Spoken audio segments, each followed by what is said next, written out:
Elsewhere, Chris Davis grand slam in the top of the 10th as the Orioles beat the A's 7-3. Baltimore trails New York now by 5.5 in the AL East. Toronto now 4.5 back as Jose Bautista's grand slam helped the Jays win their fourth in a row, 9-7 over the Twins. 3 walk-offs last night around the league. The White Sox beat the Rays in 10 innings thanks to a bases-loaded walk to Avisail Garcia. The Rockies get a Michael McHenry walk-off as they beat the Mariners in 11 innings, 7-5. The Angels walking off, or better yet, running off against the Indians.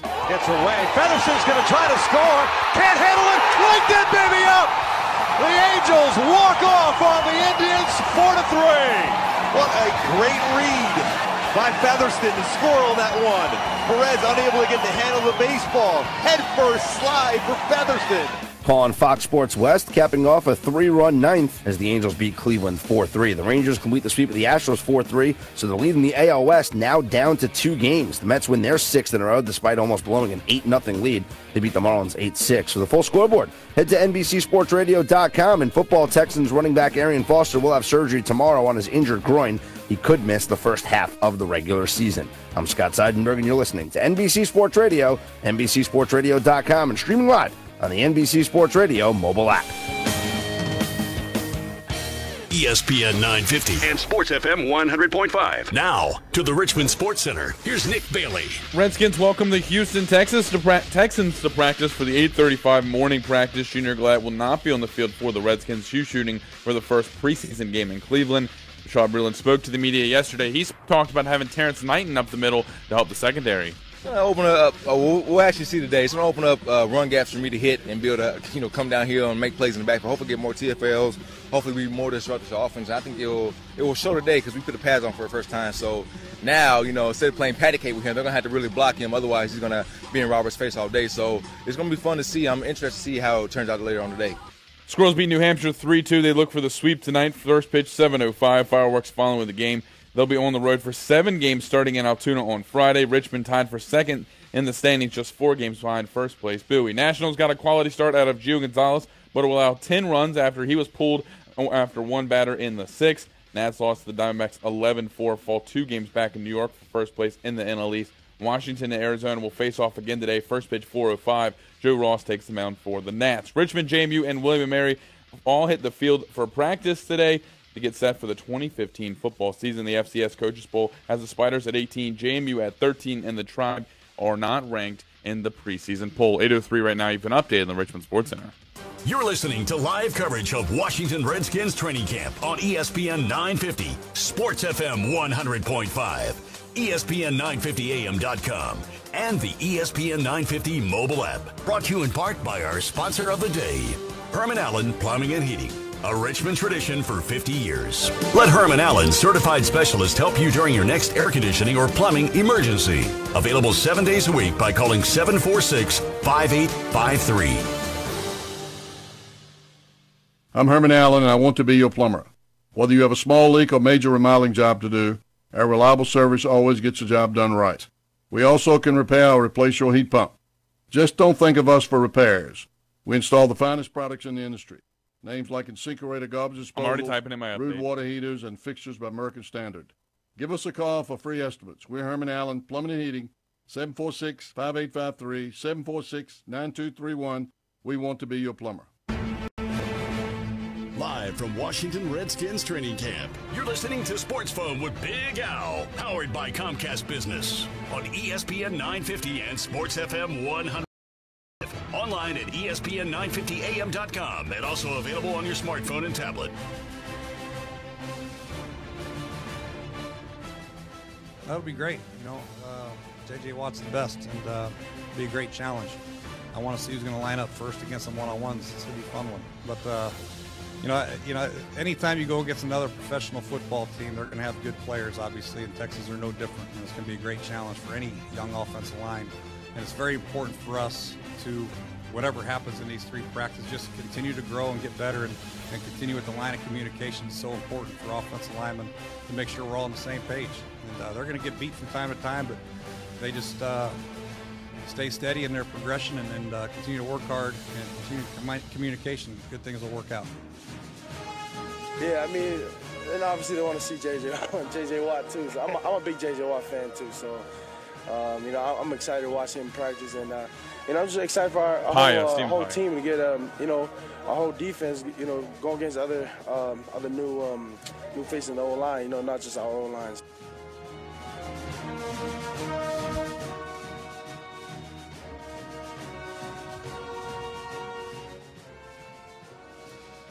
Jay Gruden talking about J.J. Watt and the Texans coming in for 3 practices here at the Bon Secours Redskin Training Center. We're here live, of course, day 7 of the Washington Redskins and their training camp here in Richmond. As we're at the Bon Secours Redskin Training Center, as I said. We're here until 11 o'clock. We have some guests lined up. The second cut you heard was Stephen Paya talking about football as well. Here is his first training camp with the Washington Redskins. I'm Big Al. This is Sports Phone, ESPN 950, Sports FM 100.5. We thank you for tuning in. And if you'd like to watch on the webcam, go to our website, ESPN950am.com. And then on the home page, click on the home page, and you'll see a link to join us, and you can watch. And you can see what we do in breaks, make monkey faces and things like that. We do have some guests lined up today. I believe Herman Allen's coming by today later on. We do have a gentleman right now we're going to get to in just a moment. Also, Jason Reed. We're trying to get Jason Reed from used to be the Washington Post, now with ESPN 980 up in D.C. He was a writer for a number of years with the Washington Post. Some others as well. Larry Michaels due to join us this morning. Let's see, well, maybe also Trevor Maddich. I know you talked Trevor Maddich.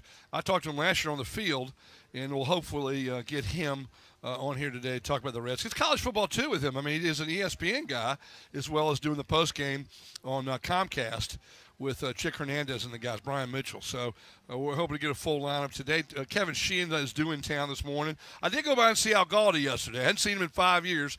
And after Gus's, I stopped back by here yesterday just to say hey to Al Galdi and shake his hand and say, hey, you haven't seen you in 5 years. Good to see you again.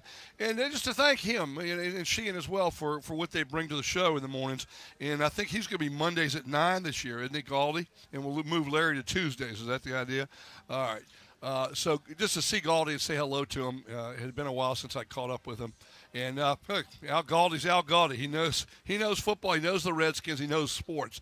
You probably wake him up at 2 in the morning. He can start talking sports. He's like the guy used to be on WMAL going back years ago with the Washington Redskins, and that was Ken Beatrice. If you go back far enough and listen to the Redskins, the post-game guy was a guy named Ken Beatrice. I think he was from Massachusetts. He had quite that accent. And he'd always say, "You're next." And Galdi is the modern-day Ken Beatrice in his knowledge and wisdom of football. We thank you for joining us this morning. ESPN 950, Sports FM 100.5. We're joined this morning by a gentleman who wants to make your life better. Do you want your life back? I hope you've heard that for the last year, off and on for the last year, and consistently since back in the spring. Jonathan Cotton from the Good Feet store, 11,573 West Broad Street, across from Barnes & Noble, Havana Connections, that area. So stop on by and see. I know Lane Casadante was out there yesterday, I believe, visiting with you from CBS 6. Jonathan, thanks for coming down and joining us this morning. Yeah, thank you, Al. Appreciate it. Yeah, he was by. They wanted to film a little something for an internal deal that Channel 6 was doing. So we had him out polishing some of our shoes yesterday. So anyway. Yeah. Good luck getting work out of Casadante, right? Yeah, well, he was. Yeah. So we've got it on tape. We got it on tape, Al. Oh, yeah. I was telling him to get back to work. I was surprised he didn't say, I'll get Coleman out here to do that. Just hang tight for a minute. No, he's a good guy. And he said, I guess he'd heard Paul Woody and I were talking about, it's going up early this morning, isn't it, Mitchell? I forgot. The practice starts. Our lift is up and running. So that'll go for about 10 minutes. Jonathan, don't pay mind to it. But he had heard, I guess we were talking about the footwork of one of the offensive linemen. Joe Jacoby back in the day. Yeah, that's what it was. Good feet. Yeah, good feet. I said, well, you want good feet, you go to the Good Feet store. You guys you've been there for, 2 years now, haven't you? I bought the store a year and a half ago, January 2nd of 2014. The store's been there longer than that. I bought the existing store because you liked it so much you bought the store. It. That's right. Yeah. That's right. I think people are pretty familiar with that story. And you want your life back. That's right. Yeah, that's a great line. Yeah. So, so it's been really interesting as we've been, particularly over the last few months, talking to different people because it's always interesting to see the variety of people but the common denominator that foot pain creates. And everybody from the person just trying to do their job, whether it's that retail worker. Had somebody in the other day that he was a contractor, and just going up and down the ladders, and the impact of that on the feet, and how it's affecting his ability to earn a living. And it starts with the feet and it goes all the way up. And you can get your legs, your nerves, your back, the whole thing. The whole thing, and then all the way to people that were professional athletes. So we were visiting with Michael Robinson the other day. We were visiting with Sean Singletary, used to play basketball with UVA, and he was telling me about some of the problems that he had. One of the first things that when he started really developing a problem was when he had to use a different pair of shoes and not have the arch supports in the shoes, and it really messed him up. And some of these guys say that Bill Walton, we had him on our show, our Saturday morning show, and he was saying how if he had dealt with the issues earlier in his career, he may have been able to extend his playing career. Yeah, he had real issues. Yeah, he did. He had bad feet. Yep, and that slowed him down. I mean, this is a guy that, of course, at UCLA won a couple titles. At Portland, he won a title with the Portland Trailblazers, and then his feet he had problems. He had, I guess, not fractures? What was it he had? He had. Well, he did have stress. He did have stress fractures, and at the time, they didn't have the technology at the time to understand all that was going on. And he was a backup on the Celtics for a few years, and this is a guy that a lot of people viewed as one of the best centers of all time, coming in college and early in his pro career. But his feet done him in, as they say. Right. And if there had been a good feet store around at the time, maybe could have taken care of him. Yeah, exactly. Well, and the thing is, what people don't sometimes realize is that they look for things in a shoe to deliver that a shoe can't deliver. So when you mass produce a shoe and you produce a shoe manufacturer wants to produce 1 million shoes in a size 10, say, that size 10 shoe is not going to – you can't build an arch and everything in that shoe to adequately do everything that the arch needs, because each arch, even in a size 10 shoe, the arch will be different. The arch length will be different. The shoe size may be the same, but the arch length will be different. That's why we custom fit that's why we spend 45 minutes to an hour with a customer to get it right and make sure that they have the right foundation. And that's a good point where you said about the 45 minutes to an hour with the customer. I've been in there and you've done that with me, and these inserts give you a whole different style of support. And you're also not just selling inserts or shoes. You're working with people. The 45 minutes to an hour at the Good Feet store, you're working with people. Right. You're not just selling a pair of shoes, a pair of inserts. Okay, thank you, see you in a year. Right. That's not what it is at the Good Feet store. It's, all right, what's your situation? Let's analyze it. Let's see what we can do to make it better for you. And that's what y'all do. It's not a, hey, thanks for coming in. Here are your shoes, and here's a lollipop to go for your kid. Exactly. It's not the fast service lane, to drive through shopping experience. Y'all take time to work with people, and that's the difference. Yeah, and then your product makes the difference too. Right. Exactly. And the thing is, like you said earlier, the foundation. I was reading things about Alfred Morris the other day. And any of these running backs or any of these guys, and you were talking about Joe Jacoby. The foundation and their balance. What makes a good running back? It's the ability to stay on their feet, right? Yes. And it's the ability to maintain that balance. We look at it and say that's incredible that the guy can be hit and still keep running, still maintain his balance, still stay on both of his feet. And you don't have to be a professional football running back to benefit from that balance. And when the foot's properly engaged and you have all four of the arch areas supported, it's not only going to help your feet, it's going to help your balance. It's going to help your alignment all the way up, which is going to take pressure off of your knees, your hips, your back, all the way. And not only that, but your balance as you get older is a key.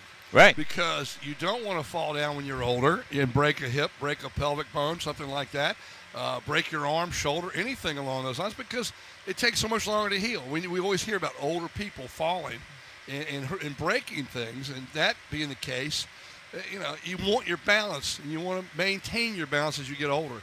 And we tend to think that's like 80 years old, but progressively they say that after age 40, which I think you may be past that point, but me? But we progressively lose balance after age 40. So have folks come by and see us. We'd love to talk to them. And 11573 West Broad Street, right across from Barnes & Noble and Short Pump.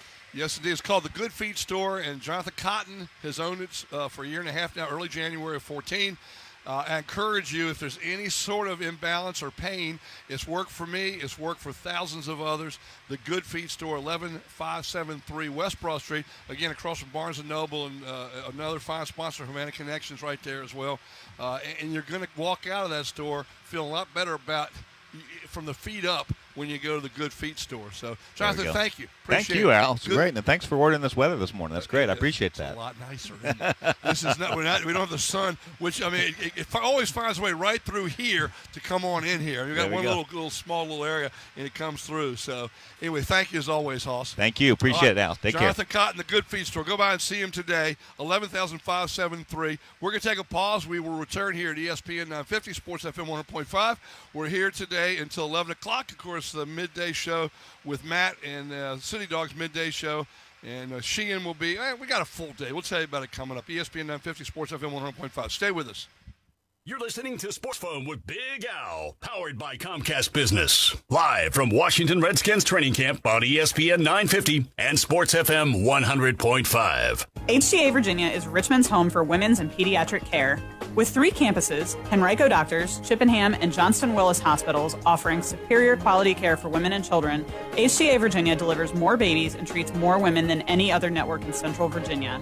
Our conveniently located family physicians and pediatricians provide care close to home when you need it for routine checkups, same-day sick visits, and school and sports physicals.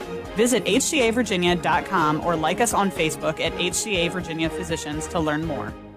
If you're looking for great financing rates, 0% for 75 months, where? On Sonatas at Pearson Hyundai. That's right, Pearson Hyundai, 9530 Midlothian Turnpike. Stop by and visit today. See the dealer for details. And you can get that Sonata for as low as $17,495. Everyone qualifies for that price. Make sure you can qualify for the 0% finance as well. How about Accents, Elantras, a Tucson, which is a beautiful SUV. Where? At Pearson Hyundai, 9530 Midlothian Turnpike. Stop by and see them today. And on the web at PearsonHyundai.com. Hello, my name is Reggie Gordon, CEO of Your American Red Cross in Virginia. Just like the Redskins are hard at work preparing for their season, our team is hitting the turf to help keep Virginians safe from disaster. Join our efforts to get ready VA by practicing your family's fire safety game plan. Build your disaster playbook at redcross.org/prepare. Hey, Greenie, I've been doing some research on Myrtle Beach, South Carolina, a.k.a. Gulftown, USA. Do you know that Myrtle Beach Grand Strand has over 100 championship golf courses set along 60 miles of Carolina coastline? Go like everybody knows that. Well, do you know that Myrtle Beach has more top 100 courses you can play than any other destination in America? Well, yes, I am aware. And over half the Myrtle Beach courses have a Golf Digest rating of 4 stars or more out of a possible 5? Yep, I know that too. And you can fly nonstop to Myrtle Beach? For more than 25 cities, including New York, Boston, Philadelphia, Chicago, Cleveland, and Toronto. So how do you know so much about Myrtle Beach? Well, I've been doing some research of my own, surfing Myrtle Beach Golf Holiday's new website. Do you know planning a Myrtle Beach golf vacation is easy? Find all the information you need online at myrtlebeachgolfholiday.com, including golf courses, accommodations, restaurants, air service, car rental, and more to create a custom golf package just for you. What do you say we slip down to Myrtle Beach for a few days and check out some of those Golf Digest 4-star courses? Count me in. Myrtle Beach, here we come. Start planning your own Myrtle Beach golf vacation online at myrtlebeachgolfholiday.com. I'm Jay Farner with some great news on how you could save an average of $3,000 per year on your mortgage. Call Quicken Loans now at 800-QUICKEN to see if you qualify for the government's Home Affordable Refinance Program, or HARP. The HARP guidelines have changed. There's less paperwork and often no appraisal required. Call 800-QUICKEN. That's 800-QUICKEN, or visit QuickenLoans.com. Important terms and conditions apply. Call us for cost information. Equal housing lender. Licensed law 50 states. And MLS number 3030. Greetings, I'm the Wyndham Rewards Wizard. And it's time to create some memories together. Here we go. Save today, save tomorrow when you book direct at BaymontInns.com. Get 15% off now at a Baymont Inn and Suites and earn 3,000 bonus points. That could get you up to 60% off your next stay at Baymont Inn and Suites or one of thousands of Wyndham Rewards hotels. It's only for Wyndham Rewards members, so join for free and book today at BaymontInns.com. That's Wyndham Rewards magic. You've earned this. 15% off rate is non-cancelable. Visit WyndhamRewards.com/3000 for terms. Today's coverage on ESPN 950 and Sports FM 100.5 is presented by HCA Virginia. Our exclusive broadcasts are also brought to you by Arthur's Electric, Joe Dunn at George Mason Mortgage, and Starbucks on the Boulevard.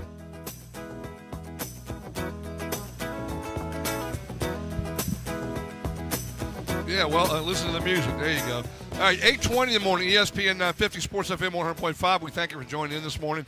We're at the the Bon Secours Redskin Training Center. We're here till 11 o'clock. A few Redskins are filtering on the grounds as we speak, headed out to the field. HBO's Hard Knocks is here, and maybe my buddies Best Buy Dave and Rowan are coming on in here. They're supposed to be coming in today. A couple buddies, Best Buy Dave and Rowan. They may already be here by now. I don't know. All right, we're here. We're live. We know that much. We're having fun. It's a little busier today. Redskins have canceled their walkthrough for Friday, August the 7th. That's tomorrow. So the schedule turns once again. Everything is somewhat flexible. And what's the word I'm looking for where it moves around? Fluid. Thank you. Thank you. Fluid. There's supposed to be tomorrow practice at 8:35 with the Texans. I keep wanting to say the Chargers, and I don't know why. Maybe because I want to see David Rivers as a Redskin. Today is August the 6th. It's day 7. Phillip Rivers. Thank you. David Rivers plays basketball. Never mind. Why don't I just stick to what I'm freaking supposed to be doing? 8:35 practice today. 4 o'clock walkthrough. Tomorrow, 8:35 practice with the Texans. 4 p.m. walkthrough. Ixnay on the Amstray. Saturday we'll be here from 10 to noon, and practice at 10:35 a.m. on Saturday. Sunday is a day to go to church, Mitchell. So will I. My fingers are crossed. I'm a retired Catholic. I was explaining to my parents yesterday. I'm a retired Catholic. The Texans making their way on the field. Well, there you go. I hope Roran's here. She may go apoplectic on this thing. Texans are making their way onto the field. Last year it was the Patriots. Will the Texans draw like the Patriots? Probably not. But they'll draw more people. We got more people we've had. This is the most we've had this early. Of course, normally they don't open until 9:30, but it's a decent crowd here so far this morning. All right, I want to thank Jonathan Cotton from Good Feet for coming by. Tomorrow we'll have Bickmeyer and Mathiasen here with us to make our racing picks. And won't that be fun? Let's get the headlines and scores from around the world of sports. Weather coming up. We'll get an update on the weather from Donardo. It's overcast. It's cooler. Make no mistake about that. It's definitely a lot cooler today than it's been. I don't even know what it is in Fort Lauderdale, do I, Mitchell? 72 and cloudy in Richmond currently. Yankees knuckle under in Cervino's MLB debut. Okay. Nick, good morning. Good morning, Al. Good morning, Nick. Yankees got a win. Negative. They got a loss. They lost. They knuckled under. Well, knuckle under means you bear up and Boston beat them 2-1. So I guess knuckle under has a different meaning now. 3 walk-offs yesterday, right? Yes. Yeah. Yes. And then also the Orioles they were away, but they had a grand slam in the top of the 10th. Beat the Athletics. Yeah, wasn't that your twin brother, Chris Davis? It was Crush Davis, correct. Yeah, and then your girlfriend wish you were his twin brother. Probably. NFL to reply to Green Bay, Minnesota incidents and how they differ from the Pats. Minnesota was warming their footballs. Let's not get the old, what's his name, excited. Goodwrench Eddie excited. So let's not get him all fired up. They're talking about the footballs in Minnesota. What did Green Bay do? Now, I know they're talking about the sexting that Brett Favre did, and I explained yesterday how that's different. It is different with Brett, and they didn't take his phone. It's very different than what Brady did by crushing his phone. His was detrimental to football, integrity of football. Favre was just being a pervert, in my opinion. He's with the Jets when that happens. Ravens deny tipping off Colts about Deflategate. They said we knew nothing about it. Percy Harvin had to walk on eggshells in Seattle. He came out with a little explanation there, didn't he, about why he got out of Seattle. Texans Foster scheduled for surgery. He obviously is not here today at the Bon Secours Redskin Training Center as the Redskins and Texans make their way out on the field today to begin practice in just about 10 minutes is when they're supposed to start. Let's hope they get going on time. Jones says Dez caught the ball in playoff game. I don't think there's any question. And Lord knows I'm a lifelong Cowboy, I won't say hater. I had all the respect in the world for Tom Landry. I met him one time. It's like, holy cow, it's Tom Landry. I'm meeting Tom Landry in the Jefferson Hotel when he was here to speak one time. I all respect the world for Tom Landry. Yeah, he and Lombardi were assistants for the New York Giants back in the 50s. He was a great coach. I don't like the Cowboys, never have, never will. You know, it's like George H.W. Bush not eating broccoli. Not going to do it. The green eggs and ham, whatever the Dr. Seuss rhyme goes. I mean, but Dez Bryant did catch that ball, in my opinion. And I said it on the air the next day after they got jobbed. Of course, they jobbed the Lions the week before. So, anyway, I agree with Jerry Jones. Yes, they caught the ball. Dez Bryant caught the ball in the playoff game. All right. Cardinals wide receiver Michael Floyd out 6 weeks with broken fingers. Ouch. Honey Badger says heart was in my behind when he hit Carson Palmer. You're not supposed to do that. It's a no-no in training camp. All right, let's get to scoreboard from around the world of baseball. As I mentioned, Yankees. Sorry, I do have a little bit of a cough this morning. Boston topped the Yankees 2-1, doubled them up. Arizona, Nats fell at home 11-4. Ouch. They're 2 behind the Mets now. Watch, the Nats need to crank it up a little bit. Dodgers 4, although they're supposed to get a couple Strasburg and who's the other one coming back? Strasburg and you there, Nicholas? You're supposed to help me out. Yes. I know Rendon. I'm pretty sure Rendon's going to come back soon. But they had Ian Desmond was out of the lineup yesterday because he's playing so awful. Ooh, can't have that. So, yeah, then but Gio Gonzalez got a quality start. He got pulled in the first batter in the 6th, and they scored 10 runs after he got pulled. So bullpen didn't do it, did it? Right, and they had Blake Trinan had another error. I mean, it's a mess up there in D.C. right now. Well, they'll straighten it out. Let's hope so. All right, other scores. Let's get to that from around the world of sports or baseball. Dodgers beat the Phils 4-3. Cubbies fell to the Buccos 7-5. Your final. Angels beat Cleveland 4-3. Baltimore won, as you said, grand slam. Crash Davis, top of the 9th inning, 7-3. Final in 10. Colorado beat Seattle 7-5. And let's see, White Sox in 10 over the Tampa Bay Rays. And some scores that came a little bit later on. Milwaukee beat San Diego. Texas over Houston. San Francisco beat Atlanta 6-1. The Redbirds top the Red Legs. The Red Legs, Cincinnati 4-3. Mets 8. Miami 6. And the Tigers 2-1 over the Royals. All right, we'll take a pause. The Redskins are on the field. Texans are on the field. Bon Secours Redskin Training Center. We're here until 11. Come on by and see us. And come on down to the training camp and watch them practice today. Stay with us, ESPN 950 and Sports FM 100.5. You're listening to Sports Phone with Big Al, powered by Comcast Business. Live from Washington Redskins Training Camp on ESPN 950 and Sports FM 100.5. Need car work? Go to BonAirShell.com to learn about all the things that Bonaire Shell can do for your car and your peace of mind. They have a full line of automotive services, including gas, oil changes, transmission work, belts and hoses, major brand tires, wheel balancing, and complete engine renewal. And if one of those pesky dash lights comes on, we can check that out too. In business for 20 years, go see Scott or Keith at Bonaire Shell, 8762 West Huguenot Road. Go to BonAirShell.com or call them at 272-3232. That's 272-3232.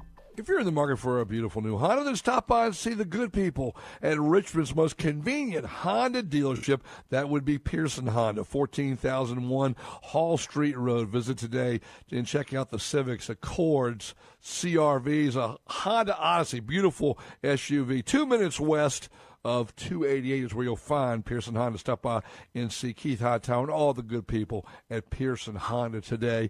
Tell them the Hall sent you. See what they have for you at Pearson Honda. Can you handle a full rack?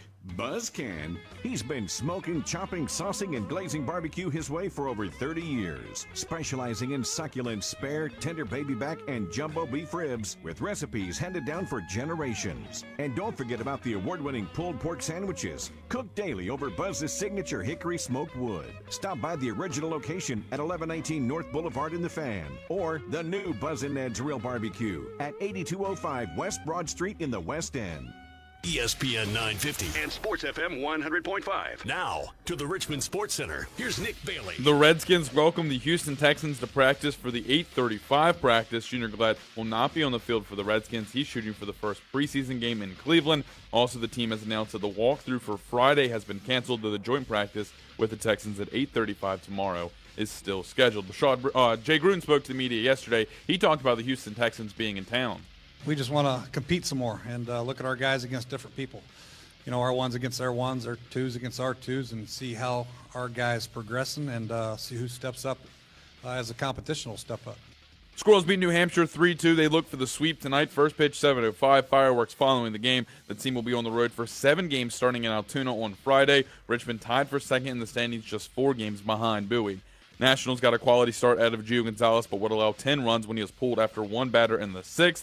Nats lost to the Diamondbacks 11-4 for first place in the NL East. Washington and Arizona will go at it again today. First pitch at 4:05. Joe Ross takes the mound for the Nats. Richmond, JMU, and William & Mary football hit the practice field today as they get set for the 2015 season. The FCS Coaches Poll was released yesterday. The Spiders are at 18, JMU 13, and the Tribe not ranked in the preseason poll. 8:31 right now. You've been updated on the Richmond Sports Center. Has foot pain changed your lifestyle? Hi, I'm Jonathan Cotton with the Good Feet Store, and no doubt you've heard my story. I love long-distance running, yet a few years ago the pain in my feet was debilitating. Finally, I went to the Good Feet Store and found the answer: custom-fit arch supports. They helped so much, I ran my first marathon that year.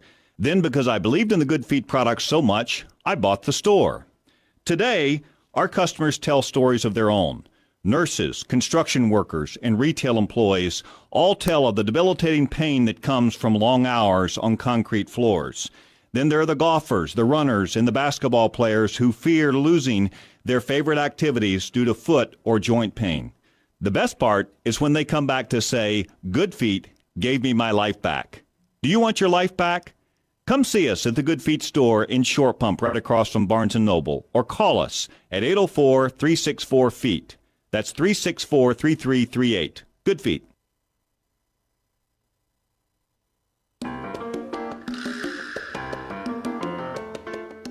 Today's coverage on ESPN 950 and Sports FM 100.5 is presented by HCA Virginia. Our exclusive broadcaster also brought to you by All-Star Automotive, Carpool, and Papa John's Pizza. No, it's not. Hold on.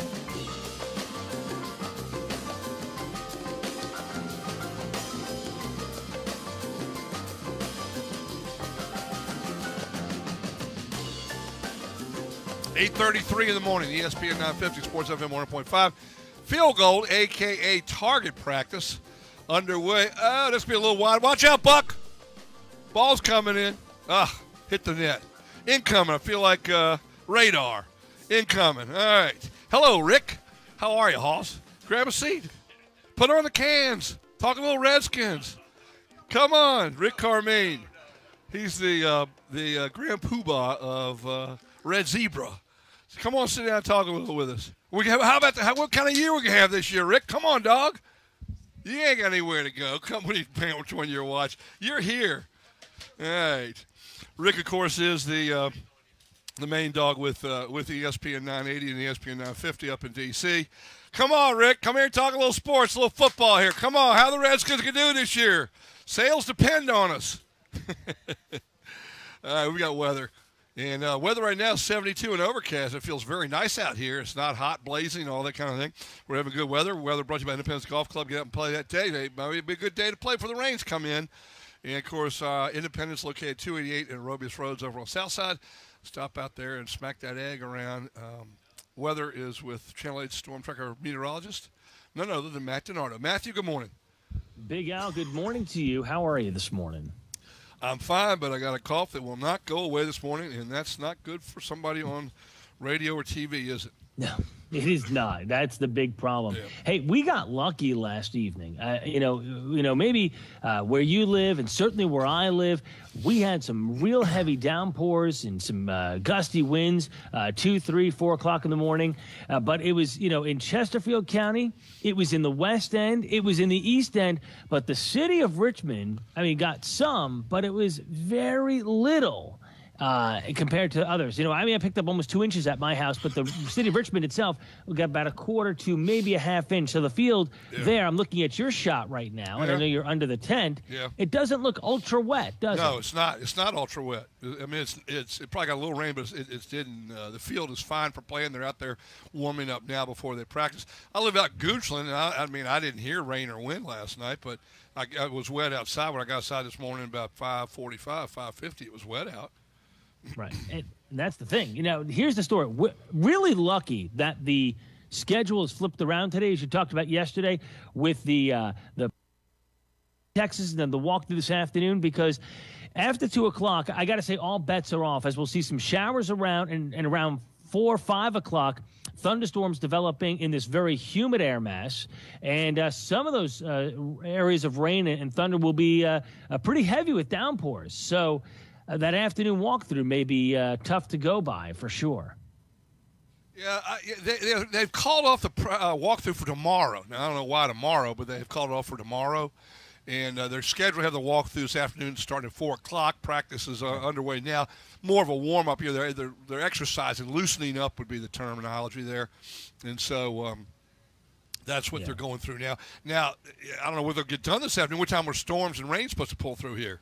Yeah, so some showers will come back in around 2 o'clock, maybe even a touch before that. But then, the heavier weather, the heavier rain is after 4 o'clock, and that would be the time of that walkthrough. I'm curious as to why that maybe there's a scheduling conflict. That's why they did the walkthrough cancellation tomorrow. But the other concern tomorrow morning, if we get what we're thinking here, which could be 2 to 3 inches of rain across the region, that field is going to be soaked tomorrow morning. So the question will be, how much practicing will really go on that field? Tomorrow morning, I'd say 7 o'clock tomorrow morning. What's going to be happening? 7 a.m. I got showers still in the forecast tomorrow morning, probably through about 9 a.m. And then I'm looking at clouds and showers until about 4 o'clock. And then the showers, in the afternoon or late morning will be of the hit or miss variety. But we're getting some soaking rains this evening through early tomorrow morning. All right, well, tomorrow morning at 7, 8 o'clock, it'll be showers, hit and miss showers, not a steady rain blanketing the area, so they might be able to practice. Correct. That's correct. But the problem is that we'll already have had that blanketing rain that, as you like to say, the frog strangler will have come through. Yeah. So we could be looking at it as a soaked thing. By the way, I'm watching you on your Redskins training camp live camera right now. Oh, yeah? What am I doing right now?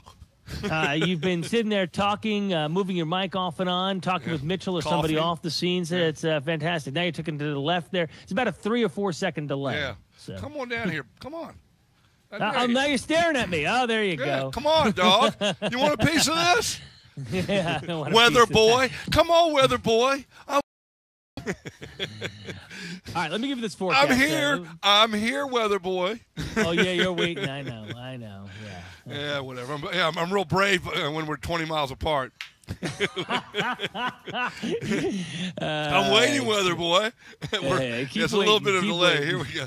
Here we stand. You want a piece of this? Yeah. Yeah, right. He's getting all fired up this morning. I'm picking our weatherman 20 miles away. Well done, I'm a brave person, aren't I? Pick on somebody your own size. Oh, anyway. So we could have the old frog strangling deluge tonight, overnight, and all that. Well, give us a full forecast, if you would, please.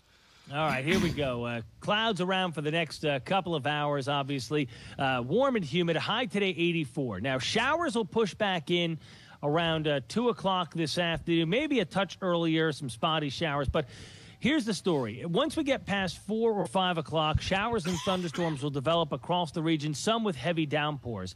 Those thunderstorms, those areas of rain will continue tonight and into your morning commute on Friday. And again, we're talking about some very heavy downpours. We could pick up 2 to 3 inches of rain across the region.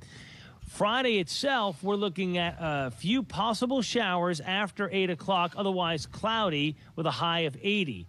Saturday becoming mostly sunny and 85. Sunday, 87 and mostly sunny. Both days low humidity. Good, low humidity coming back on Monday, partly sunny, late day storm. And then we could see another system like we're expecting today for next Tuesday with more significant rains and some rumbles of thunder and around 85. Well, what are you looking at on your phone? I didn't text you. You writing a book? Are you writing a book? Yeah, I was writing a book. We'll leave that chapter out. I'll look at my phone to look at some weather. That's what I'm looking at to see how accurate you are. Here we go. Here we go. The award-winning in the one-horse field race, Matt Donato. Hello, Matt. Yeah, except for the entire Commonwealth of Virginia and Maryland and D.C. and whatever. Move it on. What am I looking at my phone for? Because I can't play the violin? That's fantastic. Yeah, anyway. All right. Well, good. Sounds good. And we will talk tomorrow. Yes. We'll see how the field is holding up if we do get that significant rain and what they plan to do. They do have a tarp here, and they put the tarp on the field before. And they got a ton of minions and ambassadors that can squeegee the field. Well, then that may help. I mean, because they may need it for sure. All right, big dog. Well, thank you as always. You're very welcome. Have yourself a fantastic Thursday, and we'll talk to you tomorrow. Oh, you going away mad? No, I'm not going away mad. Hey, please. It takes a lot more than that to get me mad. I know that. No, it's the award-winning. Let's just leave it at that. Matt Donardo. You're the man. All right, hey, you take care. You too. All right, thank you. we probably need another pause here, don't we, Mitchell? 8:41 in the morning, ESPN 950, Sports FM 100.5. Give a call. 622-0950 is our number. You can call in. We're not overrun with guests this morning. We'll have some people coming by later on today. In the meantime, feel free to call and talk sports. There's a fair amount to cover. We'll do some more of that when we return. Again, the number, if you like to call, 622-0950 and talk a little sports with us. We're at the Bon Secours Redskin Training Center. We're here till 11 o'clock today. Stay with us. You're listening to Sports Phone with Big Al, powered by Comcast Business. Live from Washington Redskins training camp on ESPN 950 and Sports FM 100.5. Costin cares. Costin cares. Costin cares because for over 65 years, you put your trust in us. Because we know you want the quality flooring that suits your home. Because you want impeccable customer service. And because we know you want your house to look its best. Costin cares because you expect excellence, and that's what we expect from our products. Our service. And the flooring your family lives on every day. Costin cares. Hey, Al. For 65 years, we value your trust, and that's the best way to do business. Somebody just said that Smoothie Cafe. Lauren and Best Buy Dave are to make a parking great right meal now. Than with fresh, natural, quality ingredients, featuring our fresh I don't know, I flatbread guess some girl sandwiches named and Lauren just wraps, called such me. as the peanut butter banana crunch, Chipotle chicken club, Korean barbecue Correct. steak, and cranberry pecan chicken salad. All topped off with a selection of smoothies such as the classic mango magic, superfood rockin' raspberry, supercharged triple berry oat, or indulgent Bahama Mama. Visit us online at tropicalsmoothie.com for a location near you. Tropical Smoothie Cafe. Eat better, feel better. Your body will thank you.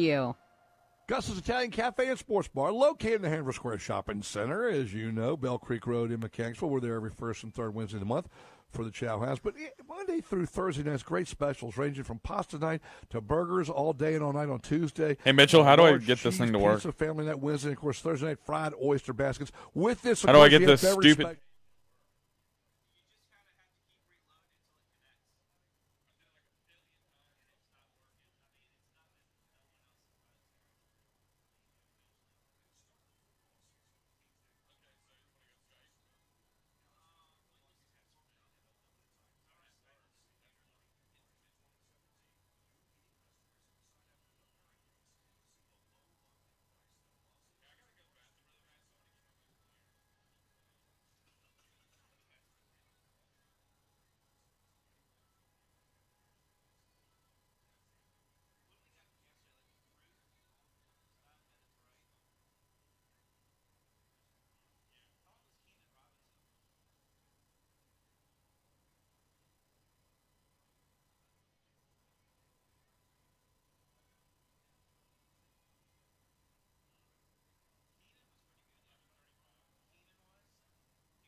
Ooh.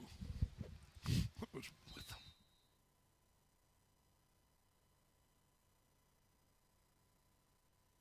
Say, Trevor, thanks for coming by. And yeah. All right. We've returned. All right, Mitchell, you said we have got the Keenan Robinson interview from yesterday afternoon, which I heard a little bit of it driving over to Gus's, not a lot. I heard enough to hear Lane Casadante ask a question, and we will go ahead and we have time to play that now. All right, let's hear Keenan Robinson's interview from yesterday after the morning walkthrough. This is a press conference from yesterday afternoon.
After the top of the hour break, we'll get y'all on.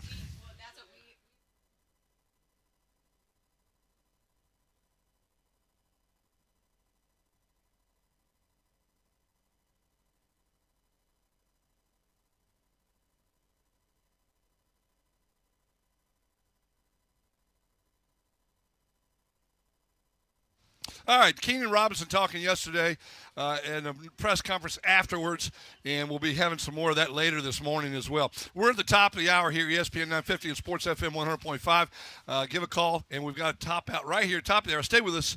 We will return after this.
Hour number 2 underway. ESPN 950 Sports FM 100.5, 9:04 in the morning. It is Thursday, August the 6th, day 7 of Redskins training camp. The Houston Texans are here, and they're on the field, and they're getting after it. And that's what they're supposed to do here at the Bon Secours Redskin Training Center. We thank you for joining us this morning. We've got a lot to cover this morning, including the FCS poll that came out, among other things, some cuts the Redskins made.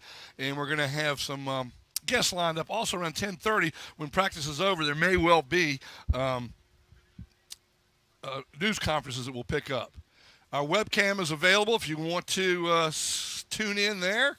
Go to our website, ESPN950am.com, and go to the homepage and click on for the webcam, and you can watch us. We've got a lovely young lady in here right now who is an absolute, well, she's a bubble off plum to start with. Let's just start there.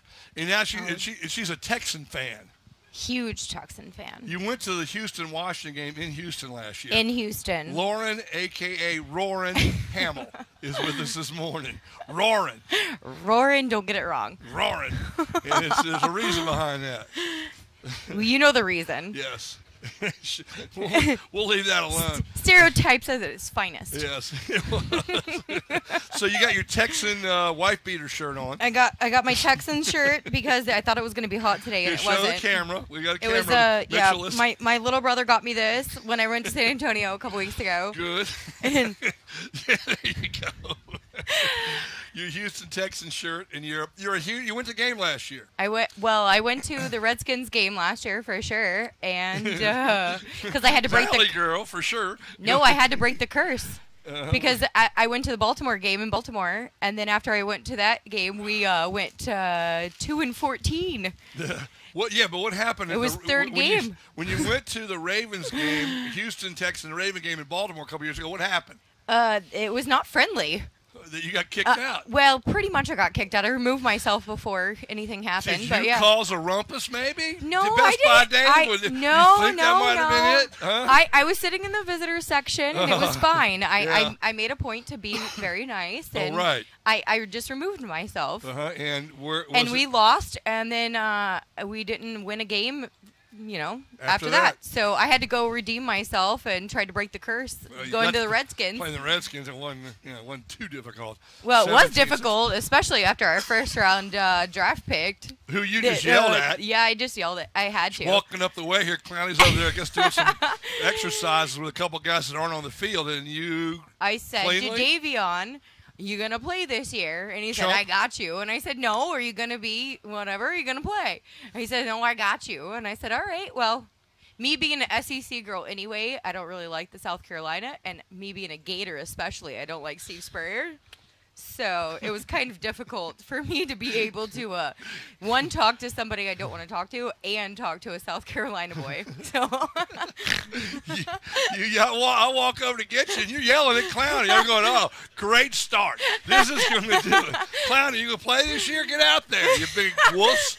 Well, I mean, I've already lost, and now I lose my boy Arian. Yeah. Who am I going to have? Alfred Blue and Jonathan Grimes can't pull everything. I think we should just. Dave in. No, but hell, I'll go out there. Best Buy Dave's growing a beard looks like Honey Bear over here. I like it. He's got the Honey Badger. The honey. Well, no, he's better looking than the Honey Badger. Dave, come on over here so I can see you on the camera. You got your Darryl Green on there. Yeah. You got Darryl Green on your Darryl Green jersey, and you got the beard looking good and all that. So everything, you're ready to roll. Me and Dave, we have our date today, so I hope his wife's okay with it. Well, I think she'll be fine, right? I think Mandy will be all right, won't she? Yeah. Hey, good with it. I remember names. No, you don't. Yes, I do. No, you don't. You're silly. Yeah, I'm silly. Let me show you a mirror. You silly. Now, you're Texans. Let's get serious for a moment. All right. You got J.J. Watt. Love him. I know you do. He's too young for me, though. Right. And in my next life, I'll be a short giraffe, one of those little ones that run around. Yeah. Hey, Best Buy Dave, this is your task today. Make sure she doesn't run on the field and go after J.J. Watt. Yeah, I got her. Yeah, because that. Yeah, I mean, did Patrick say, keep her on a leash like the dog? Like a dog. So, Roarin', all right, how come you like the Texans so much? Me being from Houston, born and bred, growing up on the Oilers, and not having anybody after the Oilers left. I actually moved to Minnesota in 1994 when Warren Moon went to the Vikings. I actually was there. And so I was like, okay, well, Warren Moon's here. I'll go ahead and I'll cheer for the Vikings because I don't have a team because, of course, Bud Adams and everything, they want to sell out and go to Tennessee. They did. So, yeah, I decided that I was just going to hold out, and I just didn't watch NFL for a long time. It was their loss, no doubt. Well, definitely their loss, but I don't like that the Texans, all of their things are definitely in Tennessee as far as, they're... Well, they're the Tennessee Titans now. They're not the Oilers anymore. But that's the thing. They sold out. But how come all the Oilers stuff, though, is all the retirees and all their jerseys are retired at Tennessee, though?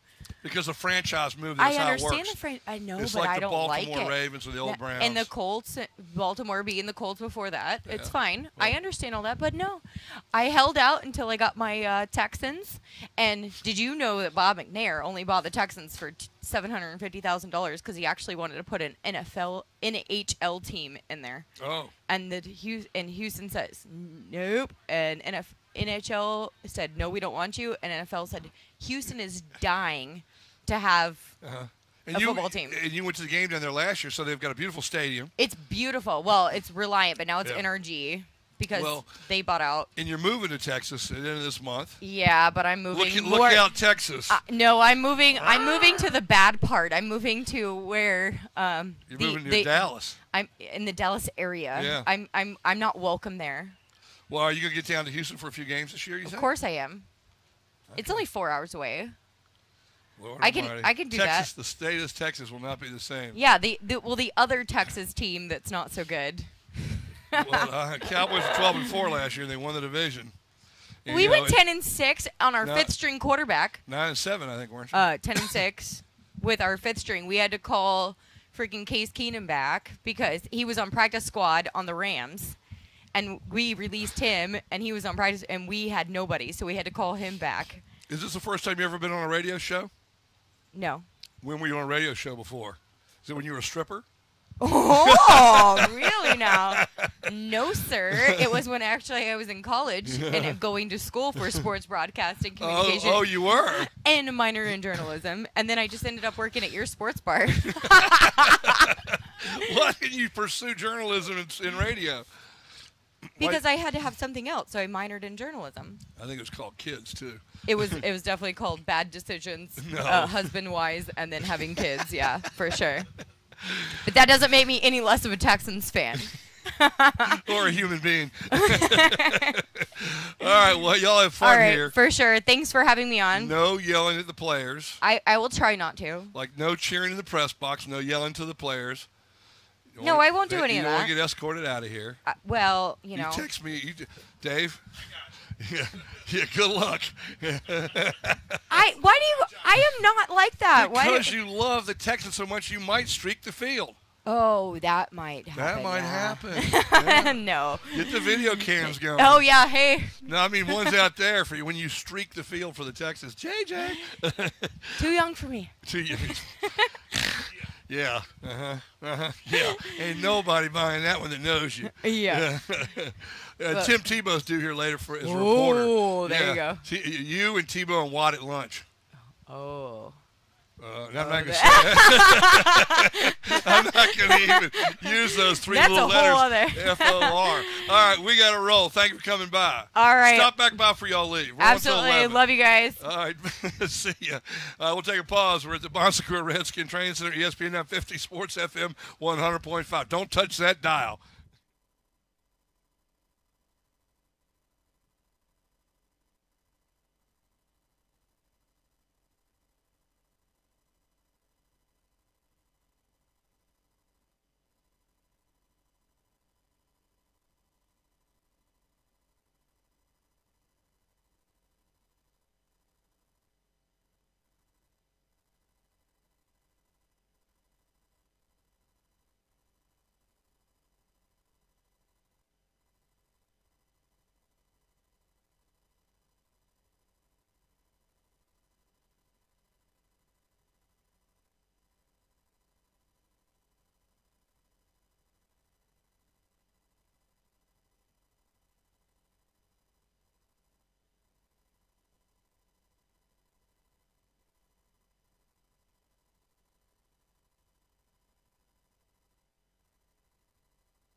Excuse me.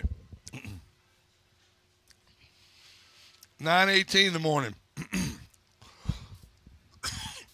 I apologize. The cough is still in this morning. I tell you one, welcome back, by the way. We are at the Redskin training camp, which is the Bon Secours Redskin Training Center. In front of us, we have the Redskins going through little certain participation drills. Linemen blocking linemen, and different quarterbacks and other positions off doing other things. And the Texans are off on another field doing their thing, getting ready for the scrimmage. Some Texans are now floating over to the field in front of us, and they will now start banging heads with Redskins, which the players look forward to this from the standpoint of they're not hitting each other anymore. That's the news there. They're not banging against other Redskins. This is something that players, they all say, well, we get to see a different color jersey, we get to hit other people, and that's what football players do, is hit other people. So the Texans have come over, and we're partially blocked, but we'll get out there and take a look. All right, give a call if you like, 622-0990. Now, one of the things I mentioned earlier was the FCS poll came out. That's, the 1AA FCS poll came out. And Richmond, Madison, Liberty are all in there, but let me just give you a little bit more of it. William & Mary's number 28, just 3 slots outside of the poll. Richmond 18, Liberty 14, and Madison 13. Now, if you look at teams from the CAA, Villanova's number 3. New Hampshire's number 7. I'm looking at this full thing for the first time. Madison, Liberty, well, Liberty's not in the CAA, but for Commonwealth, of course. Madison, Richmond, that looks like it's about it as far as I can see. 4 teams from the CAA are in the top 18. I may be missing one, and William & Mary's number 28. So, well represented again by the CAA. College football begins in less than a month, as we know now. And not only that, but schools are starting to practice Spiders, Tribe, Dukes, the 3 of the in the CAA 1AA conference are all starting their football practice. High schools have started practice. It's that time of year. Yeah, they're running now. Yeah, they're tackling. They're fully padded. They're running, and they're going after it out here. Texans defense in their navy blue with white pants. The Redskins offense in their white. And of course, the quarterback's with the yellow jersey for the Redskins. And that's why they bring these teams in, to do this, so they can play and they can practice against each other. And you're, like I said earlier, you're hitting different colored jerseys, and you get to practice against somebody else.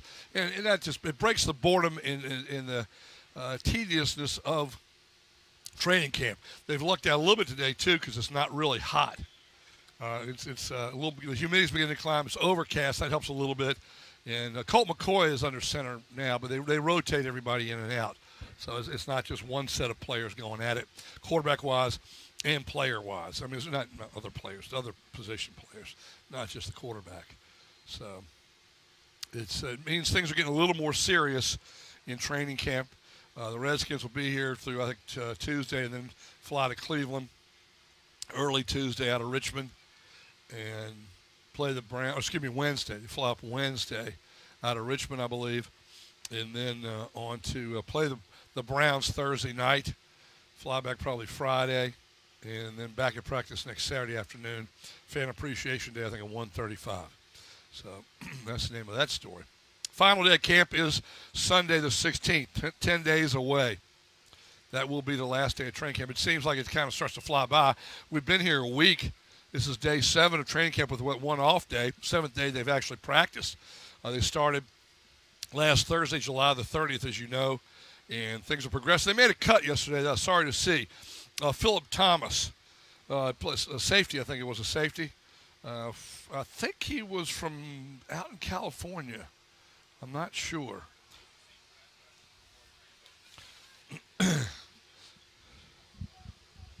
He had one game.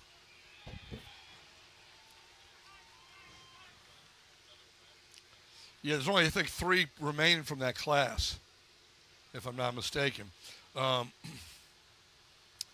They've already changed the number on that. The guy from Virginia has his number. Where did he go? Wasn't he from out in California, Philip Thomas? Because Emerson was NC State. Fresno State. There you go. Out in California. Thank you, Mitchell.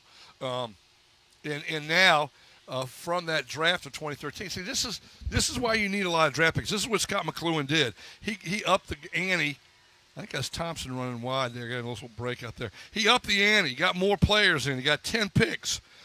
Thompson, 2013. What did I say?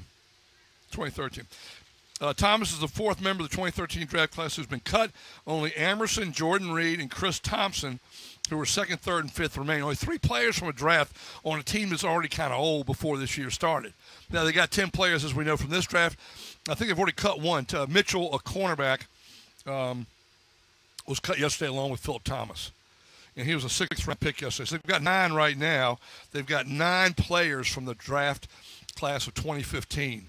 In the Times-Dispatch has a story today, prime picks of promise, Woody Rice, 2015 Group B one to remember. Well, that will be determined, as they say, TBD.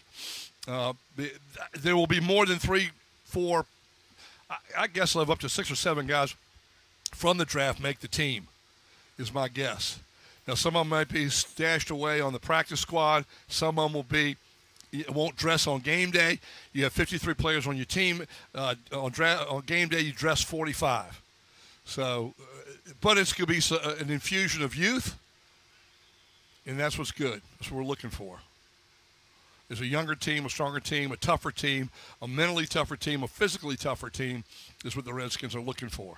A good crowd, though, by the way, today. Best I've seen out here in the morning by far. Now, that being said, in all fairness, the mornings have been nothing but walkthroughs. So you're not going to get a big crowd for the walkthroughs. Now they're practicing this morning, tomorrow morning, Saturday morning, and this is the kind of turnout you expect down here at the Bon Secours Redskin Training Center. And that's what we're getting. The hill is full over there. There are other people on the other sidelines and things like that. So this is more like it. It's been they've been averaging maybe 4,400 a day, and through the first 6 days, and this certainly is more like it. I think tomorrow will be the same thing. They have called off the walkthrough for tomorrow afternoon.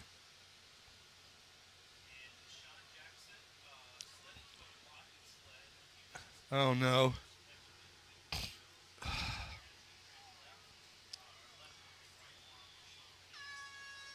Oh, great. Oh, come on. We don't need injuries. This team needs, it's not only better players and talent and good coaching. You need luck, too. And when it comes to luck, well, Andrew Luck would be good luck right there. That'd be one. But when it comes to the luck, you need good luck when it comes to injuries. And he's already dislocated a finger. He slid into a blocking sled out there.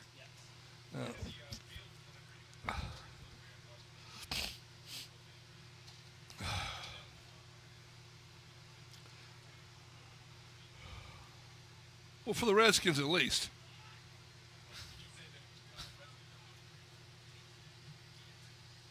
No, but some seem to suffer more on a more consistent basis, and it seems that the Redskins fall into that category. It just seems snake bit is the term. All right, let's take a pause. We're here, we're live, we're talking sports, we're doing it until 11 o'clock. Well, maybe 10:30, depending on post-practice news conferences. It's 9:27 right now, ESPN 950 Sports FM 100.5.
Glad y'all won them. Yeah. We've returned. We've got a couple minutes. Mikey Barone, old buddy Mike Barone, is with us this morning. Jonathan Cotton's back over this way as well from the Good Feed store, 11,573. Stop by and see him. Make your life better, as the old saying goes. Get your life back at the Good Feed store. He's been walking around seeing what's going on. Mike Barone, formerly the Barone Insurance Agency, now retired. Yes. Keep busy, though. Keep busy, yes. Yeah. Without work. I don't know how we fit that work in there. It's overrated. Work's overrated. Yes, it is. You have been a New York Giant fan your whole life. Yes. New York Ben used to call us. I don't know if he's still around, and I guess I see him on Facebook sometimes, but he doesn't call anymore. I don't know why. I don't know what it did to tick him off, but eventually I tick everybody off. I don't think you did anything to tick Ben off. Ben is mad at me because I'm here today. Because you're here today. Follow-up Freddie doesn't call anymore. I ticked him off, so he doesn't call anymore. He's up in Connecticut. He listens, I guess, on occasion when we're streaming. Sounds like a pattern here, Al. Like I said, sooner or later, Kevin from Heaven and Phil the Thrill. I see Kevin from Heaven on Facebook every once in a while. And now you guys are all huge Giant fans, and because you're from there. You went with the Giants when they went to Tampa in 2007. Yeah, so actually, yes. It was 3 road games. It was early. It was actually early 2008, but after the 2007 season, the first playoff game. Yeah. Yep. We went down there. Went down to Tampa. Y'all won that. They then went out to Dallas. Dallas won the division. They had the bye. Jerry was selling Super Bowl tickets, I believe. When isn't he? Every freaking year he's selling Super Bowl tickets. One of these years he might actually make it, maybe. I think Dallas had 32 people representing them in the Pro Bowl that year, but somehow we managed to beat them. Well, we were talking to somebody yesterday. It might have been Paul Woody about Eli Manning. You need one guy in the playoffs. Eli Manning. Yeah, him or Joe Flacco. Flacco too, because they should have beaten. They should have beaten the Patriots last year, didn't they? Was that last year they got robbed, or was it 2 years ago they got robbed? A couple of years ago when they're playing the corner of the end zone when the receiver dropped the ball. But Flacco and Manning are two quarterbacks that can win on the road in the playoffs. They've proven it time and time again. It's amazing. Yeah, it's amazing. And of course, then y'all went to Dallas, won that. Then you went to Green Bay, which Green Bay only lost one. Oh, players are leaving the field. It looks like here, some of them are. Green Bay only lost one playoff game at home that I know of, and Michael Vick and the Falcons did it a few years ago. Y'all went up there, prior to that, y'all went up there and you won that. You won 3 road games to get to the Super Bowl. Pittsburgh, I think, had done that a few years back. Right. Or, right before y'all. Yeah, Pittsburgh and as a 6th seed. Right. Because y'all were a 6th seed. Right. And you won the Super Bowl. Great win, by the way. Loved it. I'm so disappointed that Seattle, and I don't like Seattle. I don't like Pete Carroll. I think he's a dirtball, personally. I think he got out of town before the posse strung him up down in Southern Cal. And now I'm taking off Seahawk Tommy if he's listening. I love Seahawk Tommy. He's a great guy. But anyway, it was a tough Super Bowl to watch last year. Oh, God. It was tough. You were pulling for Seattle, weren't you? I was pulling for nobody. Yeah. I didn't like either team. It was tough. I mean, Seattle's okay, but I'm the same as you. I don't like Pete Carroll. I like Russell Wilson, obviously. The Patriots are tough. I mean, I respect what they've done. I respect what they've done over the years, but unfortunately, the Spygate thing, and then this thing last year is obvious to me has been blown out of proportion. The Deflategate thing's been blown out of proportion. Brady's a good quarterback. Don't necessarily like him, but he's fantastic. Yeah, give the Devils due. Yeah. So. What What was I going to say? Something I was going to ask you about that. What did they win the Super Bowl by last year? 3 points? Who, the Patriots? Yeah, 4 points. I don't remember. It was must have been 4 because it was 4 because they didn't go for a field goal. They could have kicked the field goal. Yeah, they could have kicked the field goal and tied it. They didn't. Well, no, because they threw the interception. But anyway, they've won their Super Bowls by 3, 3, 3, and 4 now. Is that right? Yeah. They're going to dominate. I'm just happy. And lost by 3 and 2, right? I'm happy with the 2 they lost. Especially when they're 18-0. And we talked about that yesterday, how the Patriots have beaten y'all in New York. Last game of the regular season. Yeah, it's the game that a lot of Giant fans and a lot of people in general just think that the Giants really came together in that game because the game meant a lot to the Patriots. Obviously, they're shooting for their undefeated season. The game meant nothing to the Giants. They couldn't have changed their status in the playoffs. They were in. They were, they were seated where they were going to be seated. But instead of just laying down and not playing, they played their hearts out. They played a very good game. And that night, I think they proved in their own minds, if no one else's, that they could beat the Patriots. Yeah. And then they went out and did it about a month later. So a game that was slightly more important than that regular season I'm not final. A Giants fan, obviously being a Redskins fan, but I was pulling for them in those 2 games. I think a lot of people were pulling for the Giants in that particular February game. and y'all beat them.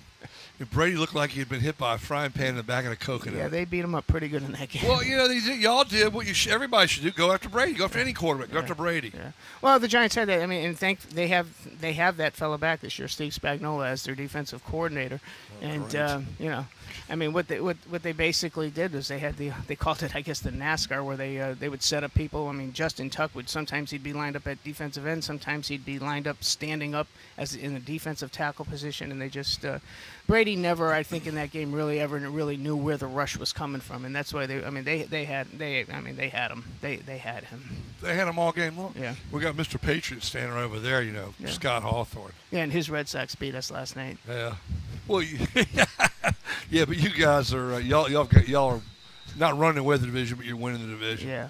And the Sox aren't going to catch you. That's for sure. No, but Toronto might though. Yeah. Uh-oh. Looks like something's going on here. All right. Everything good? Anyway, it was fun to watch those two. First you have the David Tyree catch, and you have Whittingham catch. Yeah. I mean, it's like Manningham. Yeah.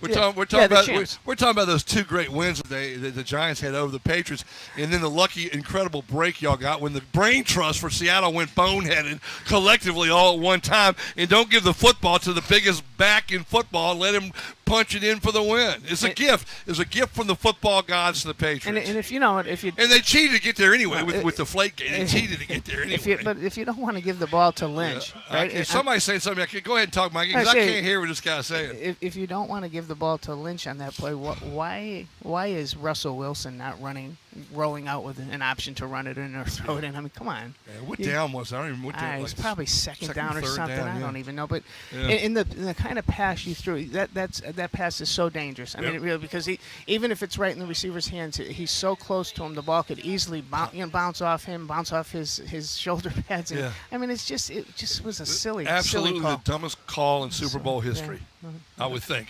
And I've seen them all, except for one. I've seen them all. I saw the first one.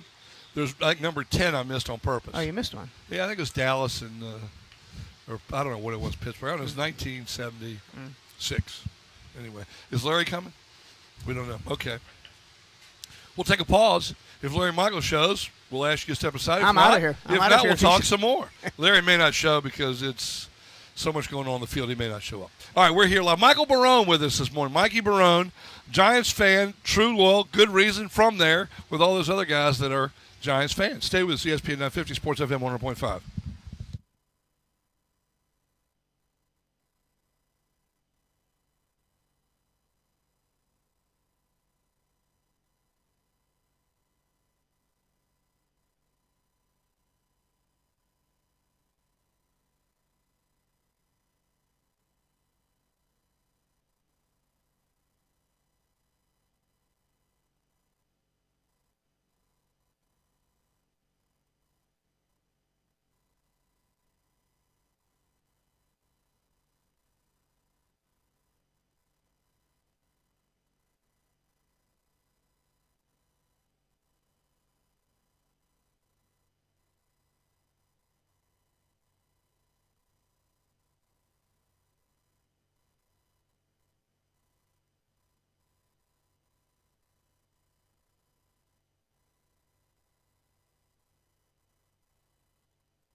Larry Michael with the call. Oh, what a coincidence. Hey. Hey, Big Larry is here with us here at the Bon Secours Redskin Training Center.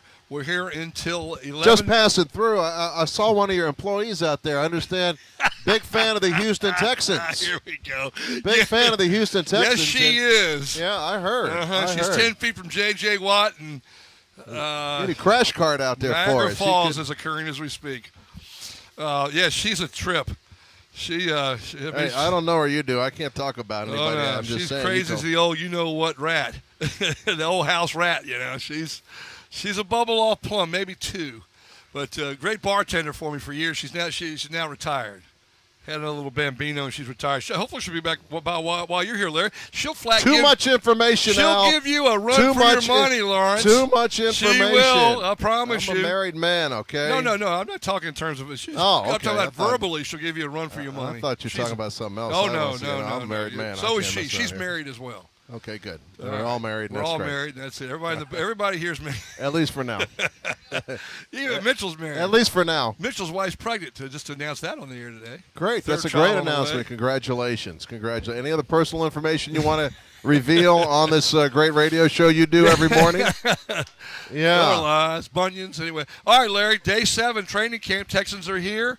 Deshaun Jackson was not taken up but left. We slid into a tackling dummy, hurt either his shoulder or arm. We don't know the extent yet. Mitchell's working at it. That's troublesome. I'm going to try to find out. I did not see it. I heard that happen. And when you have 180 people, plus all those support people, plus all those coaches, that's not good news. I guarantee you the fact is that because of this joint practice, that's probably why it happened. Yep. I'll agree with you there. That is bad news, and I can't imagine what it's going to be like if he's not well, but I'm pulling for the man. He's such an important member of this team, not only obviously as a tremendous receiver, your deep threat, but he is a big-time leader on the team as well. He's a great personality. He's got a magnetic personality, a super individual, totally different from what the reports had been. And I try to keep those judgments to myself when I hear things about people. When he got acquired by the Redskins, they kind of did a smear campaign on him up in Philadelphia on the way out. Imagine that. And I wanted to get to know him, and I've been in attendance at several of his events, his charity events. He's a super guy, a great player, and not what they make him out to be. That's for sure. So extremely confident as well. Coming out the other day saying Rivas, Sherman, any of them, they can't cover me. Well, what do you want the guy to say? Yeah, he's confident. That's what you want. Yeah. You want a guy who's confident that he says he's the best there is, and nobody can guard him. And you're looking at a monitor. Do you have an update here? Yep. Mitchell, do you want to read it? Jackson has right shoulder wrapped. Well, what does that mean, Al? I mean, he's got his right shoulder wrapped. I'm just reading what's been reported. Okay. Well, that doesn't tell me a whole lot. No. Right shoulder wrapped. Well, you know what? That means there's a little pain or something needs to stay in place. I'll tell you what, they got X-rays machines in there. So if he had a serious problem, he would not be out there with it wrapped. He'd be headed somewhere to get it checked out. I take that as good news, Al, because I'm an optimistic individual. Unlike a lot of members of the media who are just pessimistic, want to tell bad news stories. Did anybody write anything bad about the playground being built out in the East End that we were at yesterday? $150,000 investment by the Redskins. Well, Bon Secours had a piece of that action too, and so to go in that neighborhood, which it needs activities for the kids, it needs some extra stuff in that neighborhood. And to go in that neighborhood yesterday and have, the owner there, Dan Snyder was there, the mayor was there. You had all kinds of dignitaries. They broke ground, and in about a year, there's going to be a beautiful playground there. And even those negative reporters out there can't spin that negative. It's a great thing for the community. But somebody's probably going to try. I don't think you can put negative on that one. I don't know. I happen to be the master of ceremonies, and I thank the media for coming to cover such a positive story, is the way I put it. But, hey. It's your Greek heritage, Haters going to hate. Yeah, a great Greek restaurant in town, I understand. And people are in Greece. It's closed this week. So that's a good sign, right? When the people aren't there because they're in Greece. Yeah. And when they come back, I'll probably be gone. So I'll have to. But Mama Zoo's the Italian place. I've been there too. But the best place in town is Big Al's, baby. Here we go. Big Al's. Yeah. You get free advertising on the station? No, I pay for it. Okay, so I'm going to tell the folks right now, the greatest sports bar in town is Big Al's. Huge monitors. You got all, and there's Pedro Taylor. Yeah, I was gonna say there's Sean Pedro Taylor's dad. Taylor right Yep. here. Yep, that's what and I was gonna say. he's got a great new book out about Sean. I urge you to get it on Amazon. It's a great book. It's the stories of Sean. Yeah. And Pedro is Pedro is super guy. Pedro's part of the family for crying out loud. Yeah. He's part of the family. Yep. We miss Sean, that's for sure. Yeah. We all do. We miss Sean as a person first and a player second. There you go. Certainly do miss him. He was a tremendous young man. Sorry for your loss. Yes, sir. Good to see you. Yeah, Mr. Taylor. He How about that? Sheriff down in Florida. Miami City, Florida. Yeah. Yeah, boy. So Yeah, he's around a lot. He wrote this book, and it's a great book. I urge people to look for it. And it's the stories of Sean, all the different stories along the way. And, you know, this training camp here has been, I think, hopefully Deshaun, this probably ruined my comment, but hopefully Deshaun's fine. This has been a real positive training camp, I think, for the Redskins. Yes, it is. It's different from the last 2 years. Yeah, Larry. I think it really is. In looking at on the work on the field, you look at the offensive line, and to see what they thought was going to be competition. I'll tell you what, I have no clue right now who's going to make this team at offensive line. Got a big number 79 in Kesey, that's his name. Not a no-name guy coming in here. He's really shined. You got Compton, you got Morgan Moses. You got Spencer Long. You got Brandon Sheriff. You got Josh Laribas, who's looking good. Of course, Trent Williams always looks good. And you've got a lot of competition on that offensive line. This offensive line is going to be one of the keys to this team this year. You got to point to Bill Callahan, the offensive line coach, for all the great work he's done getting these guys ready. He's a real taskmaster. They have breakfast together every morning. They work late after practice. He really asks a lot of his guys, and it's paying off. And it's a bigger unit. And I take a look around the defensive line, it's a bigger unit. How could it not be with pot roast in there? And you look at the team, and you look at the depth they have, you look at the competition, and you feel good about what the future holds. Now, as for the present hinges on the quarterback. Yeah. And every time I come on with you, I think I'm going to say pretty much the same thing. You know, you look at all the improvement on the team. You got younger, you got bigger, you got deeper. But that quarterback position is what really stirs the drink, and he's got to perform this year. He's got to perform at a high level this year, show improvement. I like to say, simply put, if he finishes the year, if he plays all 16 games, the Redskins will have finished 500 or better because, A, he would not have gotten hurt, and B, he would not have gotten pulled. Mm-hmm. So if he plays all 16 games, you're looking at a decent season for the Redskins, I believe.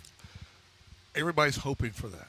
Yeah, no doubt about that. There's no question people want to see. And if the Skins can get 8 wins, Larry, as you know, that's more than they've had the last 2 years combined. That's a huge step forward. And I think it's a great point on your part to say if Griffin doesn't get pulled or doesn't get hurt and he goes all 16 games, this will be an improved football team. I think so. Yeah. And then you know, it's a logical step there. And then you look at the improvement on the roster, the size differential, some of the guys Scott McLuhan's brought in. Give me another cycle of that. Mm-hmm. We're sitting here.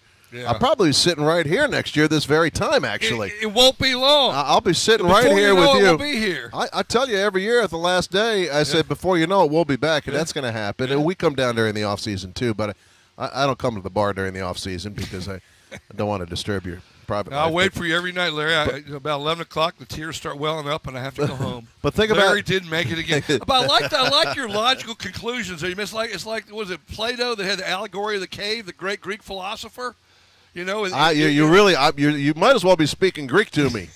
I don't know what you're talking about. What are you talking about? The allegory of the cave, the great, Socrates, Plato, Aristotle, those guys. Come on. What about them? You know, there's a great allegory of the cave, the logical deductions of what you see, and you just did that with I'm Griffin. a logic kind of guy, okay? You did that with Griffin. Running game will be better, too, and that's just contingent upon the fact that offensive line has improved and bigger. And how's Matt Jones doing, by the way? He's back out there. I mean, that was a bruised knee, but nothing serious, and Jay Gruden said something very funny the other day. It appeared that some of the defenders were taking liberties with Matt Jones, hitting him a little bit extra. And he was asked that, and he goes, well, there was a play earlier where Matt Jones came through a hole and he leveled somebody, and he wasn't supposed to be hitting. So they had to give him some funk in return, is what the coach said. So that's good news. Yes. That's good news. You want a physical running back like that wants to hit. And I was in the hotel last night, and we're leaving the dining area, and, man, that's a big kid, man. 6'2", 231. He carries himself big, too. Yeah. He's a big young man. So Hey, hope springs eternal this time of year, and just try to hope that you don't get anybody injured. That's it. Well, yeah. God, yeah. Come on, do something. Worth noting, tomorrow afternoon's walkthrough has been canceled. So if you're listening, you plan on coming through tomorrow afternoon. Right. It's been canceled. All right. Well, good. We'll see you back here, I think, on Monday. Thank you, fellas. Larry, thank you for your time. Always a pleasure. You're busy as you can be. We thank you for your time coming over. Larry Michael, the voice of the Redskins, 12th season. He's got to run. We'll take a pause here on ESPN 950 Sports FM 100.5.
And welcome back. We are here at the Redskins scrimmage with the Houston Texans as we speak. And, of course, we're at the Bon Secours Redskin Training Center. We're on till 11 now. That being said, there may be some press conferences we'll pick up at 10:30, 10:40, something like that, depending on when everything ends. Christine Brennan had an interesting column in the USA Today. She said Ray Rice deserves a second chance. I mean, I'm a little surprised that she would write that. I'm real surprised.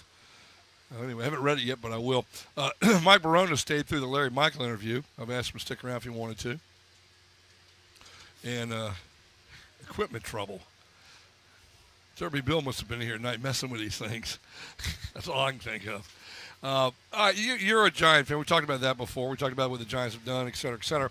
But looking this year at the NFC East, and it's early, day 7 of training camp, but it's not like we don't know and don't follow it during the offseason.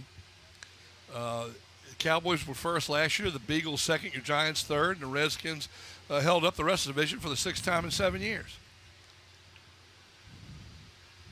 This year coming up, how will the pecking order go this year? Well, you guys hit the nail on the head a little earlier when you were talking to Larry, and, optimism is huge this time of year. Always, and you always want to think. I mean, we, as Giant fans, we've got one crazy little thing going for us is the last 2 times we've played the AFC East, we've won the Super Bowl. Okay, 7 and 11. And in both of those years, at this time of the year, there's no way in the world.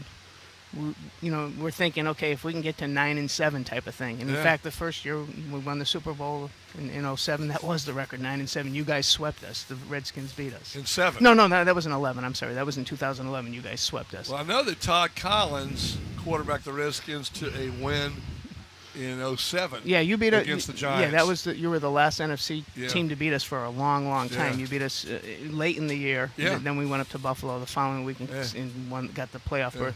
But anyways, so that you got that. And the Giants this year, I mean, obviously a lot of question marks. There's one solid thing, I think, is if Victor Cruz comes back, even if he's 85% at season start, which right now he looks like he is, but like you guys had a little problem with Deshaun Jackson today. You don't know what's going to happen.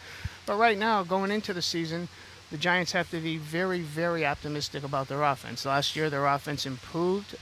McAdoo came in as a new offensive coordinator. Eli's getting rid of the ball a lot quicker. Yeah, he got his percentage up. That's what they wanted. Yeah, and he said we want to get his completion percentage up. Maybe 55%. He got it up to 60. Yeah, and now he's going to have, if Cruz is healthy, he's going to have Beckham and Cruz, and add Shane Vereen out of the backfield, a very good pass catcher out of the backfield, and maybe more important, it's the first time the Giants have a reliable back that knows how to pick up blitzes. Shane Vereen is very good. They used to have Ahmad Bradshaw. Once they lost him, they haven't had anybody that's been able to do that consistently. So I think the offense is going to be better. One of the big question marks, and one of the two for me, is the offensive line. The Giants have a very young offensive line, but it's I'm hoping that they get the same results that Dallas got. Drafting offensive linemen. Now they have a really good offensive line. The Giants have done the same thing the last few years. Whether or not theirs pans out, that's what we hope for. But the fact that he's able to get rid of the ball quicker in their offense, that bodes well to me. So I think the offense is going to be even better than it was last year, and last year it was pretty darn good. Obviously, defense is a huge, huge question mark.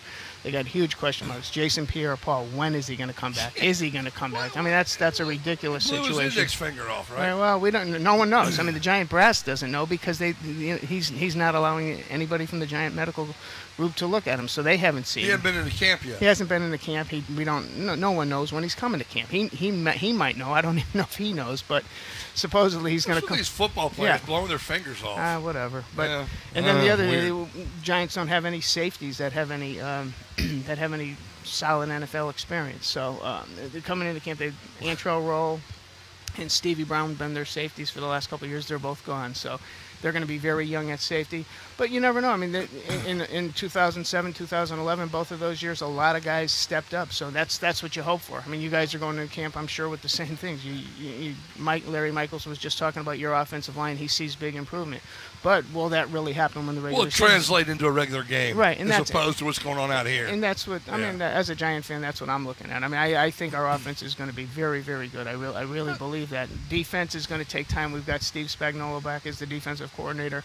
I'm excited about that, but I don't think he has the personnel that he did in '07. So we'll see. We'll see. But you guys used to practice in Albany. Now you're down in New Jersey. Back in New York, in the metropolitan area. How about that? Yeah. What game was it? Was it the Redskin game or that year of '07 or one other year? I can't remember what it was. Running back for the Giants started out. He got a handoff on maybe his own 20. It was raining. No, that was I think you're thinking the week after that against Buffalo. It was raining. You got the ball. No, it was snowing. No, at the time he got to the other end zone, it was snowing. Yeah, well, there was flurries when he got the handoff at the 20. By the time it was an 80-yard run, I think it was Ahmad Bradshaw. By the time he hit the end zone, it was snowing. It was a snowstorm. Yeah. It looked like it might have even been rain or a mix of rain and snow, and then a few weeks later, we beat the Patriots in the Super Bowl. He's focused on business. I think we have the representatives from Herman Allen here, so he's focusing on that right now. But you can ride him all you want. Ride him like a donkey. Ride him like the donkey that he is. All right, quickly, Cowboys and Eagles this year. Eagles are a big question mark. Chip Kelly, is ego so out of control? He thinks he can win with anybody, or is he that good? His system that good? Well, he certainly was that good at Oregon, so we'll see. So far he's done well. It's interesting. How's Murray going to do in that kind of an offense? Is he going to be better, or is he going to be worse than he was in Dallas? I mean, Dallas loses. I talked about us picking up Vereen as a good blocking. A back that can pick up the blitz. Murray was excellent at that. Yeah. Does Dallas have anybody that can Joseph Randle pick up blitzes? Because that stuff is the stuff that people see that Murray's got all these yards, but he did a lot of other stuff that was just as important. That made Romo a better quarterback. Well, that offensive line helped everybody. That's where it all starts. You and I are both believers in the fact that it all starts, you build from the inside out. Go backwards. Absolutely. All right, quickly, if Herman Allen here, got to get a pause. How the 4 teams can finish this year? I'm clueless. Okay, you are not clueless. Yes, I don't know. I'm not gonna pretend I know. I'll tell you what I hope happens, but I don't know what's gonna happen. New York. Yeah, I hope New York goes 10-6. I hope the Eagles and Cowboys go 9-7, and you guys go 7-9. That'll work for us. Match our win total from the last 2 years. All right, Mikey Barone, thank you as always. Thank you very much. Good to see you. Yeah, good to see you. All right, tell Chase and Darlene, everybody hello. All right, we'll take a pause and return. We'll come back with Herman Allen. And incoming, watch out. We might have a hit on the tent. Ooh, it got barely over. Incoming footballs. Like it. All right, thank you, Michael Brown. All right, we'll take a pause. ESPN 950 Sports FM 100.5. Stay with us as we work our way to 11 o'clock.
10:16 in the morning, ESPN 950 Sports FM 100.5. We thank you for tuning in. This is the fun part of the day. The field goal kicking is going on in our direction, and you feel a little like Radar O'Reilly here from MASH, incoming. And it's fun to watch because we're right behind the goalpost. And we have a couple gentlemen here from Herman Allen Plumbing, Wes and Brett. And Scotty's got to stand in front and protect to make sure that – because we've had one or two come into our tent here for ESPN 950 and Sports FM 100.5. Herman Allen's a name we're all familiar with. He's been a long time – or the company Herman Allen Plumbing has been a long-time sponsor. Dating way back on ESPN 950 and even as WXGI back then, Herman Allen. And most of our listeners know Herman. I'm Herman Allen. I won't be your plumber. That's Herman. I won't be your plumber. Now, we're going to do this and we're going to do that. That was Herman. And good guy.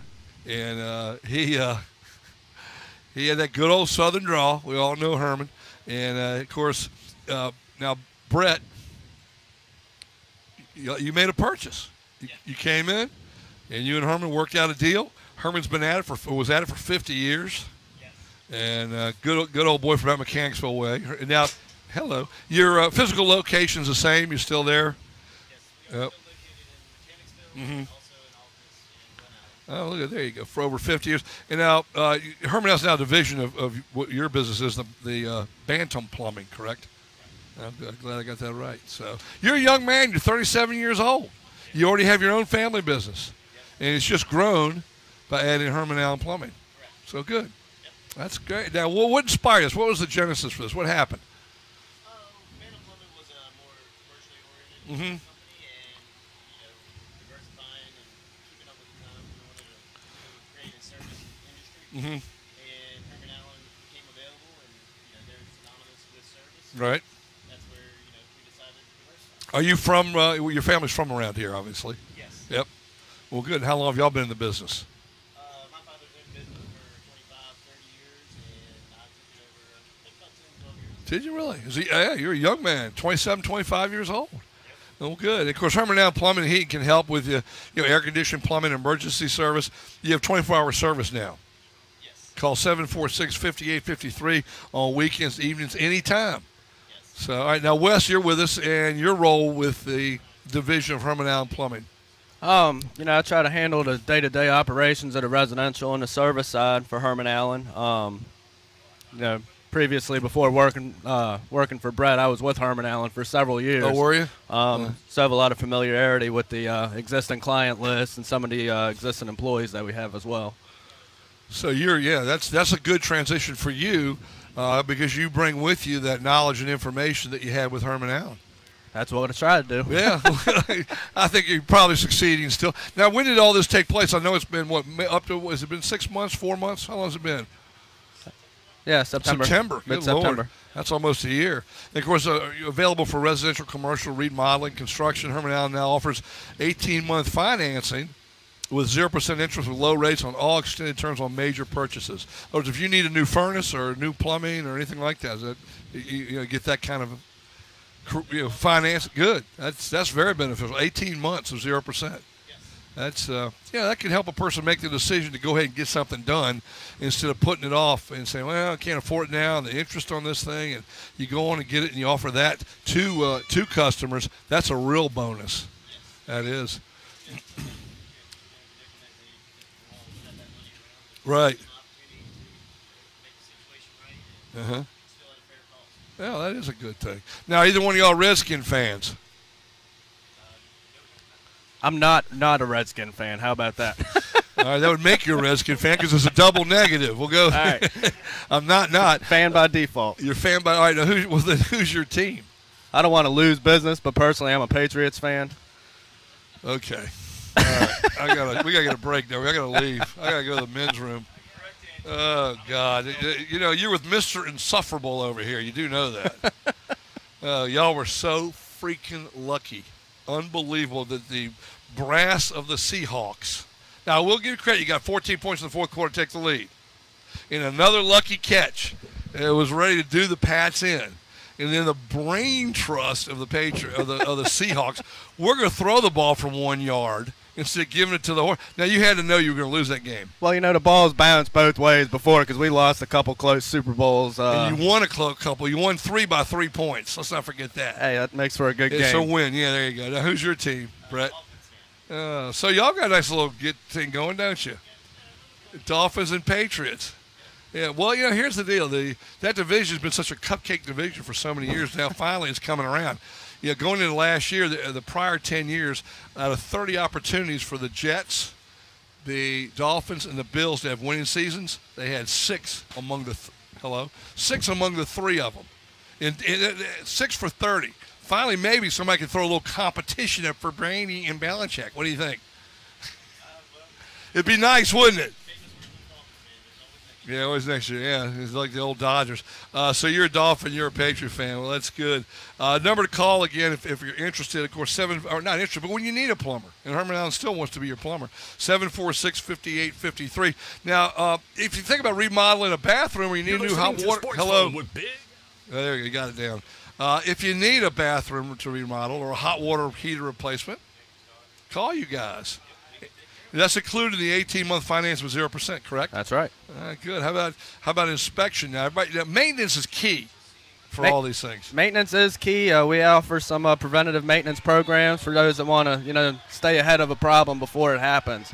By performing some annual routine maintenance, you can save yourself some heavy repair bills down the road and premature equipment failure. It's the old, ounce of prevention is worth a pound of cure. Exactly. And so get a maintenance contract, maintenance contracts maybe, right? Exactly. We can do the legwork for you and give you a remander once a year. You don't have to remember to call us. We'll call you. Yeah, and then show up and get the work done on the maintenance thing. Exactly. Of course, you're on Facebook and online at HermanAllenPlumbing.com, and that's easy to get to. Phone call, we mentioned that. And what you're offering now certainly is a benefit to listeners. So. It's actually Herman Allen Plumbing Inc. I-N-C. Yeah, I missed the ink there. Yeah, let's get that to make sure somebody go to Herman. Whoa, I got hit on the head. I was looking down. Hey, drop the ball. Scott, nice coverage, Scott. Thank you. That ball's mine, Hoss. It hit me in the head. That thing wasn't deflated either. No, it wasn't. Huh? What? Well, then we're talking about a lawsuit. Actually, he'll be right here on the top of the back of the left-hand side of my coat. I was looking down to see the ink on the end of HermanPlumbing.com. So, yeah, if you go to Herman Allen Plumbing, you'll go to HermanAllenPlumbingInc.com. Everyone here at ESPN Radio, we want to say thanks, of course, to you guys for being and then continuing the ongoing support that Herman Allen started so long ago with us. All right, good. Brett, we thank you. And Les? No. Well, thank you. Obviously, you can stick around for a little bit longer. So, now, have y'all been out to watch any of Houston and Washington yet? No. You just got here? Yep, just got here. All right. Now, do either one of you well, I know that you both play the Redskins this year. Yes. Miami's the opener. Yep. Have you asked Scott for tickets yet? You got them already? Did you get any from Scott?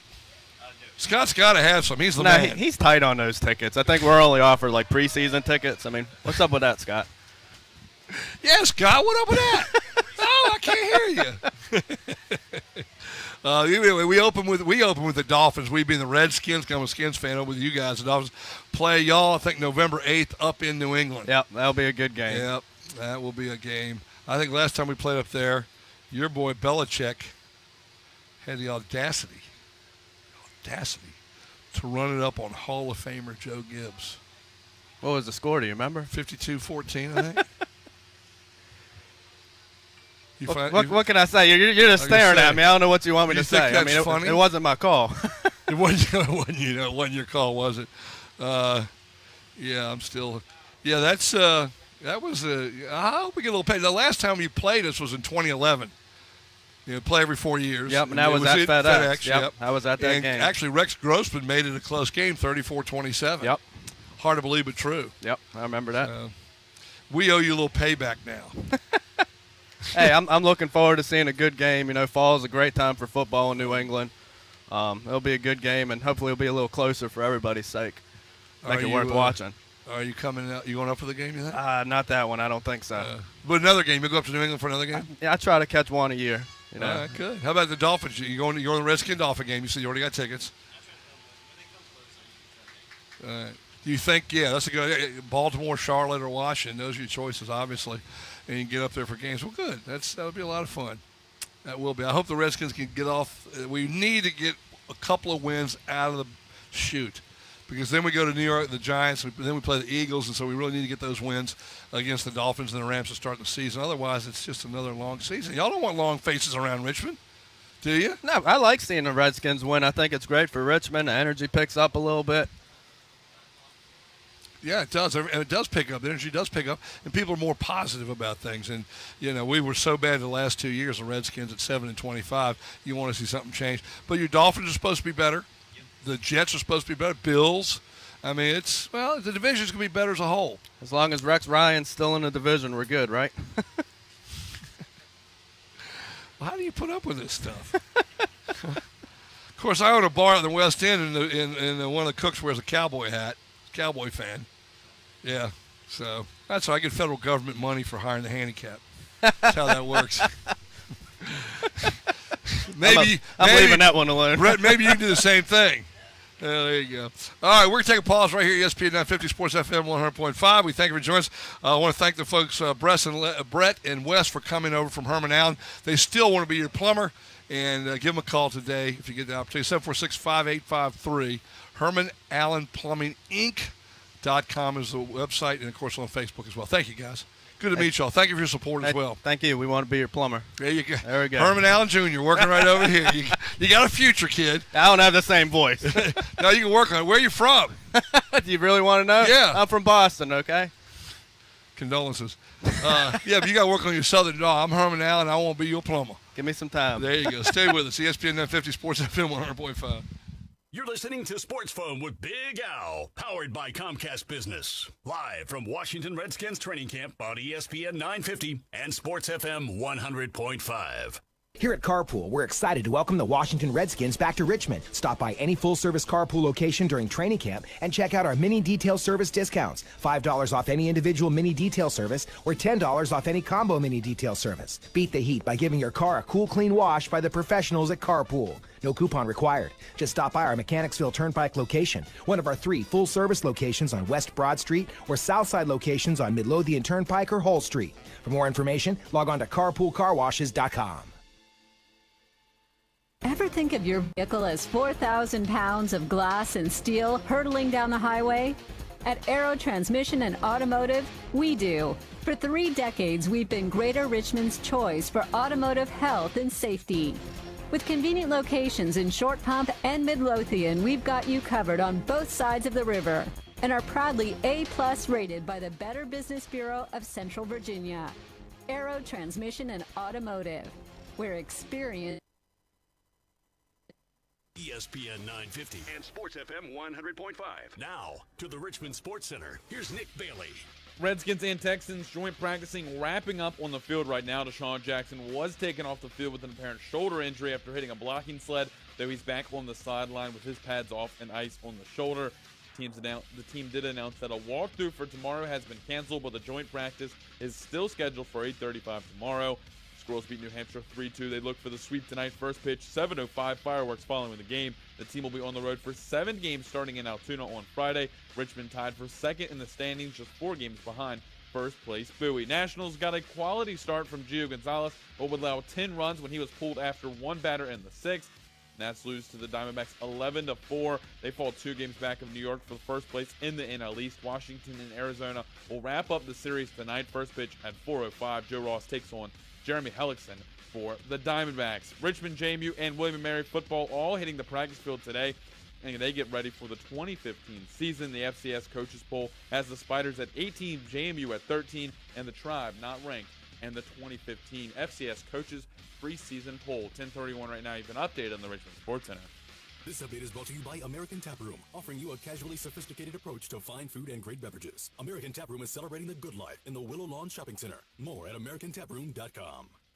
On your way into Redskins training camp, stop into Starbucks on the Boulevard for the fresh whole bean roasted coffee, frappuccinos, and smoothies that you've come to expect. Or maybe you're in the mood to survey the selection of premium Starbucks teas, a made-to-order sandwich, or relax with a delicious pastry. Located at 1017 North Boulevard, just a block away from training camp, Starbucks is open early to greet you as you get ready to spend the day with the Redskins. A great place to meet your friends, plug into our free Wi-Fi with simply the best coffee made on earth. To learn more about the Boulevard Starbucks or a location near you, visit us at starbucks.com. Hello, my name is Reggie Gordon, CEO of Your American Red Cross in Virginia. Just like the Redskins are hard at work preparing for their season, our team is hitting the turf to help keep Virginians safe from disaster. Join our efforts to get ready VA by practicing your family's fire safety game plan. Build your disaster playbook at redcross.org/prepare.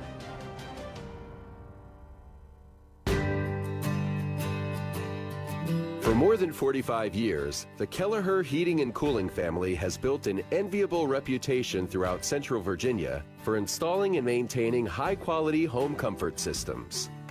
Founded in 1968, Kelleher HVAC includes 3 generations of Kellehers working to serve your home comfort needs. Kelleher developed with a simple mission statement that remains true today: to provide homeowners and small businesses with the finest quality heating and oil, cooling, plumbing, electrical, and generators at a reasonable price. Kelleher's service and installation providers average 28 years of know-how, having earned the highest certifications available. Visit KelleherHVAC.com for more information, or call 649-7501 to speak to a representative for an in-home survey of your heating and cooling system. Welcome to Staples. Hi, Staples guy. I need school supplies for my kids, and I can't spend a lot. With Staples' 110% price match guarantee for back to school, find an item for less, and we'll match the price and give you 10% of the difference. So I'll get the lowest price on backpacks? Yes. Notebooks? Mm-hmm. Calculators? You bet. Even? Yep. Nice. Make low prices happen. Make 110% ready happen. Staples. Make more happen. Price match plus the 10% difference discount valid at checkout for items from retailers operating online What? and retail Who's stores on the or press products sold and conference? shipped by Bill Amazon. O'Brien Valid and through 9/19/15. See store or staples.com for details. It's the JCPenney Huge Sale. This Friday 3 p.m. to Saturday What? 1 p.m. Save on night-to-day doorbusters like Guys and Juniors Arizona Solid Tees just $4.99. And select bras. Buy one, get one free. Was it one of the Plus, you quarterbacks? get $10 off when you spend $25 or more with coupon. Or $20 off when you spend $50 or more with coupon on Ray select Malaluga? apparel, home, shoes, fine jewelry, and accessories. Download our app for coupons. JCPenney. When it fits, you feel it. Coupon valid 8/5 to 8/8. Buy one bra at regular price, get a second at equal or lesser value free. Some exclusions apply. Check newspaper or DSP.com for coupon and details. Training camp coverage on ESPN 950 and Sports FM 100.5 is wanna brought to you hunt by for a- Union. When you're ready to feel good about Yes. where you bank, bank online at bankandunion.com. Some band of horses.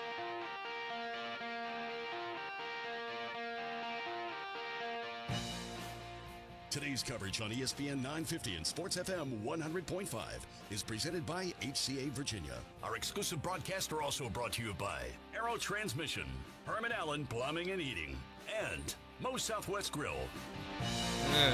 We are here. We're back.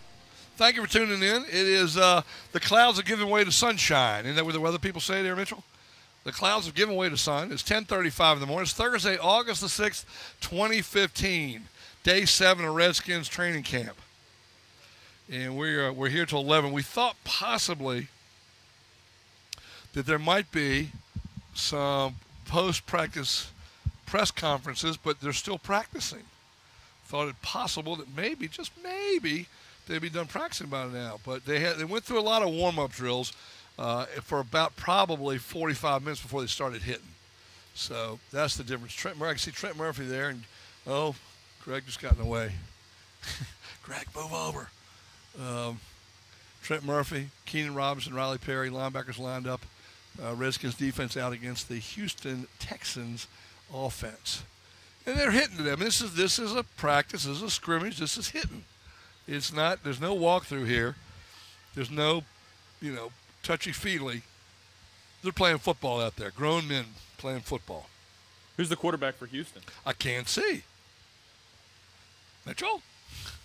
I can't see. Maybe I'll ask Scott. I see the Texans don't have names on the back of their jerseys, so that doesn't help much. Hey, Scott, Maybe Scott can go find out for us. Or Pine Tree. Pine Tree, who's quarterback in the Texans, Pine Tree? Who? Brian Hoyer. Oh, that's so disappointing. Put the sets on. That way I can hear you, if you would. Put the cans on. I can hear you. He's got to turn you up. Hang on just a second. Pine Tree Wallace is with us. Brian Hoyer is the quarterback from Michigan State and formerly from the Cleveland Browns. Right. And who else? You're saying somebody else out there? Yeah, D'Angelo Hall just got carried off. He just got hit and kind of looked bad on his right knee, crumpled down a little bit, and was not putting any pressure on that knee. So he is taken to the tent. Not good, I know. I'm sorry, Al. I wanted to bring you good news, but that's all I got for you.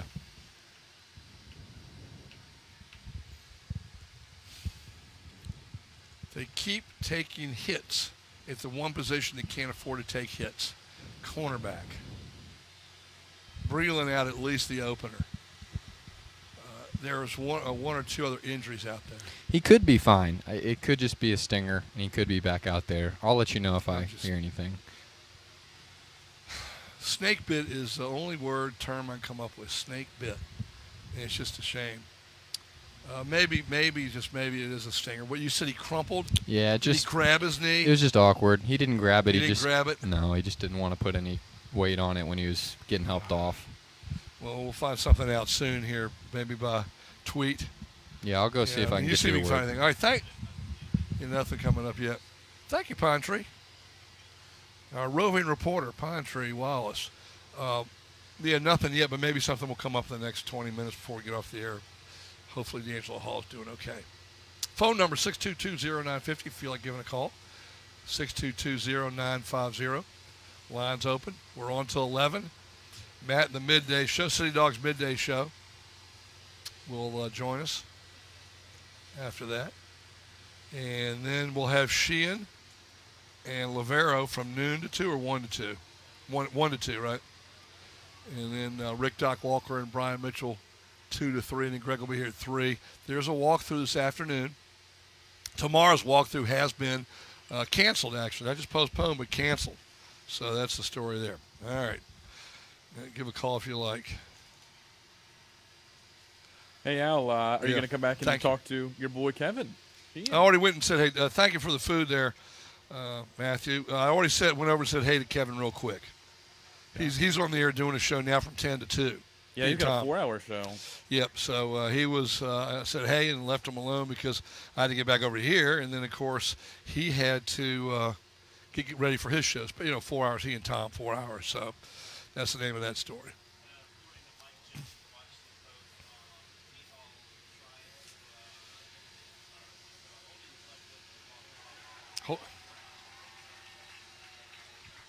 Okay.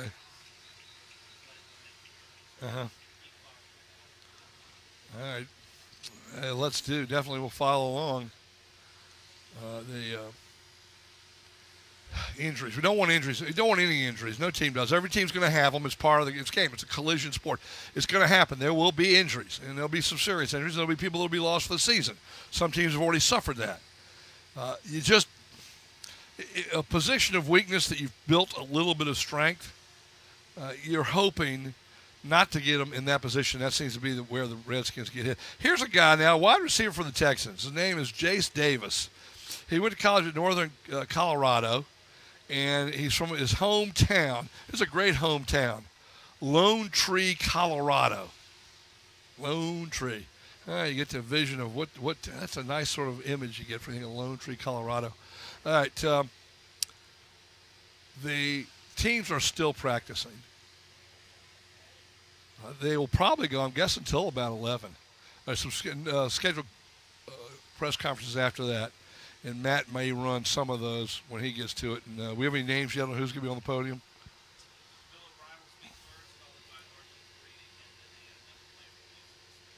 Bill O'Brien, the former Penn State head coach, is now, of course, second-year head coach of the Houston Texans. So that's it. Nicholas, any news on your end over at the station? No dogs today. That's a positive. I feel safe being in the studio. I'll be looking on Tuesday morning. I'll be creeping around.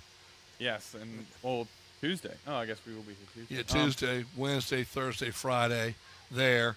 And then I'm just watching Twitter. I'm jealous. I'm looking at all the pictures of J.J. Watt And then you said, who else would I be excited to see? I would be excited to see Ryan Mallett and Brian Hoyer, to see the quarterback battle, as well as Javian Clowney, who made the trip. Yeah, unlike last year, who Gronk didn't make the trip despite being on the pop list.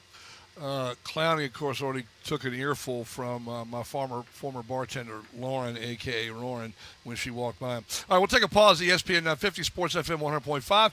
We're here till 11 o'clock, and, of course, ESPN 950 and Sports FM 100.5 will be here until 6 p.m. this afternoon. Stay with us, won't you? You're listening to Sports Phone with Big Al, powered by Comcast Business.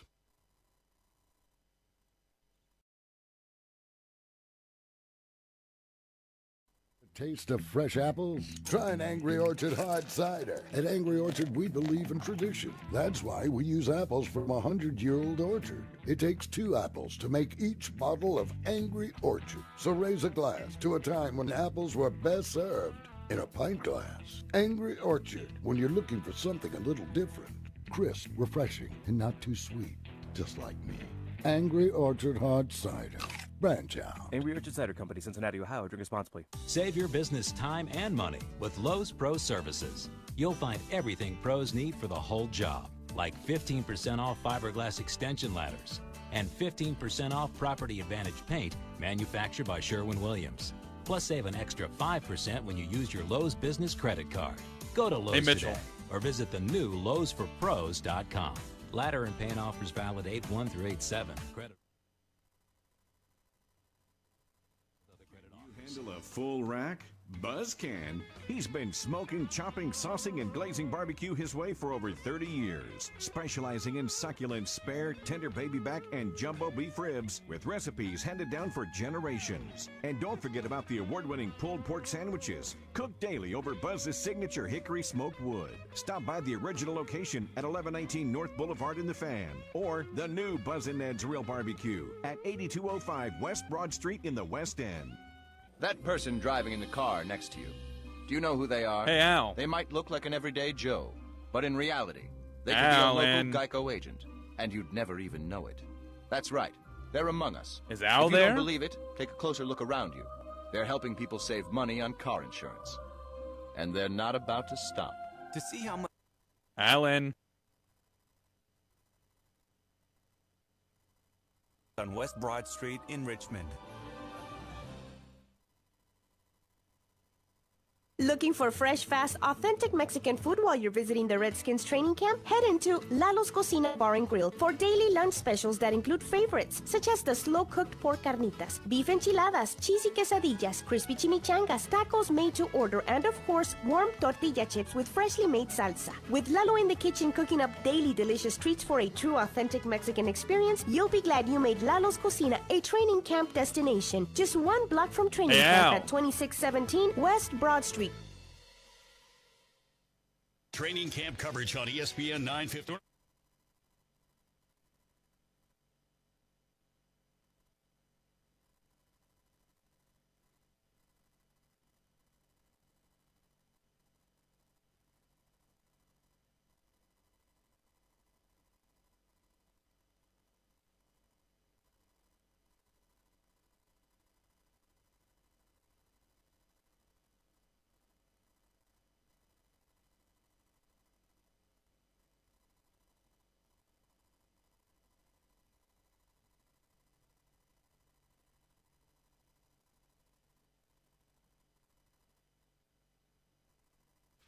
And, Nick, you wanted to bring a little bit up about the Nats, what Denard Span and Strasburg both due back, I think, today, aren't they?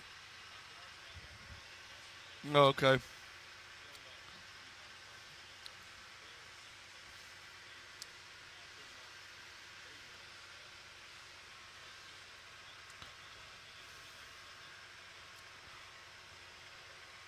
Ooh.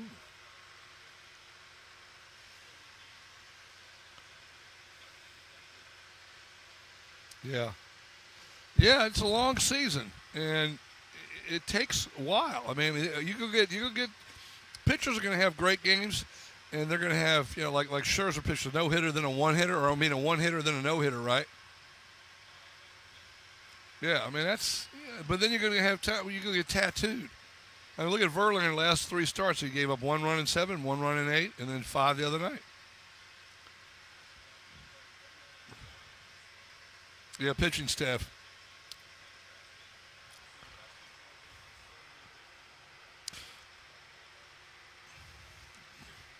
You got to stay healthy.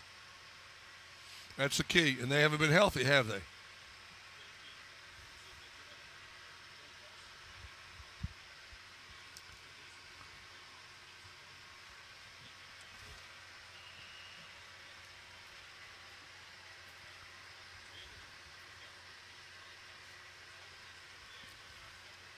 Well, that's what happens.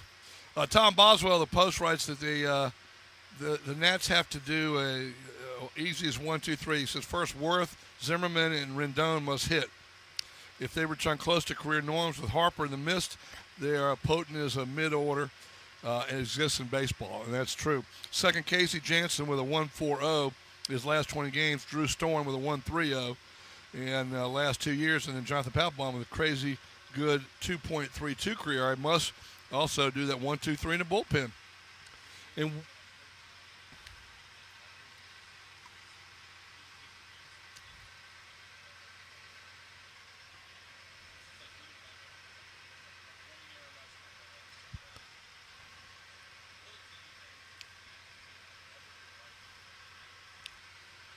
Matt Williams must get playing time for Espinoza, Clint Robinson, and Michael Taylor to keep that 1, 2, 3 going. Oh, well. Yeah.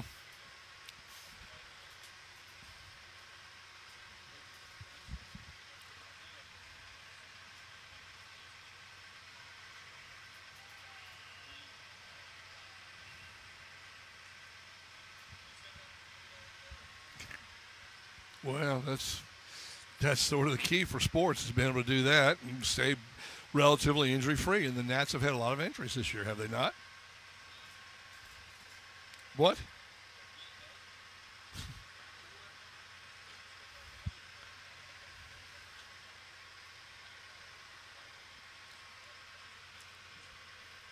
Well,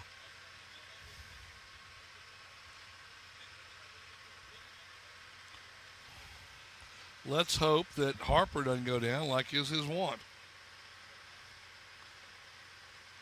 I hope not. I mean, I'm sure I'm not the first one to say that. So.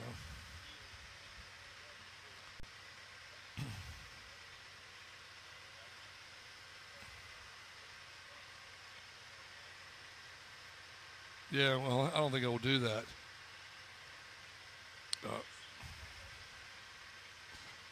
Yeah, I think he's got a shot to win the NL MVP, yeah, with the numbers he's putting up. I never say he's a punk. Yeah, no, I said his game was immature. His game hadn't matured. He had. Yeah, I mean, what I said was he hadn't matured as a player yet. He hadn't learned how baseball's played in the major leagues the last few years. He got hurt. He only played X amount of games. He is I said earlier, he has finally learned to play the game and stay healthy. It takes time to learn Major League Baseball. So, Bleacher Report does have the Sean Jackson X's practice with apparent shoulder injury. He's back out there with the wrapped. D'Angelo Hall has his helmet on, wants to play, but I don't guess they're going to let him back in. Redskins, of course, are playing now 3 days. Of course, I'm reading some things from Bleacher Report. Redskins Crowder destroys Texan quarterback with juke, but he also slipped. We saw a video of that earlier. The guy who was covering Crowder, it's a little wet up there, and people are sliding around, so that's what he did. He did get a juke on him. The guy fell, but it might have been more the slickness of the surface than the juke, so we'll see. But there's a lot to read and a lot of tweets and updates if you go to Bleacher Report and Washington Redskins. I have on as my team, obviously, to try keep up with them. So that's what's going on here. 10:50 in the morning, ESPN 950 Sports FM 100.5. The Skins a week from today will be in Cleveland for an 8 o'clock start against the Brownies. Where the Giants open up their practice, their preseason? Cincinnati Bengals. Oh, it's Friday. Yeah, next Friday night, the 14th, the Giants will be at Cincinnati at 7:30. How about that? Then the Giants play home to Jacksonville. Week 3, the dress rehearsal, the Jets and the Giants, who will play in the regular season. It's a home game, I think, for the Jets. Yeah, I just want to tell Mike Barone it won't be like the year when there was a flood in New Orleans and, Katrina hit, and those daggone Giants got 9 home games and won the division by 1 game. Could have played in the Walmart parking lot. Oh, my. Look at here. What do you got for me? Oh, here we have the Jets. Yeah, the Jets have a Giants home game. Okay. All right, so you don't have 9 home games again. Yep. All right, what do you got for me?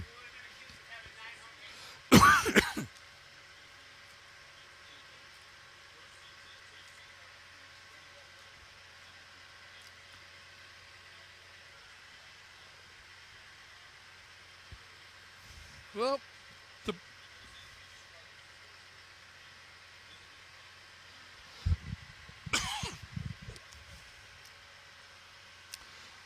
once you start playing for keeps in a preseason game for the first quarter, and everybody else that plays after that, the second, third string, they're playing for keeps. They're not laying down. It's important. Guys are fighting for jobs. Stars are trying to hone their skills to get ready for the regular season, which will be at that point 1 month away exactly, August 13th to September 13th. So if he struggles, you say, all right, well, let's see how he does next week. Because they'll only probably play a quarter against Cleveland, I would think. Maybe a quarter, a couple plays in the second quarter, depending on the situation. Then they'll get McCoy and Cousins in. And then you see the second game. If he struggles in, you go to the third game, which is the dress rehearsal.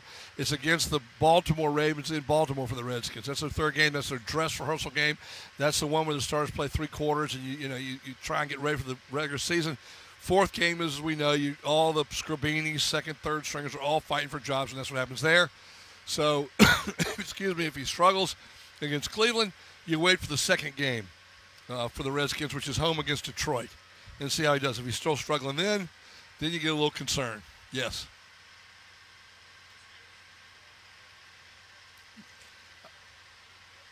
I don't have a panic button. We don't have a panic button. No panic button. Remind me to give him a shot right in the chops like that football did in my head. All right. Yeah. Yeah, I'm looking down at Herman Allen Plumbing Inc. And the ball hit me right at the top of the head. If I'd been looking up, I would have caught it. No, if I'd been looking up, I would have caught it.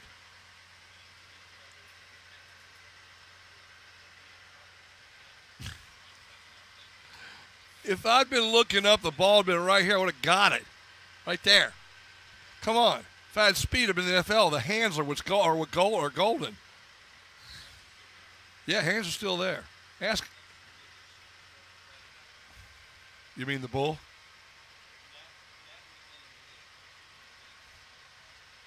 Oh, nah.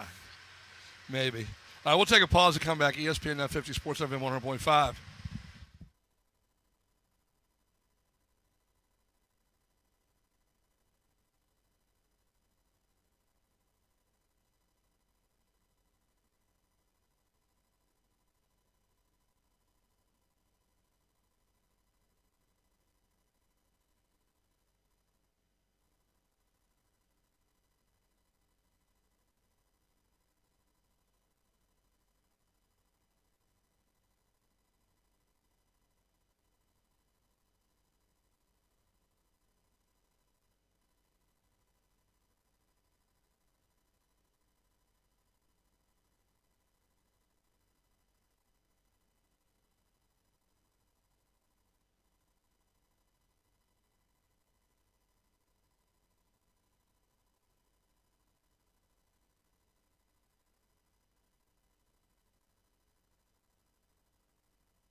Whoa, out of time.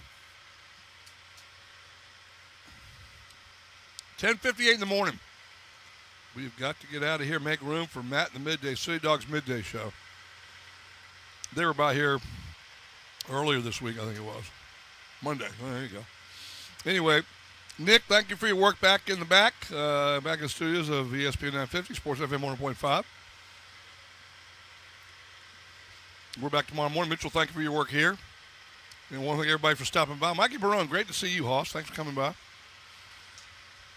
Always a good time out here. We thank everybody for listening. We will be back tomorrow morning. Of course, the City Dogs Midday Show coming up with Matt in just a couple of minutes. I'm out of here for now, and we thank you for listening. Back tomorrow morning at 8:02. Thanks again for listening.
So I think they're going to stretch.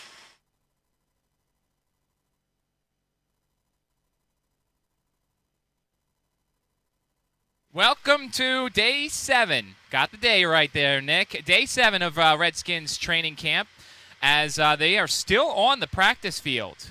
The Texans are in town. They are right now looking like both teams are doing goal line drills, and they are both in town. And we have our best crowd of the year so far. Big-time crowd. A lot of luminaries on the sideline, including me. No, I'm just kidding. Including our good friend Chris Russell, and Trevor Maddich is here.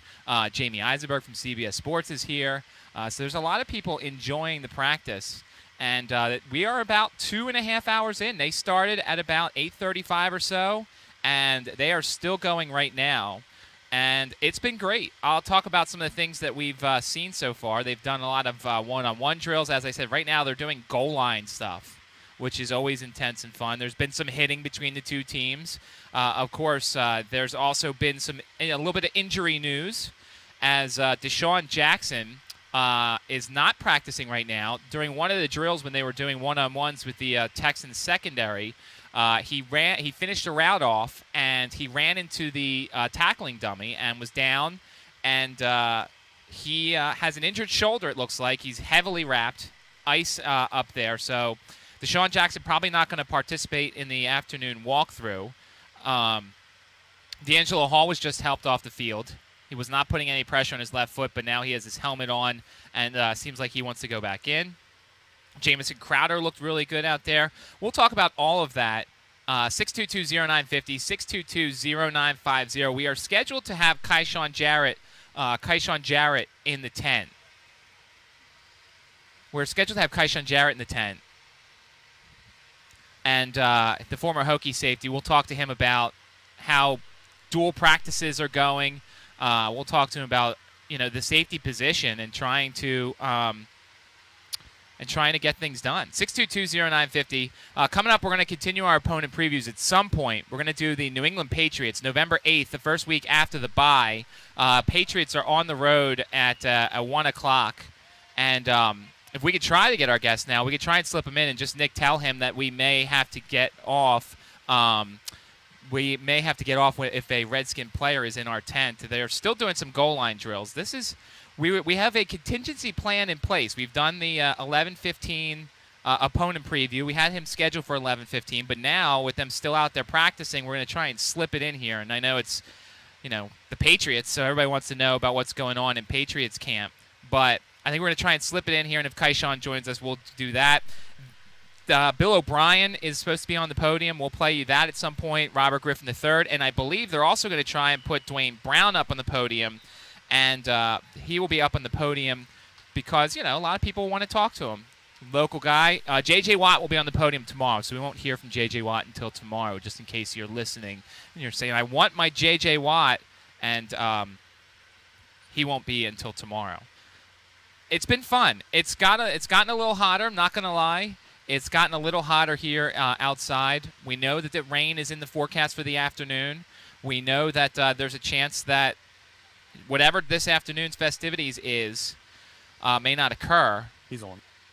Let's continue our opponent previews.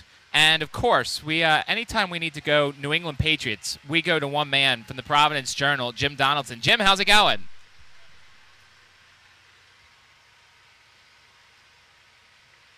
Jim, how's it going? Good, Matt. How are you? Good, Jim. We're going to try and stay Brady-free for the most part on this interview. How are the early reports on Jimmy Garoppolo in practice? I think Jimmy is, an intriguing prospect. He doesn't lack for confidence, and I mean that in a good way. He walks that fine line. You don't want a kid who's cocky and unrealistic, but certainly you don't want him to be unsure of himself. He seems very bright. What we saw of him last year and what were by and large no-pressure situation, he was encouraging. You certainly don't expect him to be to Tom Brady what Tom Brady was to Drew Bledsoe, but if they have to use him, there are worse quarterbacks in the league. What about Matt Flynn? Is there a scenario where maybe, let's say Brady's suspended for those 4 games, is there a scenario where Matt Flynn could be the starter instead of Jimmy Garoppolo? Well, you could always create that scenario, but I think that's highly unrealistic. Jimmy is Brady's clear-cut successor as we speak.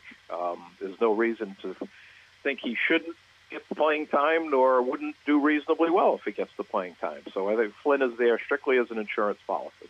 Let's talk about the running back situation. LeGarrette Blount obviously not going to be there for that first game. There's, as usual, a whole host of options at running back, but we know how fickle Bill Belichick is with putting them in.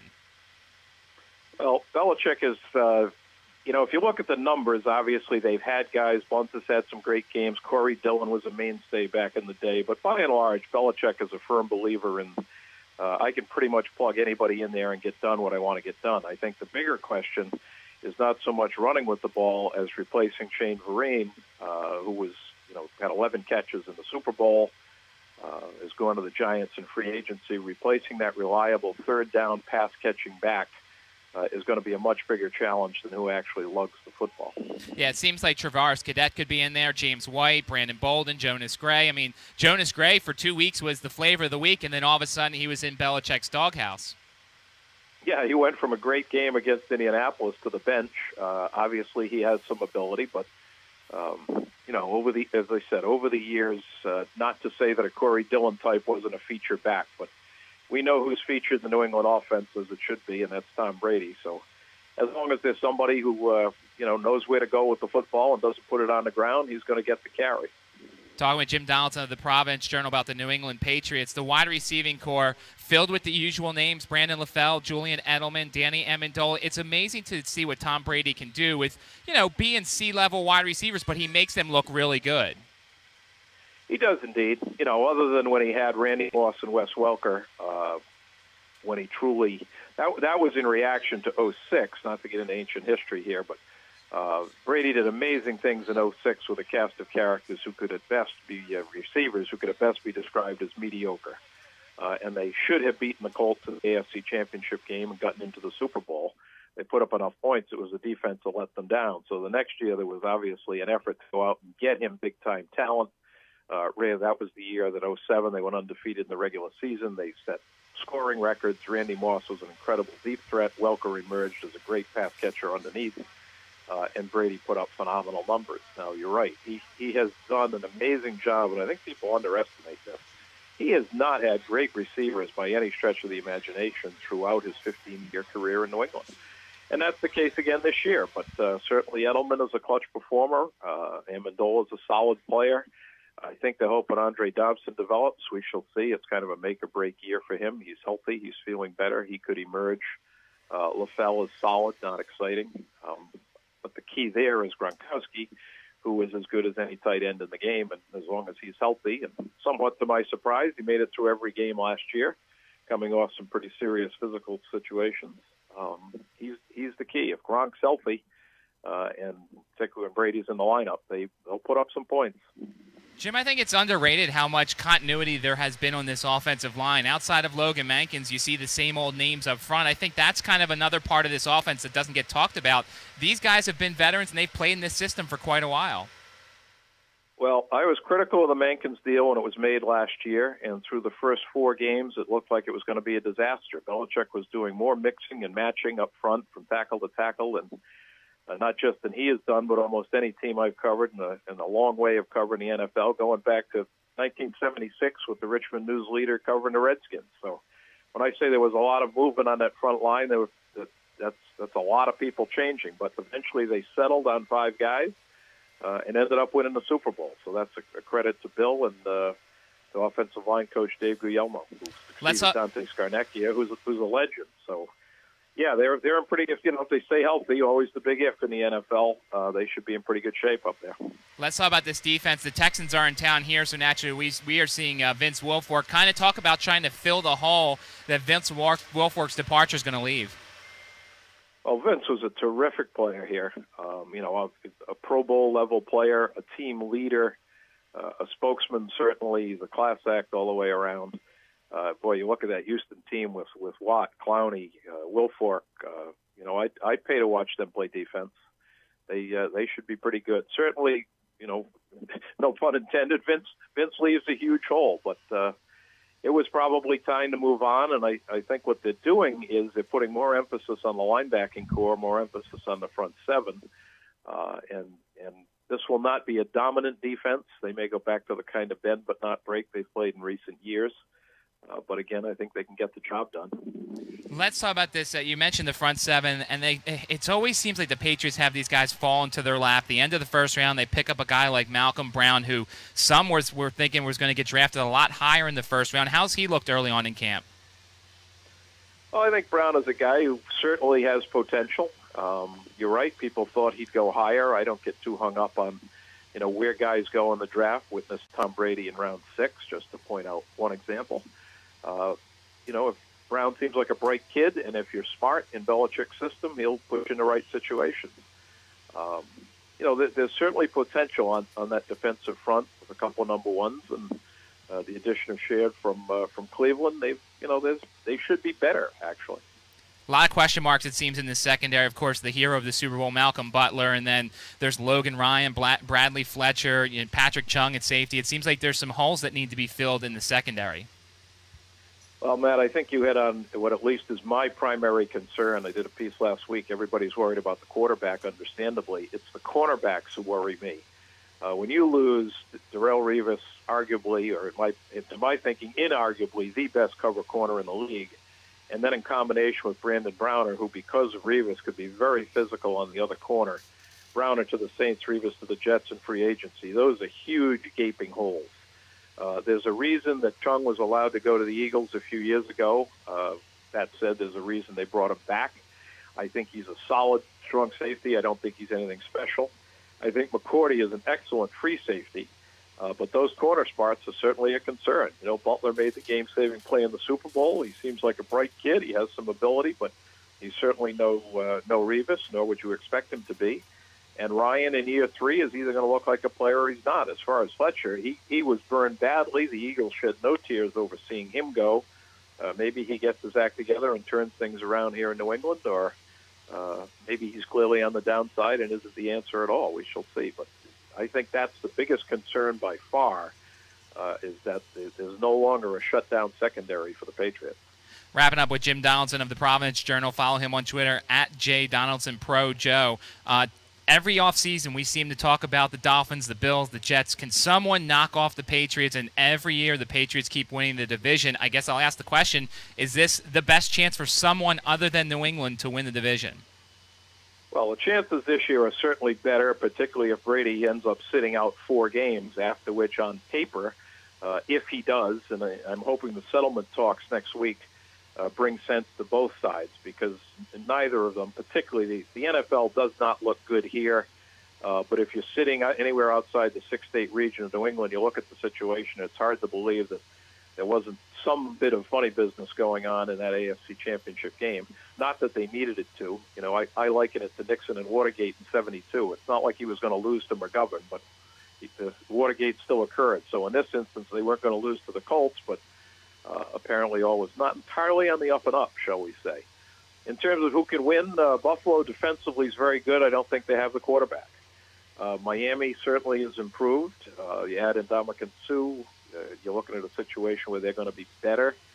Are they good enough? I'd say if they have the best shot. The Jets have no quarterback. They have no shot. I think the Jets are in last. Miami and Buffalo probably playing for second. I would pick Miami for second just because Tannehill's a better quarterback. Jim, normally I ask everybody, all the people who have come on, about the over-under win totals in Vegas. They don't have one yet for the Patriots with this Brady story. I'm going to set one for you, 10.5. You think the Patriots go over or under? The half's a tricky one. Of course. I suppose if you had 10, I could take 10 and take a push. I think they'll be in that 10 or 11 range. Again, if Brady sits 4 games, and I tend to think he won't, I think the punishment is way too harsh on a variety of levels. I don't mean to underplay the Deflategate business, but, you could make a case it's no worse than Gaylord Perry, who's in the Hall of Fame throwing spitballs, or Whitey Ford scuffing up balls, or things that a lot of clubs do. And I'm not condoning it, I stress that. But it is nowhere near the big deal that has been turned into. So that's the question. That's why Vegas doesn't have it up there. I mean, if Brady is out, then on paper I would say the best the Patriots could be after 4 games is 2-2. I'd probably guess 1-3. Pittsburgh at home in the opener would be tough. At Buffalo would be difficult because the Bills have a lot of enthusiasm up there and a very good defense, which would make it tough on Garoppolo. They certainly ought to beat Jacksonville at home, and then I don't see them beating Dallas in Dallas with Garoppolo at quarterback. So if we say they're 1-3, it's hard to get past 10 wins. But as I've been pointing out to people, last year they were 2-2 and looked horrible on a Monday night game in Kansas City and came back to win the Super Bowl. So I suppose if I had to, at 10.5, I take the over because when Brady comes back, I guarantee you will see a very angry, very motivated man. And you're talking about a guy who has been as motivated and competitive as any man in the NFL in the last 15 years. So my take at this stage would be I'd go with the over. Well, Jim, I hope that this story ends at some point eventually so we can actually focus on football. Follow him on Twitter at @JDonaldsonProJo, writes for the Providence Journal. Jim, we always appreciate your time to talk a little New England Patriots. Well, always a treat. Back to you guys in Richmond. Thanks, Matt. Appreciate it. No problem. That is Jim Donaldson of the Providence Journal. Nick, we don't need to take too much time, I don't think. I think both of us think this is going to be a loss. Yeah, I just don't see any way. I mean, maybe if the suspension gets a lot longer, and I don't see that ever happening. So, yeah, definitely a loss for the Redskins. What's the record for them now? I have them at 4-4, losing all 4 road games, winning all 4 home games, and we're going to take a timeout because momentarily we'll have Kaishan Jarrett, the former Hokie safety. He'll be in the 10 after this. You're listening to ESPN 950, Sports FM 100.5.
Slip. Stop by and try Richmond's best hot dog at City Dogs.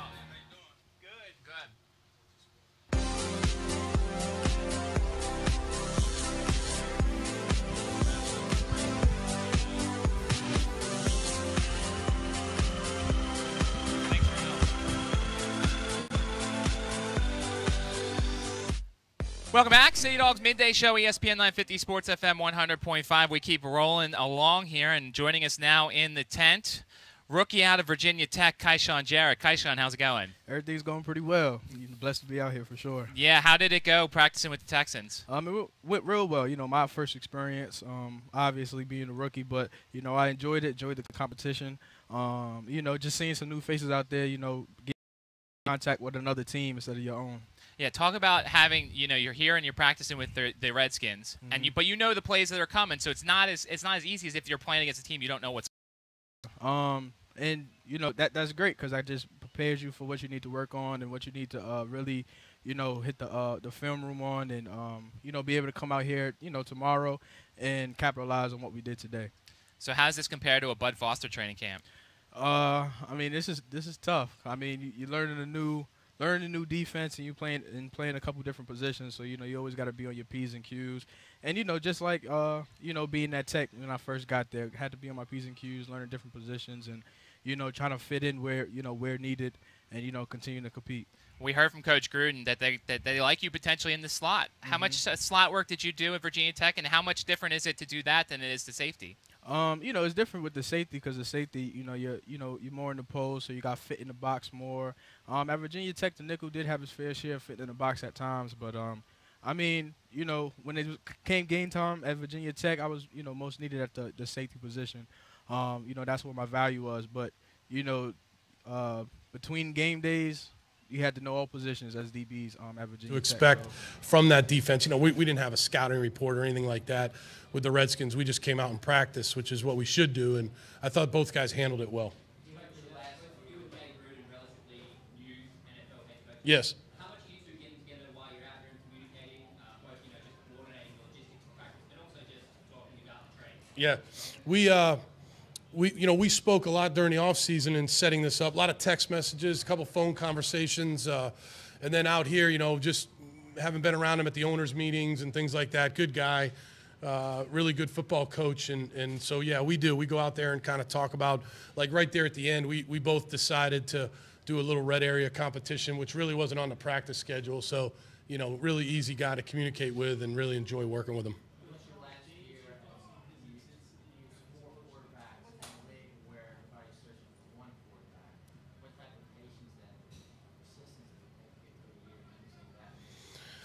Well, I give those guys credit. I give our coaches credit. The 4 guys that played for us last year did an excellent job. They all came in different situations. All of them, most of them came in based on, maybe a guy getting injured ahead of them or whatever it was. They came in and they all had to play against very tough defenses, and I thought they showed up really well. And I give our coaches credit.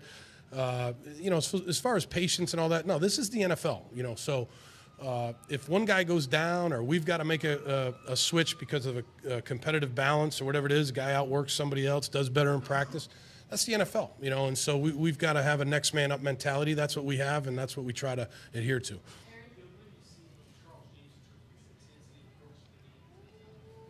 Charles is a very competitive kid. He really wants it. He knows our defense well. And he brings a lot of energy to the field, which is what I like. And I could say that about all of our guys. They really bring a lot of energy to the field, and he's a guy that's really competed well in training camp for a job. A couple of guys that are actually around here locally, Jonathan Grimes and Jasper Coleman. Right. What can you tell me? We haven't been in camp with this. What can you tell me about their performances and their hopes to make the team? Yeah, Grimes has had a good training camp. He's strung about three good practices in a row here. He's done a good job. He's a smart player. He's one of our core special teams players. He's a guy that really knows our offense well. He plays a lot on third down, but now with Arian out, he's playing more on first and second down in certain packages. Really dependable guy. We enjoy coaching him. Jasper, we just got in the spring, and he's improving every day. Hard-working kid, and just got to keep improving every day.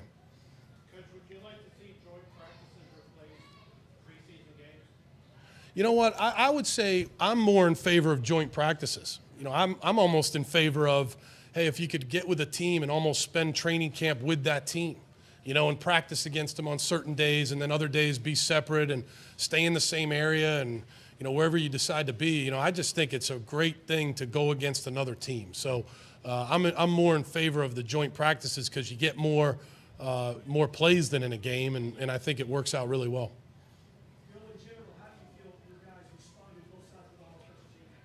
I thought they responded well, Mark. I thought they came out here ready to go. We had a good, we were kind of delayed getting here. We had some playing difficulties, mechanical issues.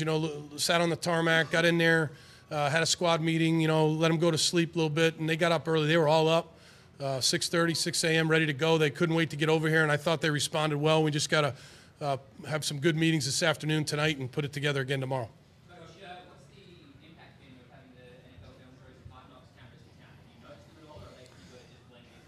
Yeah, they do a good job. I think in the beginning you really do notice them. They're there, and it's hard not to notice them. But as time goes on, they definitely blend in. The director, Matt Dissinger's been a really good guy to work with, and it hasn't been an issue at all. Well, we'll see when the first show comes out, but to this point, it hasn't been an issue at all. Does it make you catch your words when you are in your office and you know they've got those stationary cameras there? Are you present or? I look up at the camera and I say, "Are you filming me?" And the camera has the way of saying yes or no. And so when it says yes, I usually leave the office.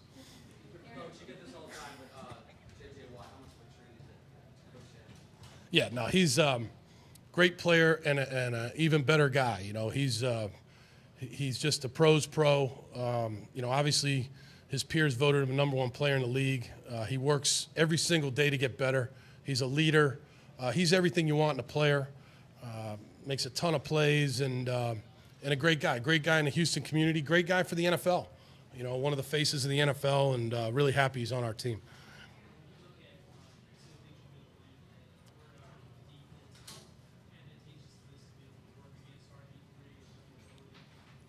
Can you repeat? I'm sorry. Yeah. Anytime you can go against another offense, especially like Washington's offense, and then, you know, Washington's defense too, it's really good because you're seeing different schemes. You're seeing things that our offense doesn't do at all in practice, you know, and then you're seeing things from their defense that you wouldn't see just because that's what they do. And so I think anytime you have a chance to do that, that's why I was saying over here about these joint practices.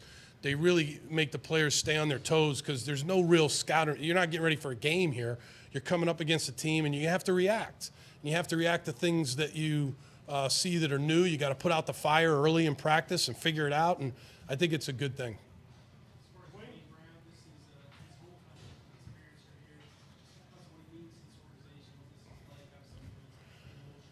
Yeah, Dwayne Brown's the leader of the offensive line. You know, he's a true veteran. He really, one thing about Dwayne Brown that really makes me proud to be associated with him is that he came into this offseason, and he played well last year. You know, he was a Pro Bowl player, but I think he knows that he can play better. He has high standards for himself. He came back in OTAs and then early in training camp in great shape. He's having a really good training camp. He's one of our dominant performers out there and just a great guy to coach, tough, out there every day, and really knows our system and just fun guy to be around.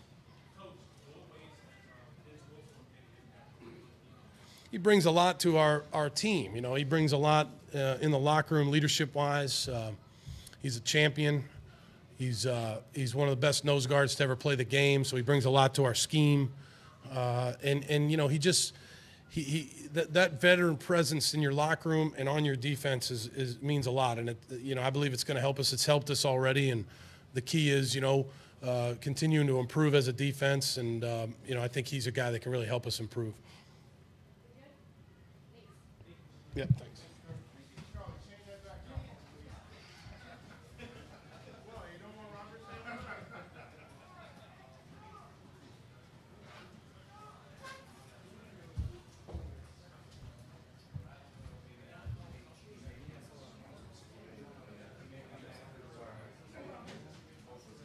Hey, it'll be about 2 minutes for Robert.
Welcome back. City Dogs Midday Show, ESPN 950, Sports FM 100.5. Thanks to Kaishan Jarrett for joining the tent. Everything's, knock on wood, everything's timed out pretty well. RG3 is going to be at the podium momentarily. We miss Bill O'Brien. We'll play you certain parts of it. I mean, listen, if you're a Texans fan, you probably know where to find it. And if you're not a Texans fan, we'll play you a couple bites. Talked about Jasper Coleman.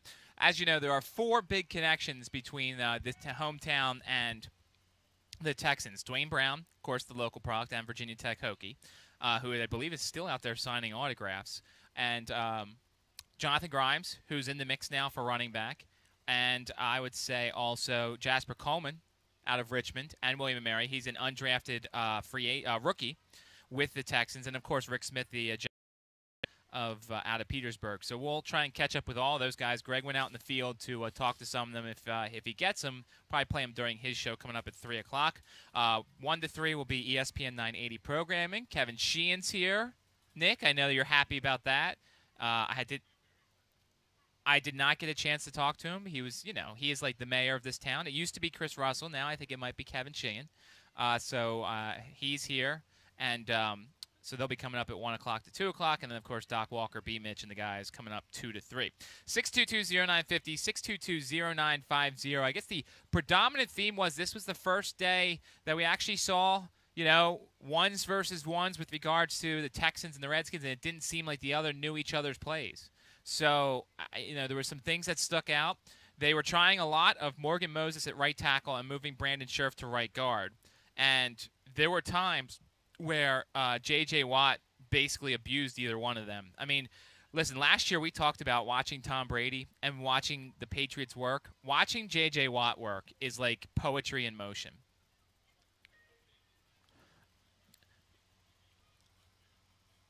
He's not. I mean, he's big. Vince Wilfork is about as big as you think he is. J.J. Watt, right? I mean, it's funny because everywhere you look, when they were doing the ones, J.J. Watt was there. He literally turned everything. They used double teams quite a bit. There was a couple of false starts. The Redskins were a bit sloppy in some of the drills. There was a couple false starts by the offensive line, the offensive line. So. There's a little bit of sloppiness, but I think that's going to be with a young offensive line and a stout defensive line. I think that's going to happen a lot. But it was interesting to see how much they used Moses at tackle and Scherf at guard because they're just trying some different combinations. We heard from Bill Callahan and Coach Jay Gruden that, there are certain depth issues in certain places. So why not try some different things and see what's happening? Nick, sorry to cut you off. Let's go to RG3. Okay. Well, just what was it like to go up against another team's defense today, particularly one with number 99 on the other side? Yeah, he's a good player. I think we had a great day. I think the offense did a good job moving the ball. The last session there, I could have done a better job with 2 of those passes that I had, but I felt overall it was a great day for us, great competition, going out there against different foreign bodies, foreign coverages that we haven't seen, and just being able to play and react. No questions? All right. Hey, Robert, what do you think you're better at most this year than previous years? Where have you improved the most, do you think? Yeah, I mean, I just knowing the offense and second year in it, feel like you can go out there and you kind of know what to do. And I think that helps. You can play free and not be worrying about 1,000 different things at one time going on in your head. So I just feel more comfortable in the offense, comfortable with where I'm at, and comfortable with the coaches. So that's all you can ask for. Anyone else? Robert, a couple of tipped balls today, a couple of balls batted down. Were passing lanes closing up? Did they just have long arms? What happened there? Yeah, I mean, I wish I could go through and describe to you how they blocked those balls, but I can't. I don't know. They did a good job, but our job is to make that not happen. There's no other way to say it. So it happens, but we'll get better from it. Back here, Jamison Crowder looks like he's had a pretty good camp. You've been throwing to him a lot. What do you think? Yeah, I mean, he's had a really good camp. I think all of our guys have. It was sucked to see D-Jack go down there after the first one-on-one, but it gave the other guys an opportunity to step up and make plays, and they did. So we have some depth at receiver, and those guys are doing a great job. So I'm really, really excited about that.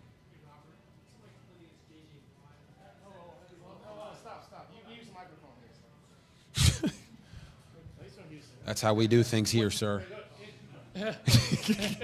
Right. Robert, it seems like you've been a little bit more in the pocket, a little bit maybe more stationary, working on your form there. How have you evolved as a true pocket passer, and what are we going to see in that regard this season?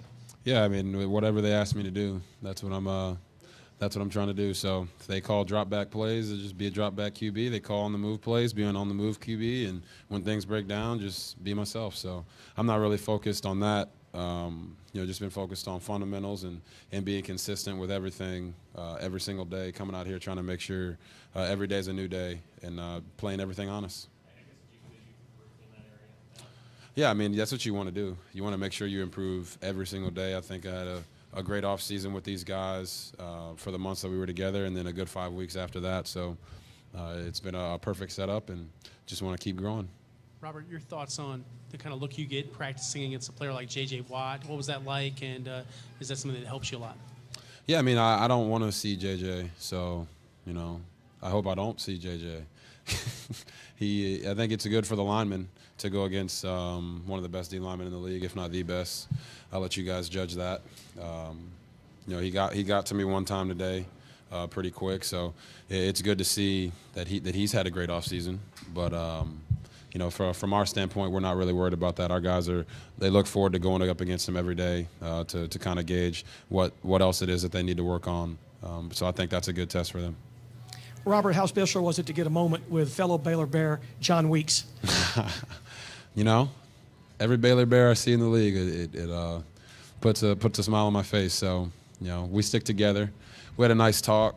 Jay came over and, I'm talking, smiling at her. He's like, this guy must be a Baylor Bear. So they know that every player from Baylor is the greatest player in the world, in my opinion. So that's just the way it is. So it was good to see him. Robert, hey, my Texas people, come on, Tony. Do you get more out of joint practices, or do you get more out of preseason games personally, and as an offense, figuring out what you need to do? Can you get more out of a day like today than you would in a preseason game? Yeah, I mean, in a preseason game, you want to kind of get in and get out. I think out here it's a full slate of plays, a full practice day, great competition. So, guys get to go against guys that don't know every release that they have and don't know the concepts that we run. So I think it breaks up that part of camp a little bit. But everyone gets turned up and gets excited about going against someone else. It feels like an annual question for you a little bit, so I apologize. But it seems like you're not posting on social media again right now. I guess I'm just curious why you're doing that. I mean, I'm focused on football. I mean, I'm in camp. I know other guys are still posting on social media, but, I mean, it's not a planned thing. I just, you want me to post pictures of watching tape? I mean, isn't that what social media is? So, nah. I mean, it's not a planned thing or anything. I just haven't had time. So, just focused on getting better every day, playing football, and then after camp's over, get a little more free time. Maybe I can start posting again. The offense got in a groove there in that 2-minute drill a couple of days ago. Can you kind of go through that? And you found several receivers there. So, what was happening well for you guys there? Yeah, I just think everyone's was where they needed to be. It's everyone doing their job, and it's my job to facilitate the ball and get it to them. So I thought we did a good job that day, moving the ball down the field, keeping our composure. All it takes is one play to move your drive along, and we did that with Niles on a seam route. So and then today and move the ball. Like I said, I thought we did a good job. I could have done a better job with the two passes that I missed there, but. I thought overall the day went well, and the team in 7-on-7 periods, the one-on-ones, is just great competition and great to get through all those reads versus a different defense. Out of the new guys that you've been playing with during camp, who are you excited? Whose performance are you most excited about? All of them, man. They've all stepped up to the plate. Really, dived into their playbook and make sure they know what they're doing. So I don't want to single out any one of them. I think all those guys are doing a great job. Robert, Brandon, and Morgan on the right side of the line don't have a ton of experience. How do you think they're kind of looking early on, and how do you kind of feel about that? Yeah, I mean, I think coaches are going to put the best five in front. So whatever lineup that is, that's what they'll come up with, and I trust those guys. I've trained with them. I know how they are as people. I know they're going to give it everything that they have. So whenever we start against the Dolphins, whatever 5 they have up there, that's who I believe in. Robert, how do you feel you guys did in the goal line situations? Yeah, I thought we did good in the goal line situations. We had two runs in the pass with the first team, and then 2 passes in a run with the second team. So I thought that was good. The biggest thing down there is you're thinking touchdown, check down. So you're trying to make sure you're keeping the ball on your side, throwing it to your guys, and I thought we did a good job of that.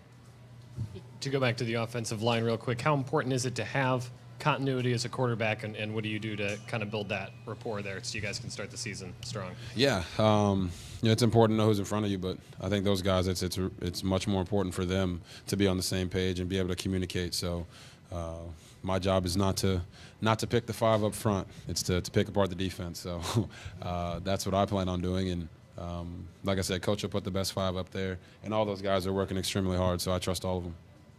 Thanks, Robert. All right, y'all have a good day.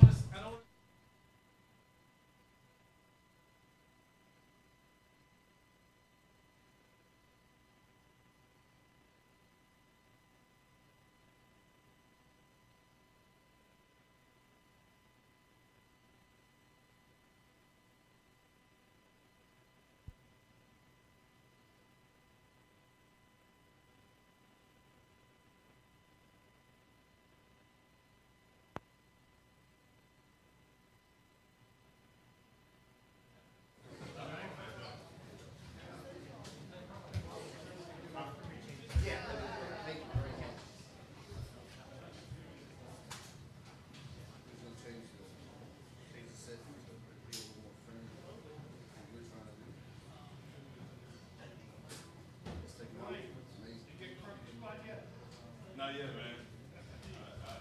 I haven't seen.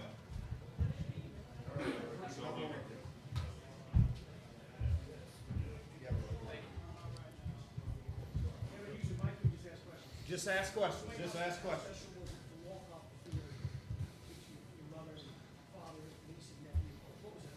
It's very special. It's still kind of surreal to me to be in my hometown, and playing professional football. I never thought, this kind of opportunity would come.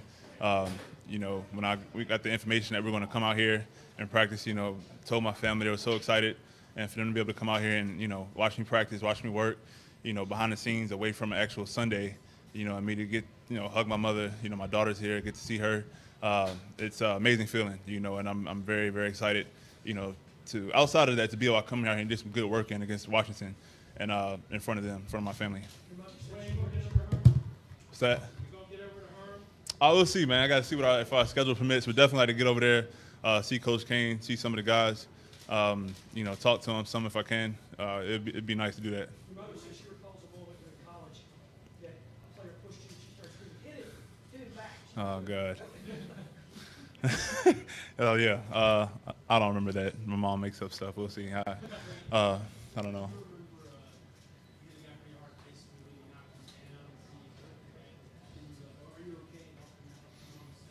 What is she talking about? She making me seem so soft. No, I don't. I don't remember doing that. I don't know. My mom might recall something I don't know. She might. I've played a lot of football.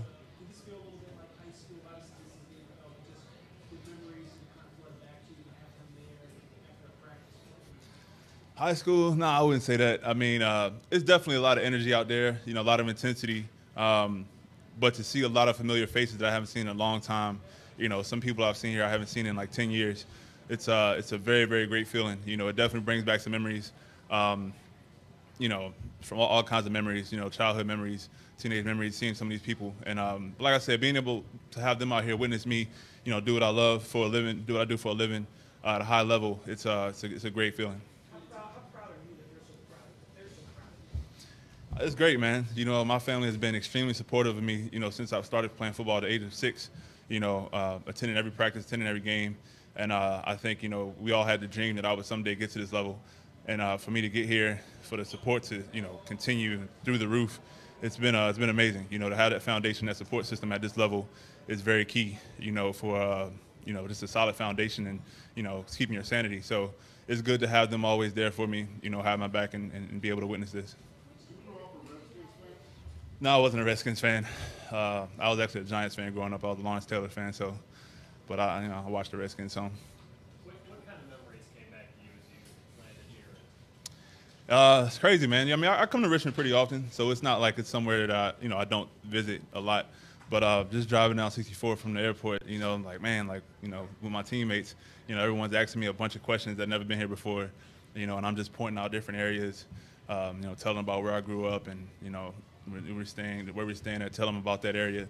So it's a great feeling, man. And like I said, I never thought I would be playing football here. So it's nice, and it's just high school memories, college memories when I came back home and visited, middle school memories, everything. So. It's like night and day. I mean, high school was tough. But our 2 days are pretty intense. Coming here, well, first thing I got to say is the weather here is amazing. It's a big change from Houston. So coming out here to these practices, just the weather alone makes it a little bit easier.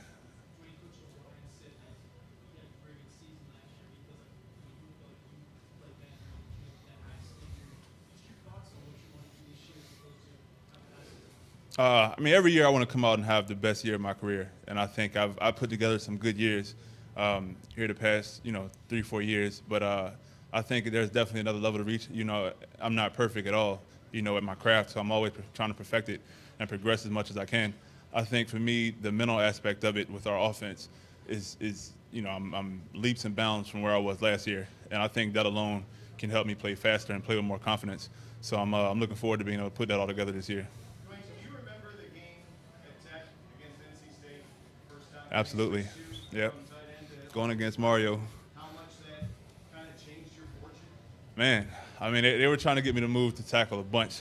While I was at tight end, I wasn't hearing it because I wanted to catch touchdowns. But, everyone kept telling me, move to tackle. You make a lot of money. And I finally made that transition, and I got to face Mario Williams my first game. So exciting. We had Marcus Vick at quarterback, which made my job a little bit easier then. But ever since then, I never looked back. I just kept getting better, and it's worked out for me. Yeah. No, I talked to D'Angelo as soon as I got here. He's one of the first people I saw. Great guy. He's one of the first people at Virginia Tech that told me I should move to tackle when I was playing tight end. So being able to see him out here compete against him, it's amazing. It's amazing. He's had a great career. And I try to talk to him some more while I'm here, be able to pick his brain some.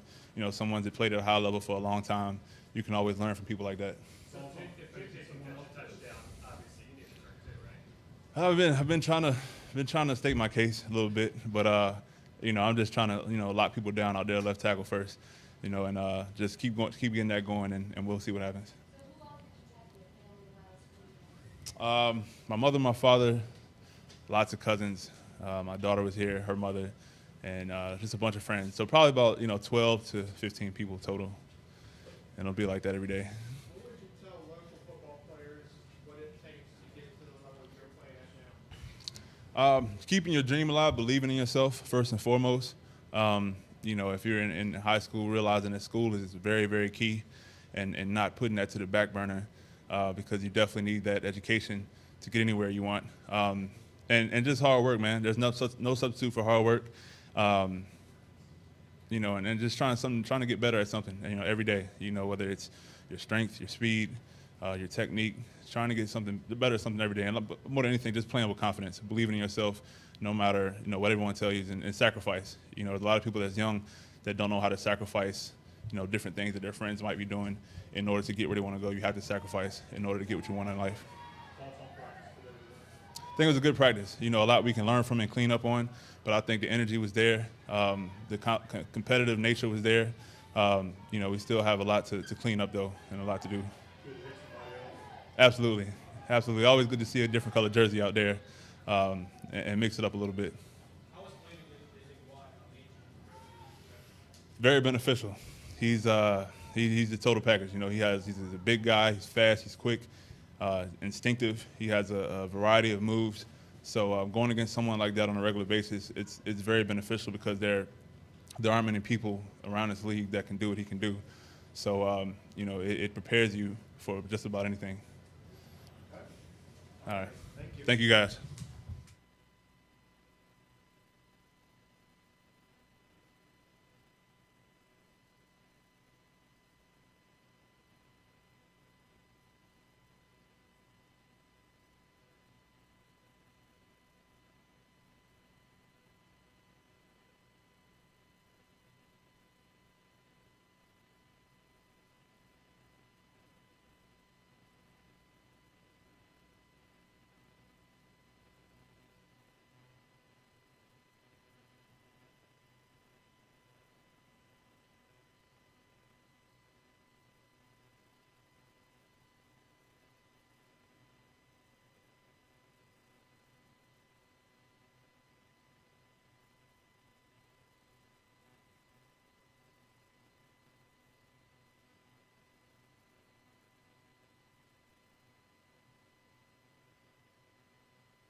A lot of good hitting, a lot of things that the Redskins can certainly pull out of it. We talked to Kaishawn Jarrett the first hour, and he talked about being the first experience, being with another team. And listen, we've heard from a lot of the guys we've talked to, Evan Spencer, some of these other guys. They've said, look, the corners know our routes. It makes things a little more difficult to kind of get things done when they know what's coming.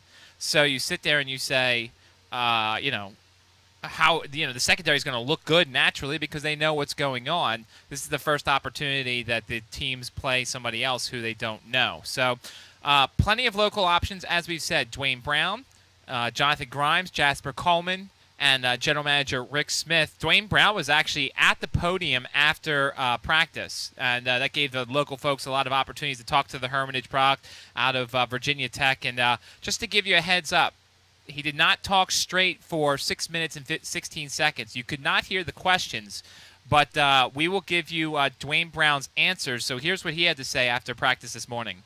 To get, hug my mother, my daughter's here, get to see her. It's an amazing feeling, and I'm very, very excited, to, outside of that, to be able to come here and do some good work against Washington and in front of them, in front of my family. What's that? I will see, man. I got to see if our schedule permits. But definitely like to get over there, see Coach Kane, see some of the guys, talk to them some if I can. It'd be nice to do that. What is she talking about? She making me seem so soft. No, I don't. I don't remember doing that. I don't know. My mom might recall something I don't know. She might. I've played a lot of football. High school? No, I wouldn't say that. I mean, it's definitely a lot of energy out there, a lot of intensity. But to see a lot of familiar faces that I haven't seen in a long time, some people I've seen here I haven't seen in like 10 years. It's a very, very great feeling. It definitely brings back some memories, from all kinds of memories, childhood memories, teenage memories, seeing some of these people. And like I said, being able to have them out here witness me, do what I love for a living, do what I do for a living at a high level, it's a great feeling. It's great, man. My family has been extremely supportive of me, since I started playing football at the age of 6, attending every practice, attending every game. And I think, we all had the dream that I would someday get to this level. And for me to get here, for the support to, continue through the roof, it's been amazing. To have that foundation, that support system at this level is very key, for, just a solid foundation and, keeping your sanity. So it's good to have them always there for me, have my back and be able to witness this.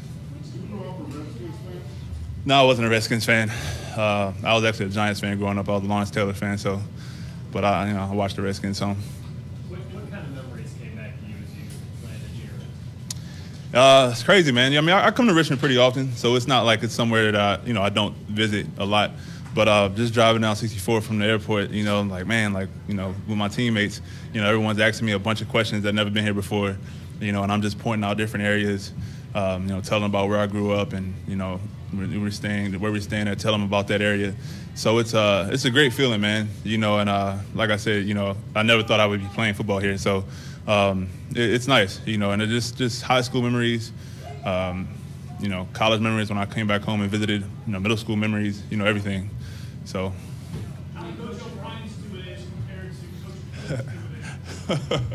It's like night and day. I mean, high school was tough. But our 2 days are pretty intense. Coming here, well, the first thing I got to say is the weather here is amazing. It's a big change from Houston. So coming out here to these practices, just the weather alone makes it a little bit easier. I mean, every year I want to come out and have the best year of my career, and I think I've put together some good years here the past 3-4 years. But I think there's definitely another level to reach. I'm not perfect at all, at my craft, so I'm always trying to perfect it and progress as much as I can. I think for me, the mental aspect of it with our offense is I'm leaps and bounds from where I was last year, and I think that alone can help me play faster and play with more confidence. So I'm looking forward to being able to put that all together this year. Man, I mean, they were trying to get me to move to tackle a bunch. While I was at tight end, I wasn't hearing it, so I wanted to catch touchdowns. But everyone kept telling me move to tackle. You make a lot of money, and I finally made that transition, and I got to face Mario Williams my first game. So exciting. We had Marcus Big at quarterback, which made my job a little bit easier then. But ever since then, I never looked back. I just kept getting better, and it's worked out for me. Yeah. No, I talked to D'Angelo as soon as I got here. He's one of the first people I saw. Great guy. He's one of the first people at Virginia Tech that told me I should move to tackle when I was playing tight end. Being able to see him out here compete against him, it's amazing. It's amazing. He's had a great career, and I try to talk to him some more while I'm here, be able to pick his brain some. Someone that played at a high level for a long time. You can always learn from people like that. I've been trying to state my case a little bit, but I'm just trying to lock people down out there left tackle first, and just keep getting that going, and we'll see what happens. My mother, my father, lots of cousins. My daughter was here, her mother, and just a bunch of friends. So probably about 12 to 15 people total, and it'll be like that every day. Keeping your dream alive, believing in yourself first and foremost. If you're in high school, realizing that school is very, very key, and not putting that to the back burner, because you definitely need that education to get anywhere you want. And just hard work, man. There's no substitute for hard work. And just trying to get better at something, every day. Whether it's your strength, your speed, your technique, trying to get better at something every day. And more than anything, just playing with confidence, believing in yourself, no matter what everyone tells you, and sacrifice. There's a lot of people that's young that don't know how to sacrifice, different things that their friends might be doing in order to get where they want to go. You have to sacrifice in order to get what you want in life. I think it was a good practice. A lot we can learn from and clean up on, but I think the energy was there. The competitive nature was there. We still have a lot to clean up to do. Absolutely. Always good to see a different color jersey out there, and mix it up a little bit. Very beneficial. He's the total package. He's a big guy. He's fast. He's quick, instinctive. He has a variety of moves. So going against someone like that on the it's very beneficial, because there aren't many people around this league that can do what he can do. So it prepares you for just about anything. So that was Dwayne Brown. No, he did not speak for 7 straight minutes. You just couldn't hear the questions, so we edited them out and just gave you the answers. Dwayne Brown looked good out there, enjoyed himself, signed a lot of autographs, and a lot of the fans were excited to see the hometown boy back with the Houston Texans. Take a time out. We give you the tropical smoothie flavor of the day. Now we're going to talk a little bit more about tropical smoothie. After this, you're listening to ESPN 950, Sports FM 100.5. You're listening to the City Dogs Midday Show with Matt Josephs, live from Washington Redskins training camp on ESPN 950 and Sports FM 100.5. Ben Burkett is a lifelong Richmonder and Redskins fan, and just like the Burgundy and Gold, Ben has added some new players to his team at Brand Mortgage. Thanks, Greg. Our goal is to ensure a smooth and timely close to your home purchase or refinance. We search for financing options that could be the right fit for a home buyer, even if they may not meet typical lending guidelines. Call Ben Burkett today, 833-4303, or email him, bburkett@brandmortgage.com. License numbers, NMLS 269591, MLS 75615, and equal housing lender. The lunch hour is here, and it's not too late to head over to City Dogs Restaurant in the Fan, home of Richmond's best hot dogs. City Dogs is ready to serve you and your entire office with a quick and affordable lunch featuring 13 unique hot dogs, 5 styles of Angus beef cheeseburgers, along with your choice of chili cheese fries, tater tots, or crispy onion rings. It's lunchtime at City Dogs Restaurant, 1309 West Main Street. We'll see you there. Oh, yeah. Hi, I'm Greg Biffle. I'm teaming up with 3M Espy, Henry Schein Cares, and the American Dental Association to give kids a smile. Severe tooth decay often causes children to hide their smiles. They're unable to eat, sleep, or pay attention in class because of the pain. Through this national volunteer program, we're working to host free dental clinics for children, deliver much needed treatment, and provide dental education to kids and their families. Visit Give Kids a Smile to support this important program. Meryl Streep makes her rock and roll debut. And I'd like to introduce my band, The Flash. From the Entertainment Tonight newsroom in Hollywood, I'm Nancy O'Dell with the ET Radio Minute.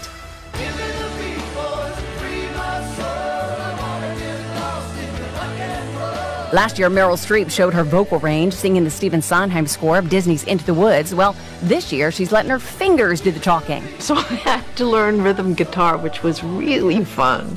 You crank it way up and you feel it down the soles of your feet. Meryl plays an aging rocker in her latest film, Ricky and the Flash, and she had to sing and strum the soundtrack. What was that like for you? Terrifying. But she had some help from a real rock veteran, Rick Springfield, who co-stars as her lead guitarist. Oh, God. Well, at least it'll be a lot of actors who also can't play. In walks, and he picks up the guitar. Yeah, I wanted to show him that I could play. Plus, Meryl gets to play opposite her real-life daughter, Mamie Gummer. Mom, you're here. It's like the 80s all over again.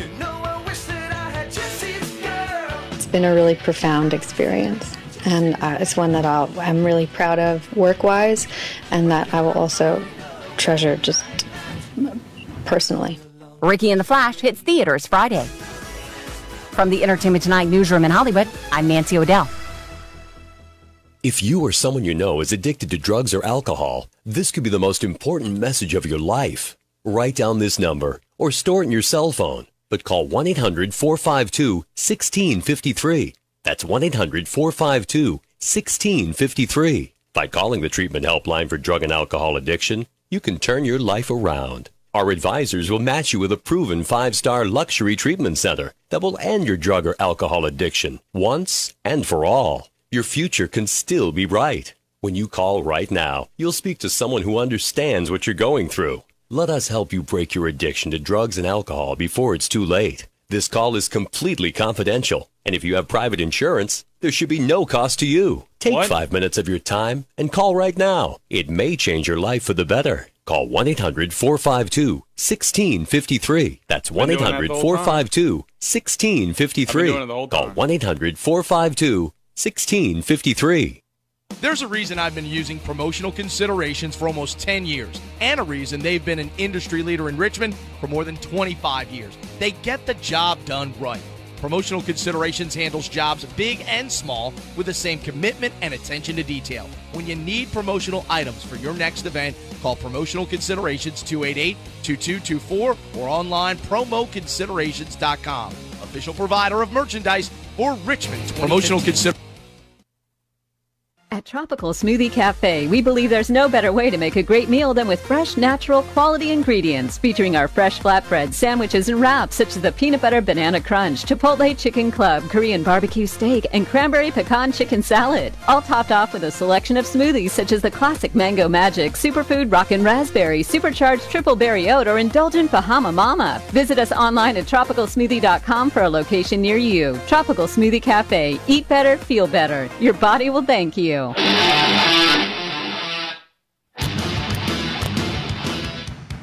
coverage on ESPN 950 and Sports FM 100.5 is presented by HCA Virginia. Our exclusive broadcast are also brought to you by Arthur's Electric, Joe Dunn and George Mason Mortgage, and Starbucks on the Boulevard.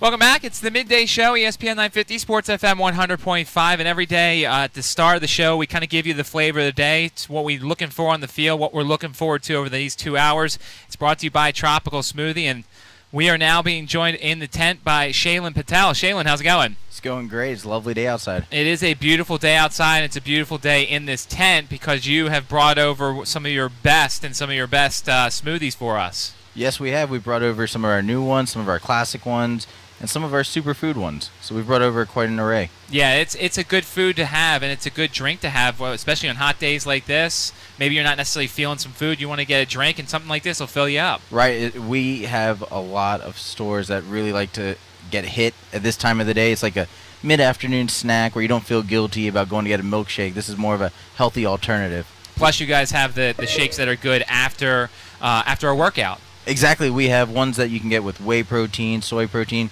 We got quite a few other proteins as well, like pea protein and things like that.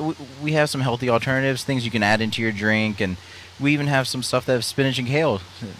Yeah, I have. I'm partial to the Muscle Blasters, the strawberries, the bananas, and the choice of protein. It's funny because I had never been to a smoothie place before. Then I started working out, and my friends took me to one, and ever since then, probably once a week, I go and I get the Muscle Blaster. Yeah, they're pretty addictive.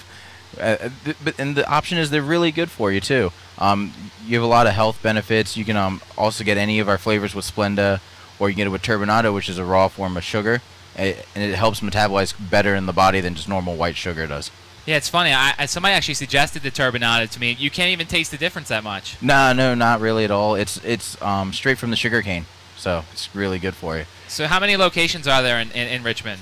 We've got 14 locations in Richmond, pretty much everywhere from Colonial Heights to as far north as Mechanicsville, out east to the airport, and out west to Commonwealth area, Westchester, that type of town. And the closest one to training camp is, so that way we can drive people there? Training camp's in between two, actually. We have one at Willow Lawn and we have one at VCU, right on Broad Street. You know, it's funny. You were telling me about the most popular flavors, and it's funny. The Muscle Blast you said wasn't even in the top 10. Yeah, the Muscle Blast is not in the top 10. We actually have our Island Green, which is quite one of those healthy ones. It's got spinach, kale, and some of those other great fruits for you. That one's pretty good, and surprisingly, an avocado. Really? Avocados are really great form. It's good fat that people need nowadays. It's not that greasy type of fat, so it's one of those things that works out really well for you. So, do you ever get to go back there and watch them? Are they ever making new flavors or anything like that? As employees, we do experiment every once in a while, but corporate actually listens to a lot of things that we say, and they take our suggestions pretty seriously. I believe one or two of the flavors have come out like that before. Yeah, I know during the holidays you've got the Godiva chocolate ones. My goodness, those always look very good around the holidays. Right, the Godiva chocolate. And then we also do a lot of the Ghirardelli chocolate as well. We actually have one that's there all season with Ghirardelli chocolate. It's the Beach Bum. You can either get with white or dark chocolate. Oh my goodness. What's your personal favorite? My personal favorite is going to be the Kiwi Quencher. That is one that I think is just more of a real just summertime. When I think of tropical, I think of summertime, palm trees and stuff like that, and that just kind of hits the spot for me. Talking with Shaylin Patel of Tropical Smoothie. Now, we've been talking about the drinks, but there are also very good sandwiches and wraps at Tropical Smoothie. Right. Our food is what, people don't really know of as much, but our food is just some of the most delicious food you can have. We kind of always create a different flair. We have some that are tropical, some that are just more classic, like we have a turkey bacon ranch sandwich, and then we have things that you would never even imagine, like a Jamaican jerk. It's quite the spicy event there. We have some limited time options as well. I think my brother on the way down had the new sriracha chicken wrap, and I tell you what, I was driving and I almost had to pull over and get a bite out of his. And I know they have the tzatziki stuff too as well. Yes, we have flatbreads, tzatziki, we have feta. The tzatziki it reminds me of the Mediterranean when I eat that. It's a great natural flavor. We also have a brand new grilled chicken. It's all natural, and we cut it in the store, so it's a much better product for people nowadays. It's one of those things that you eat it and you're like, wow, I actually feel like I'm eating real chicken and not just processed stuff all the time. Right, and that's what separates you guys, is that all the time you guys are making new stuff, and everything's healthy because everybody's trying to go towards a healthy kick now. Right. So right now we have, on a limited time, we have the basil ginger chicken and the cha-cha sriracha chicken. So both of those, when you eat it, you don't feel that, lingering effect an hour, 2 hours later, like, oh, I'm so full. Why did I eat that? Plus, you guys have the healthy sides: apple, banana, chips, whatever it is. There's always something there to get. There's always something, and we have a few surprises coming up with our sides. I can't announce them right yet, but give it about 2 weeks, and you should see some nice surprises. And we have some new options coming out. We have I'm not going to tell you the full menu, but we have quinoa coming out pretty soon. I love quinoa. That'll be a good addition. It's gonna be that with some spinach and some chicken, and it's a good product. Plus, Tropical Smoothie is always good with the charity stuff. I know Flip Flop Days always seem like a popular day. Yes, actually, it's funny that you mentioned that. Our goal this year was to raise $1 million nationwide, and we actually hit it. It's the first time, and it's the largest first time we've hit $1 million for that nationwide, and it's actually the largest amount we've ever donated to Camp Sunshine, which a lot of people may not know. It's a camp where people with terminally ill diseases, we get to send their families, send their friends, and we actually have a golf tournament that's here in Richmond that we raise to support money to send a family. So we are always on the lookout trying to do things, participate in different events around town. Yeah, how did you guys pair off with them? It actually started a few years ago, I think it paired off out of New York and up north, and then they brought it off to the corporate office, and it grew. Like, if you go into every store, you should see some sort of description of what the charity is about. Right. You should see like a plaque of how much each store was able to donate. We actually do this really cool thing where if you donate $5, you get a little key flop, like a flip flop, and you put it on your keychain, and for the rest of the year, you get 10% off your bill. So it was one of those things. We just wrapped up with that. So it was a big success for us this year. I just want to give a shout out to the Westchester Commons location and the Hall Street one. Those are the two that I go to the most, and the staff there is always nice and always helpful. Right. They are run really well, stores. So yeah, plus they know, like, if I had questions, like, at first I didn't know what turbinado was, and I had to ask them, what's the difference in taste and all that, and they were more than helpful with regards to that. Right, yes. We do try to train all of our employees, because some of these things that people get in their smoothies, they just don't know. Right. And it's more helpful to say, hey, this is what it is, than not knowing what it is at all and just say, oh, I don't know. Well, after not having it for quite a while, I go almost once a week. I'm a huge tropical smoothie fan. As I said, the Muscle Blasters is the best that you guys have, and we certainly want people to come out there. Right. We are open 7 days a week. A lot of stores do have happy hours in the morning, happy hours in the afternoon, and happy hours in the evening. So I would suggest checking out your local store, and remember, there's always options for everything. We actually have this new option where it's a substitute chicken. Okay. And it's one of those things that people may not know unless you go there. I'm a big meat guy. I like meat, but I had this on a blind taste test, and I couldn't tell the difference between chicken and the substitute product. Wow. So, yeah, it was quite great. For those who don't go regularly, kind of explain what the happy hour is. Happy hour, it kind of varies between store to store. Okay. Some give 50% off, some give at a flat rate, and only certain smoothies. So it's very variable, but it's one of those things that I know I try to go to stores and get in during happy hours. It happens to be some of our busiest times. A lot of people get out of school. They send their kids to go to get a happy hour in between sports practice, things like that. Or sometimes even after sports practices are done or games, people come back into the stores, and there's happy hours for that at time as well. So it just really varies, depending on what location you're at. But I'm sure there's always a convenient location around town for you. And you said the two closest locations to here are Willow Lawn and? Willow Lawn and the one on VCU, okay. Right there off of Broad Street.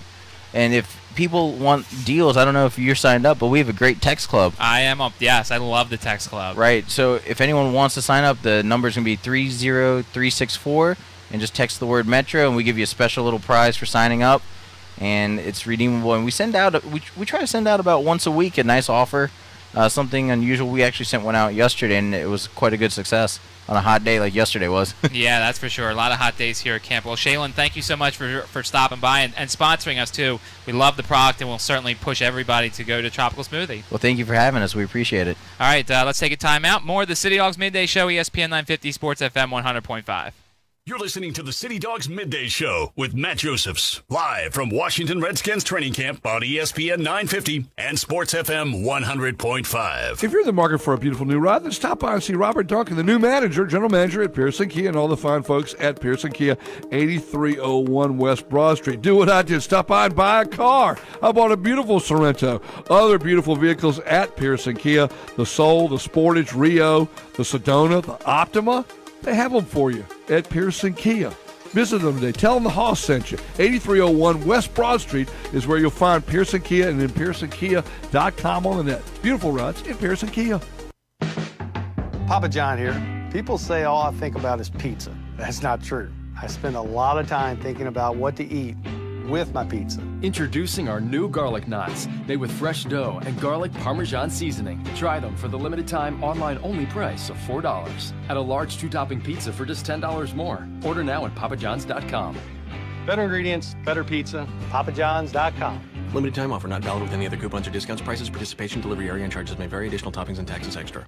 ESPN 950 and Sports FM 100.5. Now, to the Richmond Sports Center. Here's Nick Bailey. Redskins Day already halfway over. Next chance to see the Skins on the field will be at 3 o'clock for the walkthrough. Then they'll have another joint practice tomorrow at 8:35. And then the Redskins announced that their walkthrough for tomorrow will be canceled. The Texans will not be on the field with the Redskins this afternoon. Deshaun Jackson's practice was shortened due to a shoulder injury, but he was on the sideline with ice on the injury. Also, D'Angelo Hall went out with a leg injury, and there's going to be MRI possible today. RG3 spoke to the media. He talked about him staying in the pocket more. Yeah, I mean, whatever they ask me to do, that's what I'm trying to do. So if they call drop back plays, it'll just be a drop back QB. They call on the move plays, be on the move QB, and when things break down, just be myself. So I'm not really focused on that.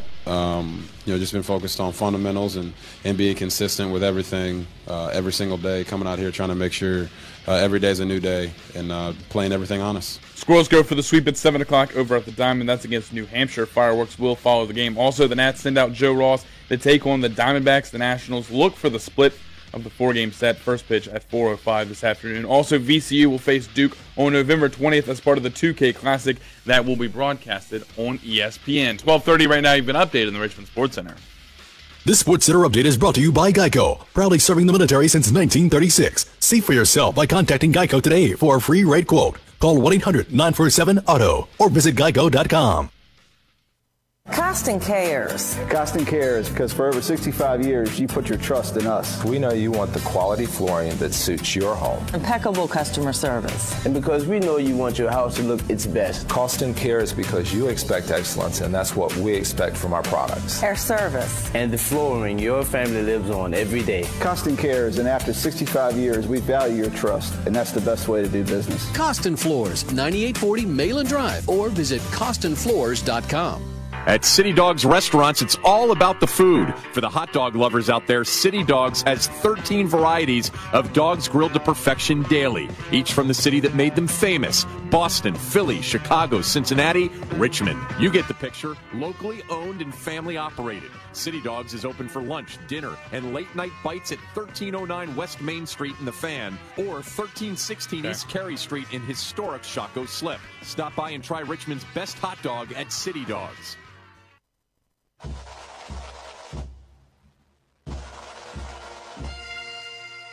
Today's coverage on ESPN 950 and Sports FM 100.5 is presented by HCA Virginia. Our exclusive broadcasts are also brought to you by All-Star Automotive, Carpool, and Papa John's Pizza.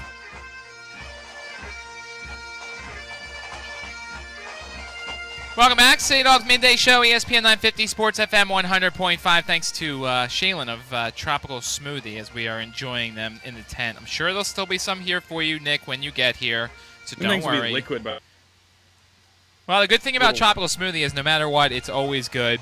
Head to your local Tropical Smoothie, tropicalsmoothie.com. So, back in the first hour, we played Robert Griffin III, and then we were lucky enough to get Kerry Wynn, the Richmond Spider, who playing for the New York Giants. So we kind of broke away a little bit, and we're going to play the rest of Robert Griffin III, his press conference from earlier today. Robert, your thoughts on the kind of look you get practicing against a player like J.J. Watt? What was that like, and is that something that helps you a lot? Yeah, I mean, I don't want to see JJ, so, I hope I don't see JJ. I think it's good for the lineman to go against one of the best D linemen in the league, if not the best. I'll let you guys judge that. He got to me one time today, pretty quick, so it's good to see that he's had a great offseason. But from our standpoint, we're not really worried about that. Our guys they look forward to going up against him every day to kind of gauge what else it is that they need to work on. So I think that's a good test for them. Robert, how special was it to get a moment with fellow Baylor Bear John Weeks? Every Baylor Bear I see in the league, it puts a smile on my face. So, we stick together. We had a nice talk. Jay came over and, I'm talking, smiling at her. He's like, this guy must be a Baylor Bear. So they know that every player from Baylor is the greatest player in the world, in my opinion. So that's just the way it is. So it was good to see him. Robert, hey, my Texas people, come on, Tony.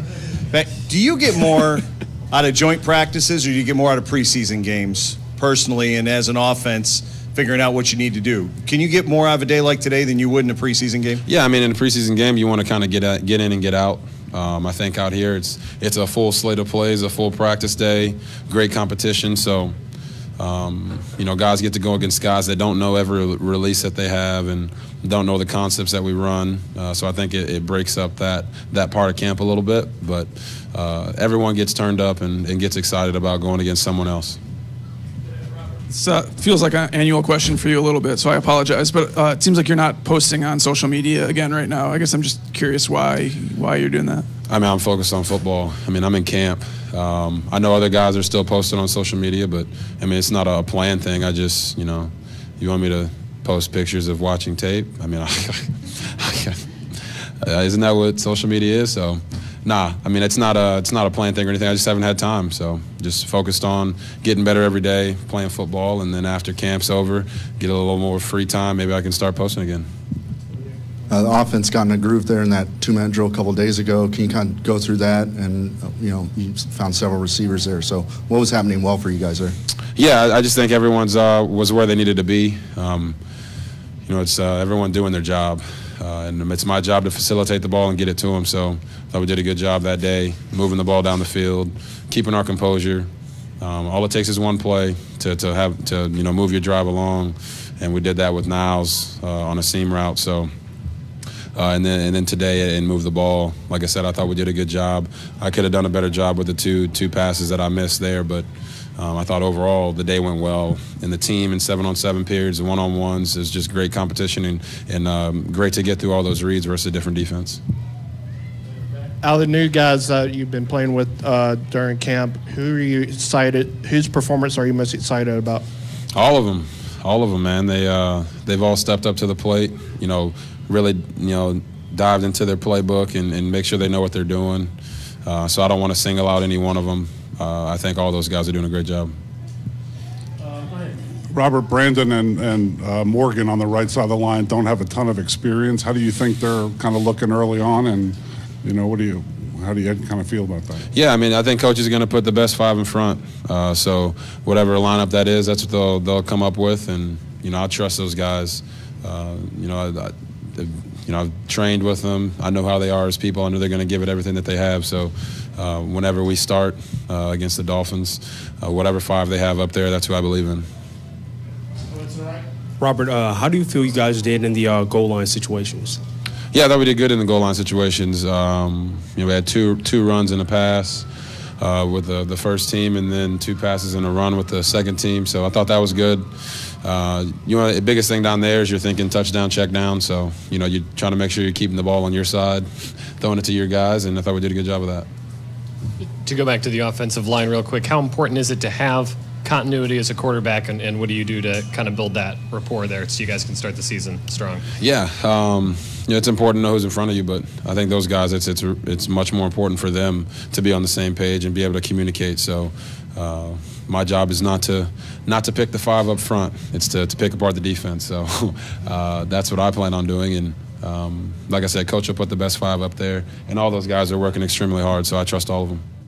Robert had a good practice. He talked about it. I mean, he's, of course, going to say he was good. He had a little bit of a struggle in the last set of stuff, but I think Robert played well. And, going against a new defense and a good defense, it was funny when we first played his presser. He talked about getting a lot of passes knocked down, and I think that was because there was some good penetration from Vince Wilfork, from J.J. Watt. I think this is going to be good for this offense and this offensive line because they're not going to get this much of a stern test up front as they will from their own defense because they don't want to hurt the quarterback or anything. So I was pleased with how Robert played today, and some of the backups had, flashes. I mean, while we're not talking about the backup quarterback situation, Colt and Kirk, I feel like are 1 and 1A. It's like they're close, but I don't know. Listen, we're not really worried too much about the backup quarterback, but neither one of them's kind of sticking out. So if they decide to go with two and cut or trade one of them, that'll be an interesting race. Another local connection on the Houston Texans is former William & Mary running back Jonathan Grimes. And Andrew and Greg both caught up with Jonathan Grimes after practice. This is what he had to say. An hour from where you went to college, but I mean, nice to be back on some familiar turf. Definitely, it's really nice here. You know, the weather is beautiful out here, and it's good to be back on the East Coast. You know, you're trying to make the Texans now. You know, special teams and running back. I know. How are things going? How's everything going? Is your career progressing the way you'd like? Yeah, everything's going really well. You know, ever since I've been in the league, I just try to control the things I can control, and I just try to stay consistent as possible.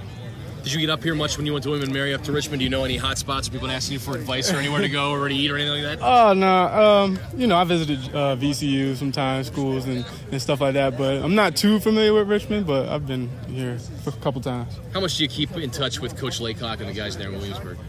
Oh, like every off-season, I try to get back there and just, you know, stop in and say hi to everybody. You know, they treated me really well, and I love the Tribe family.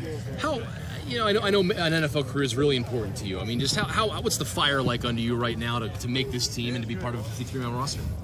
I mean, sometimes you just got to put things into perspective. Like, I'm just out here thinking, like, man, I've been working at this since I was like 7 years old. And with that being said, I'm going to work hard to, you know, just keep playing as long as I can.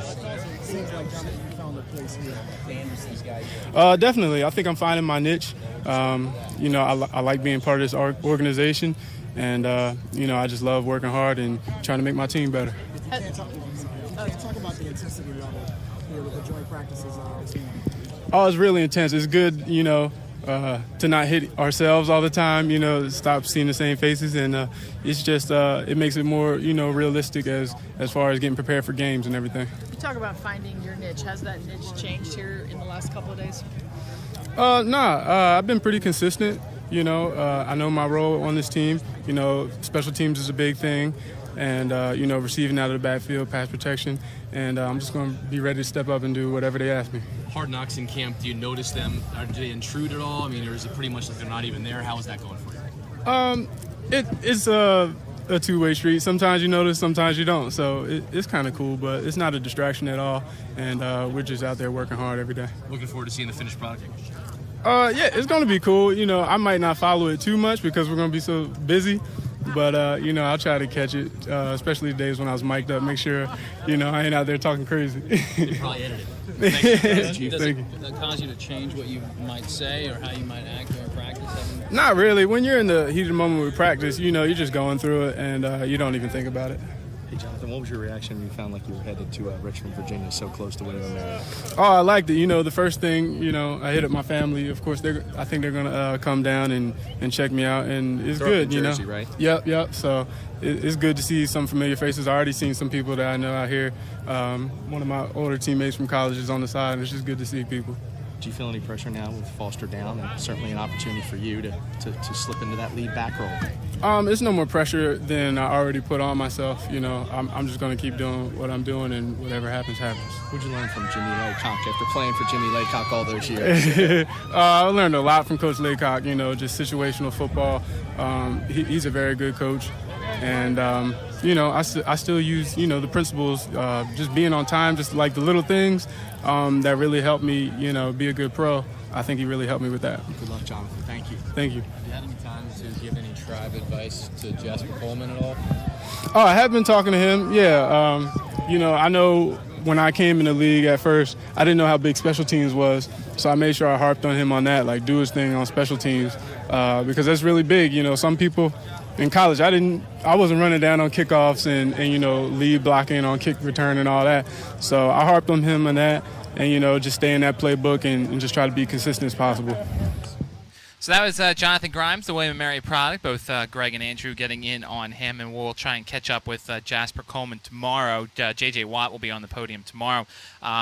They naturally asked, and we didn't play the Bill O'Brien press conference. You can hear the whole thing coming up during Hardly Working. But Bill O'Brien was asked after practice today about Jonathan Grimes. Yeah, Grimes has had a good training camp. He's strung about three good practices in a row here. You know, he's done a good job. He's a smart player.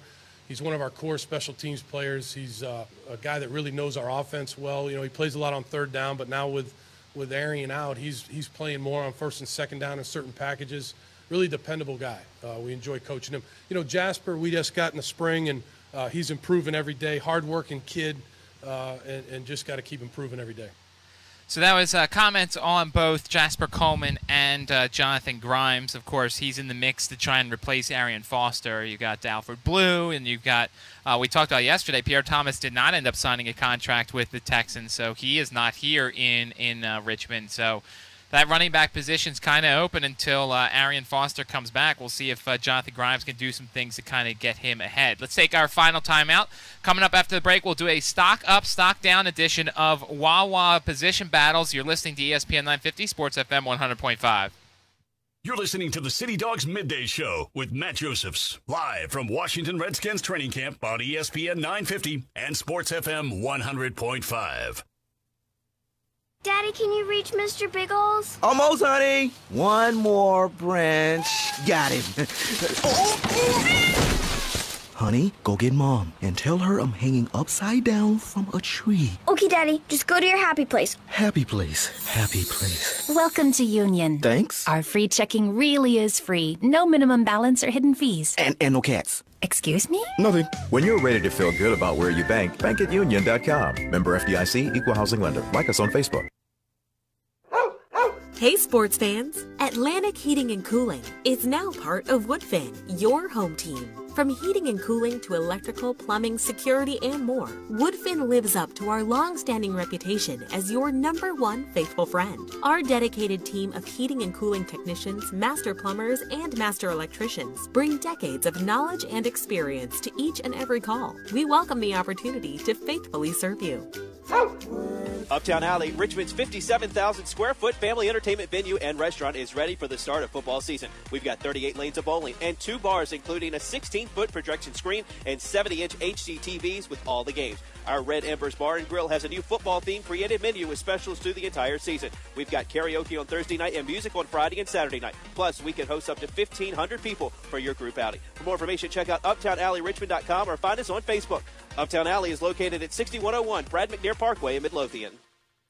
Don't stop until you've shopped Royal Chevrolet. We are closer than you think. Our gigantic 60-car showroom is only minutes away from anywhere in Richmond. Or shop us on the web at royalva.com, where you'll find over 400 new and pre-owned cars and trucks to choose from. Royal has a no-pressure and knowledgeable sales team that will always beat any other dealership's deal. So don't stop until you shop Royal Chevrolet. You'll be glad you did. Royal Chevrolet, the dealership that's different.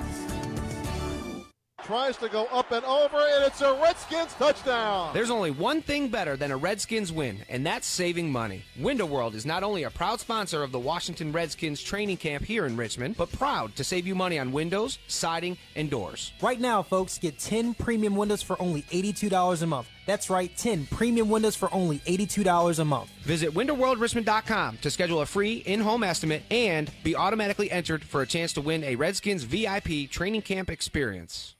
Like the taste of fresh apples? Try an Angry Orchard hard cider. At Angry Orchard, we believe in tradition. That's why we use apples from a 100-year-old orchard. It takes 2 apples to make each bottle of Angry Orchard. So raise a glass to a time when apples were best served in a pint glass. Angry Orchard, when you're looking for something a little different. Crisp, refreshing, and not too sweet. Just like me. Angry Orchard hard cider.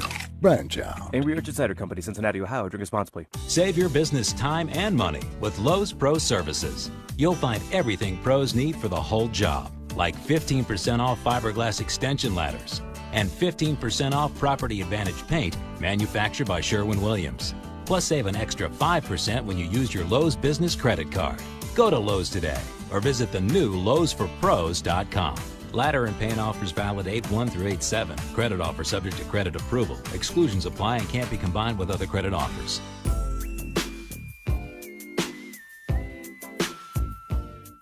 Today's coverage on ESPN 950 and Sports FM 100.5 is presented by HCA Virginia. Our exclusive broadcasts are also brought to you by Brander Mill Woods, Costin Floors, and Patient First. Welcome back. Final segment, City Dogs Midday Show. As we've told you, place is quiet right now. Nothing really going on. The Texans will not be here for the afternoon walkthrough. They will not be a walkthrough tomorrow, so it'll just be the one practice. So who knows? Might go 2.5 hours once again tomorrow, and then, of course, the big scrimmage on Saturday, which will tell us a lot about the Redskins and the Texans as they are in town with us. 622-0950, 622-0950 with our last segment. Time to do a little Wawa position battle, and today we're going to kind of do a stock up, stock down, brought to you by Wawa. Go to Hoagie Fest, $4.79, classic hoagies over at Wawa. Limited supply while supplies last, yada, yada, yada, all that good stuff. If you're looking for food to bring out to camp, maybe go stop at Tropical Smoothie, get a smoothie, get a sandwich or a sub at Wawa, and then boom, bada bing, bada boom, you get a great day with regards to the food. All right, so today we're going to do a little stock up, stock down. I will start, and Andrew will give us some of his too as he's watched practice. I'm going with Chris Thompson. I think Chris Thompson's stock up big time because here's a guy that we kind of forgot a little bit. You know, you see Silas Red. We've talked a lot about Matt Jones. We've talked about Alfred Morris. We've done all this stuff with the running backs. And Chris Thompson's kind of the forgotten guy a little bit, and he looked like he had some burst today. He knows how to get through those holes, and I think he's a guy that look, we've talked about him last year. I love what I see from Chris Thompson. He just has to stay healthy, but I think he's a guy who's going to win, who could get in the mix in this running back battle. I think so. That's a very good pick. I think that Thompson has received the majority of the second-team reps with Matt Jones being injured, and I think that he is a huge change of pace from Matt Jones, so it's been very interesting to see him excel. I'll go my stock up in the secondary because safety has been a huge question mark for this team, so I'm going to go with Deshaun Galston today. Had a really big day, had an interception today, played very well in run defense, saw some blitz package action, and in general, against a pretty weak Texans secondary, played well. And I think that's good that you said that because I'm going stock down, and I'm going to go as like quote-unquote a Lifetime Achievement Award, a.k.a. how long camp has been. Jerron Johnson, between the hamstring issue and between just not really doing anything, like if you do a Twitter search at Jerron Johnson, you don't see very much. And whether it's good or bad, if his name is not showing up, then, I mean, I don't think he's going to get cut. He's a good special teams guy. I think he's a good backup. But here's a guy that had an opportunity to take the other starting spot with Deshaun Galston, and he's just not doing anything to differentiate from other people. I told you the other day, he told me his goal was to start, which was interesting because most of the guys just kind of say their goal is to make the 53-man roster. Right. So what do you think about that? Hasn't done anything, and he's talking about his goal is to start. Yeah, we haven't seen anything. I mean, I'll even take a bad play. I'll even take he gets beat on a post route, whatever, something to make us think, oh yeah. But now it's like, oh yeah, Jerron Johnson's on the roster. Oh, what? You ask the beat reporters, they're like, well, I don't really know. He hasn't really done anything. 20's disappeared. Right, and I think it's important because, as you said, the safety position, that job's open. Oh yeah. Dookie and Nacho came in and said the safety position won't be much of an issue, but he's at least doing some things, whereas Jerron Johnson's not. So how about you? Stock down. Stock down. I'm going to go on the offensive line with Spencer Long, I think, and that's got a lot to do with two guys who you could say stock up is occurring for with Morgan Moses and Brandon Sheriff. But Spencer Long, a lot of talk about his run blocking ability, a lot of talk about how he has been working on his hands. That's been a lot of the quotes that I've heard from Coach Callahan. He's working on his hands and his punching ability, but he really can't pass protect. That's been shown time and time again, and it's really tough to gauge his run blocking skills when pairing him with either Moses or Sheriff hasn't worked. So I'll go stock down for Spencer Long. Stock up, I'll go Jamison Crowder. You know, it's funny. He's a guy whose stock was already high, but I think he's just done enough to kind of – he's catching the ball out of – and he's running good routes. Him and Robert are starting to develop a little bit of rapport. You know, the poor guy he's seeing some Robert, he's seeing some Cole, he's seeing some Kirk, so he's getting all sorts of different passes thrown at him. But I think he's a guy that, you know, we think good things about, but I think maybe it's going to get a little better. He's probably been the one guy out there who you could say has had stock up every single day. From day to day, he's just gotten better and better. He has really wowed me. I've been very impressed with Jamison Crowder. I'm going to go stock down special teams, if I'm allowed to go with the position. Sure, why not? Special teams. I've really not been impressed with the kicking game. Kai Forbath, you could argue that Long really hasn't challenged him too much, which is certainly something that you expect out of an NFL training camp, is for there to be a backup kicker that can at least challenge the starter. But I haven't been that impressed with the special teams. Still haven't seen full contact from them. But all in all, it's been a unit that needs to step up in order to help the Redskins make the next step. Are you saying that also because one football nearly killed Big Al Coleman this morning? Or is that why you're giving a stock down to that special teams? From a comedy perspective and also a fear for Al's life perspective, that could be a legitimate cause. Yeah, you know, it's funny. I didn't even realize until watching the special teams drills that there was a second kicker. Right. I didn't even realize. I mean, look, Kai Forbath's nothing special. He does the job. He does it well for the most part. Didn't think they needed another kicker, but it was just interesting to know that, hey, there's another kicker on this roster. Now, Ty Long's not going to make the roster, they don't have the kind of roster space like I know the Broncos last year had Brandon McManus as their kickoff guy. So they kept a kicker, a punter, and then a kickoff guy. So I don't think the Redskins can afford to do that.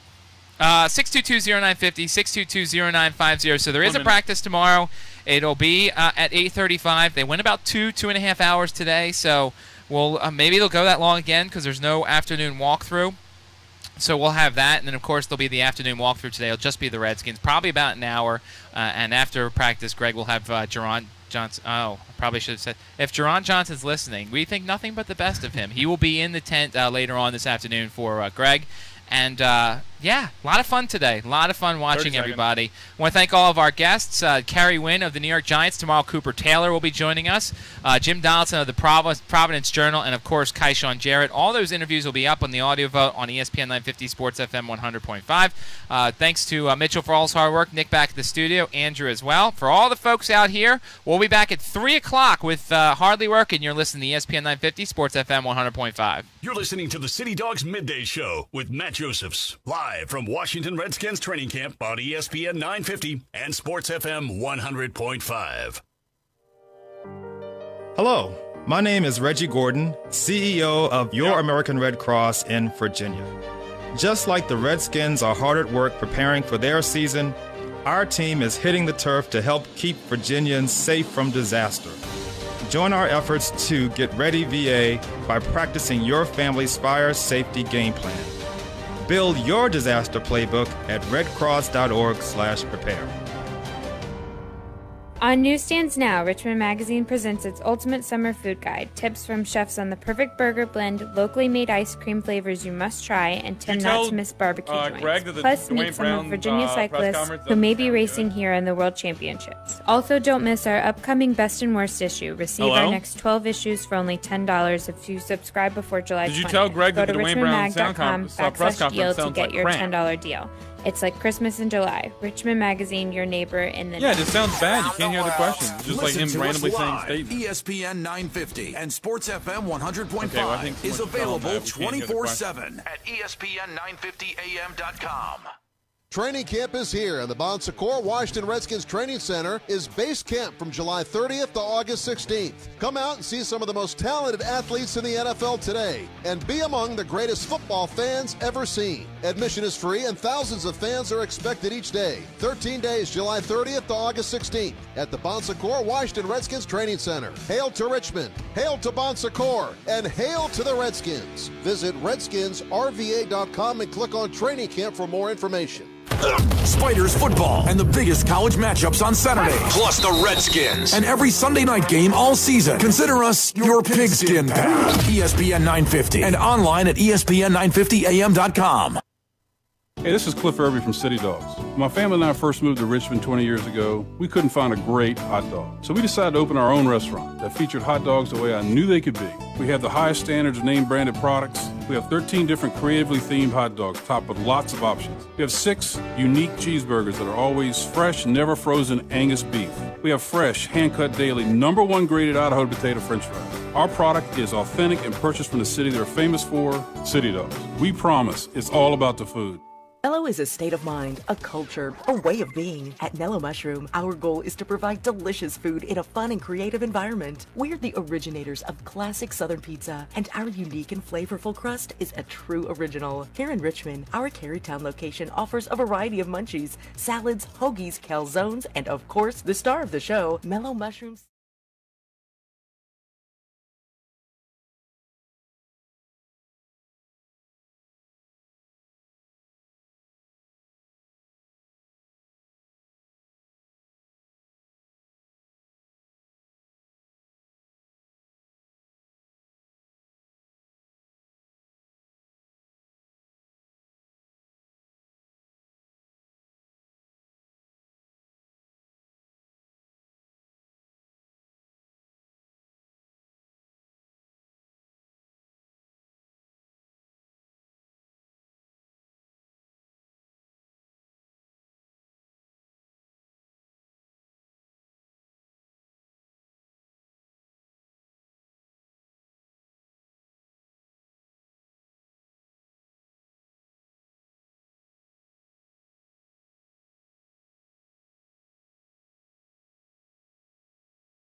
It's day 8 of Redskins training camp here at the Bon Secours Washington Redskins Training Center. Hardly Work, it's presented by Midas of Richmond.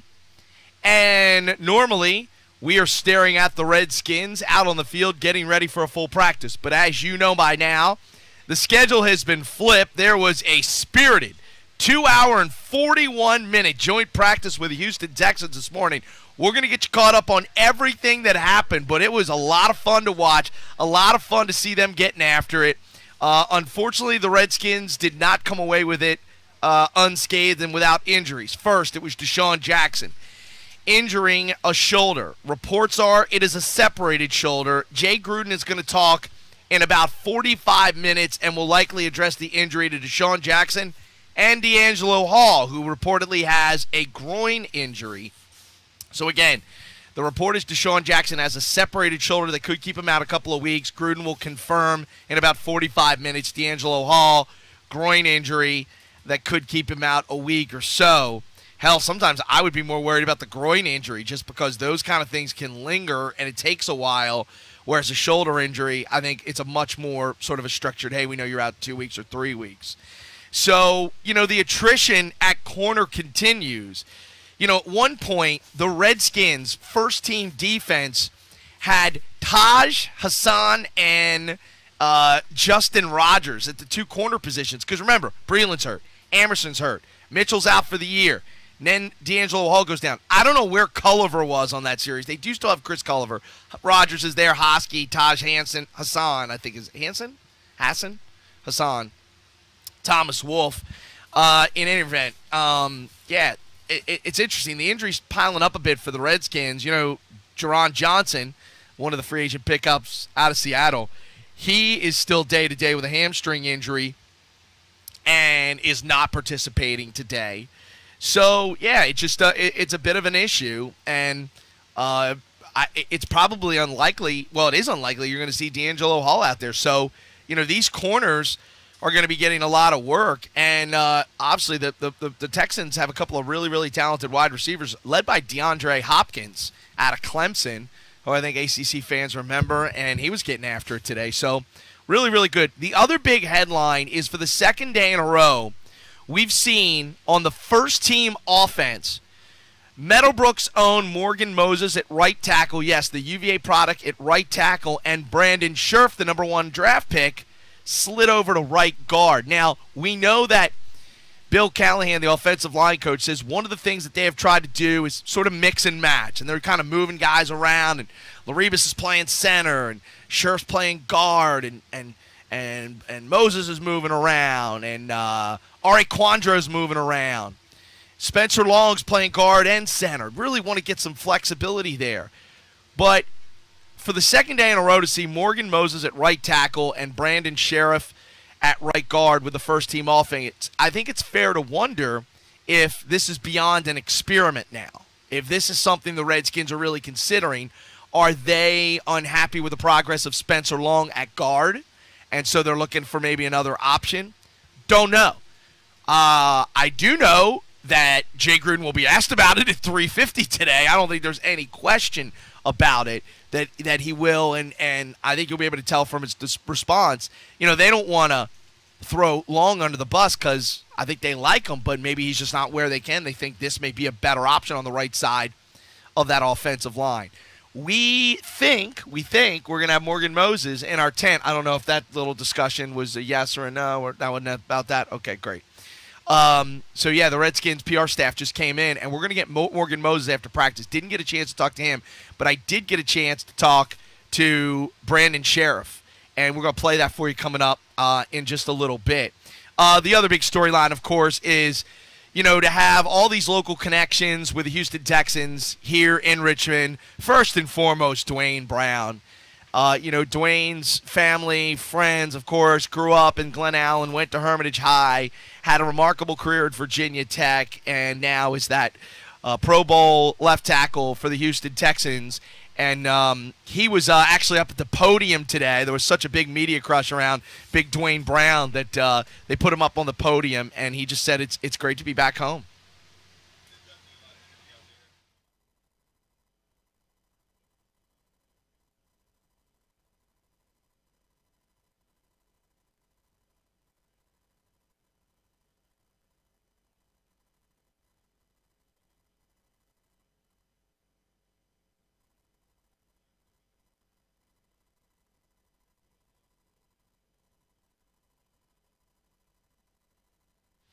Great stuff there from Dwayne Brown, and we'll hear more from that coming up in just a little bit.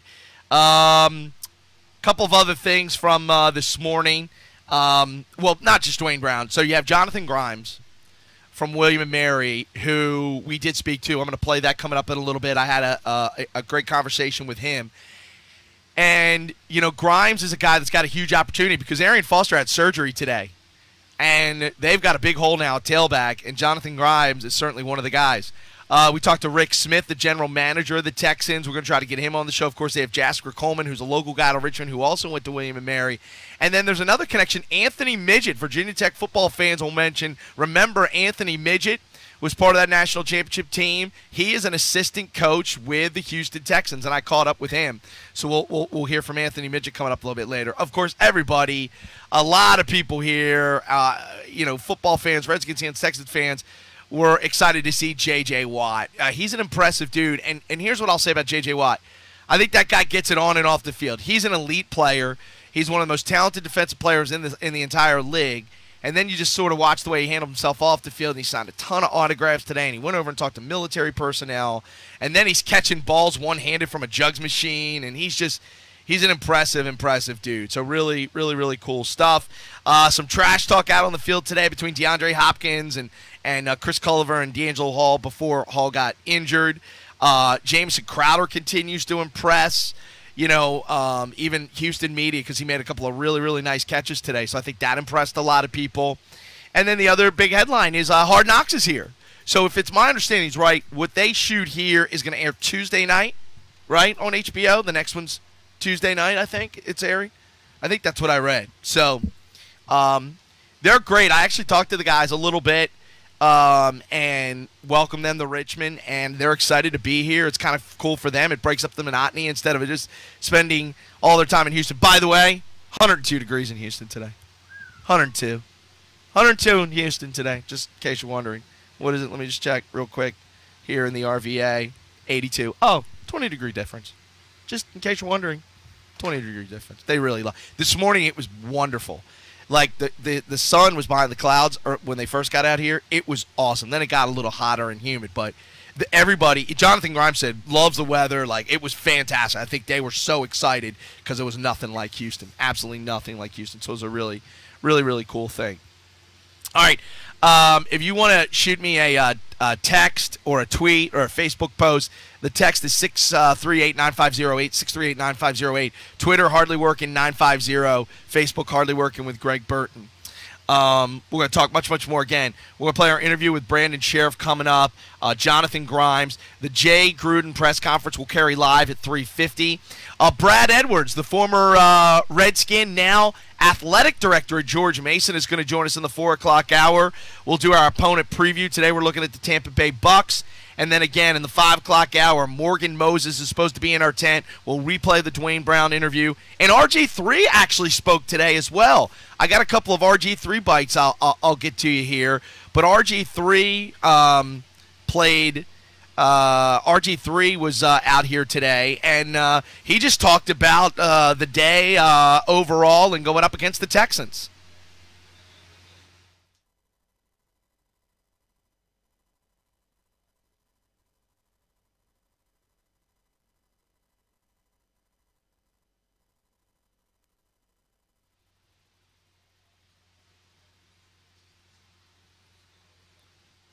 Yeah, I would say he had a mixed day.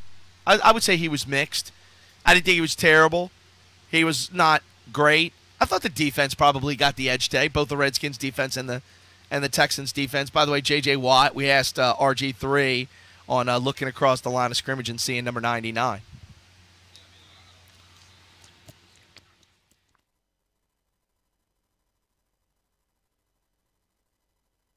Against one of the best D linemen in the league, if not the best. I'll let you guys judge that. You know, he got to me one time today, pretty quick. So it's good to see that he's had a great offseason. But you know, from our standpoint, we're not really worried about that. Our guys they look forward to going up against him every day to kind of gauge what else it is that they need to work on. So I think that's a good test for them. You know, Morgan Moses didn't do a horrible job. Like, he lined up with him a bunch today and won a couple battles, certainly lost a few battles. But, again, it's just great experience. Again, for Morgan Moses, who's getting first-team reps at right tackle. Going to be interesting to see. Are they really serious about him at right tackle and Brandon Sheriff at right guard? We'll ask Morgan. He's coming into our tent at 5 o'clock today. And then, of course, Jay Gruden. I don't think there is a question he's going to get. I don't think there's any doubt he will get the question from the media today. What are you doing on the right side of the line? Are you serious about maybe putting Morgan Moses there? It's hard not to think. Going up against the Texans, and that's the way they trotted out the first-team offense with Morgan Moses at right tackle and Brandon Sheriff at right guard. Very, very interesting stuff. Let's take a timeout. Again, nothing's going on now. The walkthrough doesn't start till 4. We think the weather's going to hold, right? At least that's what I was supposed to say, that the weather's going to hold. I'm not supposed to talk about the weather. I'm not a certified meteorologist. I leave that up to Mitchell.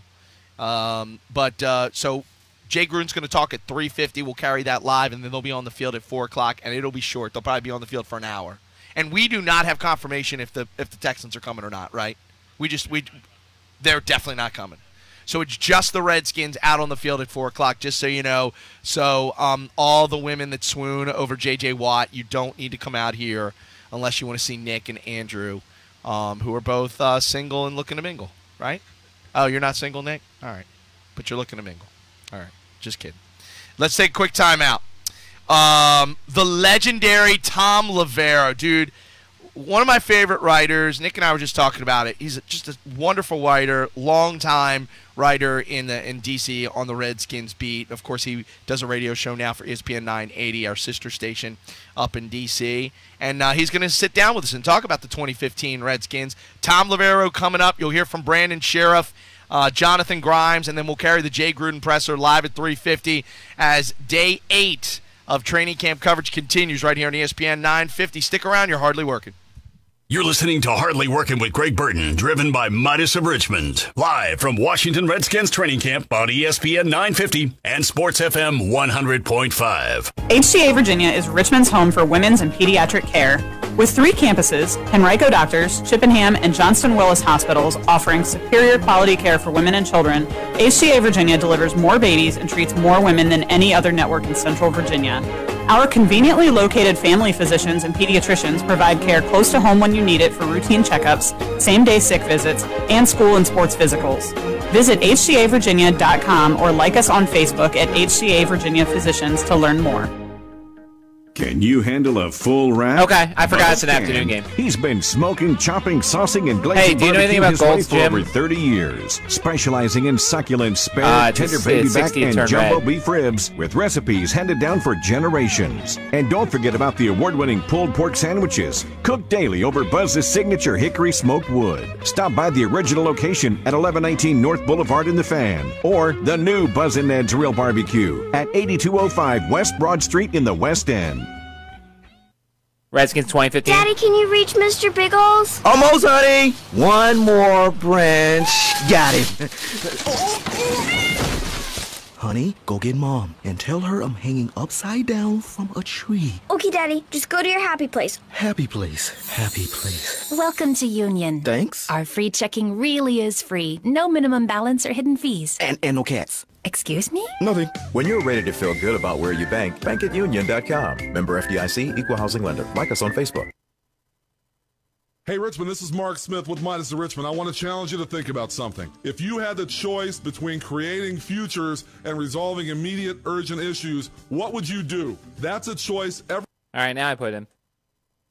Every day. They need to get fed every day. 53,000 Lavero's 955, just to tell you. Create bright, engaging futures. When we fight hunger, we address immediate issues. There is no more powerful thing than an idea whose time has come, and that idea is to feed these kids every day. When you choose Midas of Richmond to do your car care, you feed these kids every day. Midas brakes drive out hunger. Midas oil changes drive out hunger. Midas tires drive out hunger. You drive out hunger by the choices you make. Let's create bright futures. We can feed these kids. We can do it today. Check out feedmore.org for more details. Help us feed these kids. That's what Midas of Richmond and our community car care is all about. Thanks a lot. Have a great day. Hey, Richmond homeowners. Matt Conley here with with Window World, America's largest replacement window company, giving you a chance to win a Washington Redskins VIP training camp experience. Hey folks, Jermaine Moore here. Go to WinterWorldRichmond.com, click on the Redskins banner, and schedule a free in-home estimate for your chance to win. Remember to score big with Window World. Go to WinterWorldRichmond.com. Window World, a proud sponsor of the Washington Redskins training camp. Nobody gets you closer to the Redskins than Window World. Window World, simply the best for less. Training camp coverage on ESPN 950 and Sports FM 100.5 is brought to you by Pizza Hut, within walking distance of Redskins training camp at 2343 West Broad Street. Today's coverage on ESPN 950 and Sports FM 100.5 is presented by HCA Virginia. Our exclusive broadcasts are also brought to you by AmeriGas, Lalo's Casino Bar and Grill, and Union Bank. Welcome back, Hardly Working. Presented by Midas of Richmond, live at Redskins training camp. It's day 7, and it's great to have the whole Red Zebra team down here, and it is great to see the legendary Tom Lavero back in Richmond. How are you, Tom? I'm doing great. I love the name of the show, Hardly Working. That's what we do here on radio. We're lucky, right? Absolutely. I always tell people it beats working for a living. It does. Yes. You worked hard early in your career. Now you just do the radio gig, man. That's a piece of – how are you, man? I'm doing great, doing great. I love coming down to Richmond for training camp. I love the idea that they go on the road now for training camp. And Richmond's such a great town with a lot to do at night, and I really enjoy it. Well, and you have the perspective of, back in the day going to Carlisle and Yes. even, a couple years of Frostburg, but mostly Carlisle, and how that helped build sort of this right mindset that Coach Gibbs wanted. I wrote a book, an oral history of the Redskins called Hail Victory, and some of the best stories are in it are players talking about their time in Carlisle.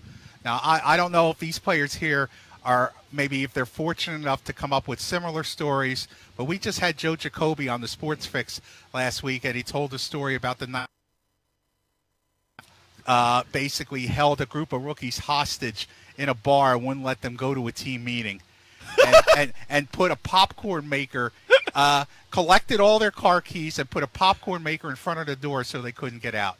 That's hilarious. And they all paid for it the next day from Gibbs. But, it's those kind of stories. Sonny Jurgensen jumping out of a window right as the coach was, as Otto Graham was about to come into his bedroom to see if he was not jumping in from the window into his bedroom to make a bed check. So yeah, I think it does build team. I think it helps bring the team closer if you're on the road because you're a unit together. You're not going home every night. Yeah.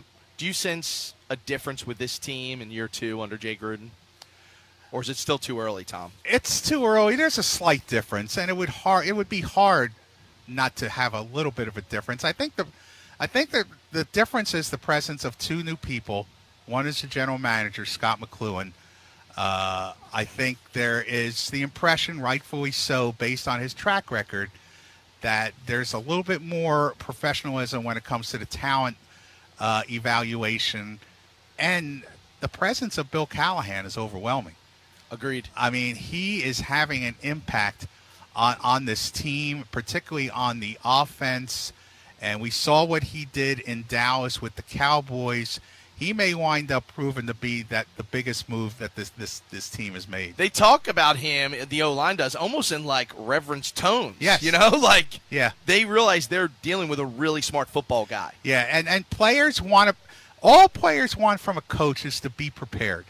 I mean, this is why Bill Belichick, who is hardly Mr. Personality, is revered by his players because he has them prepared to go out and play on Sunday.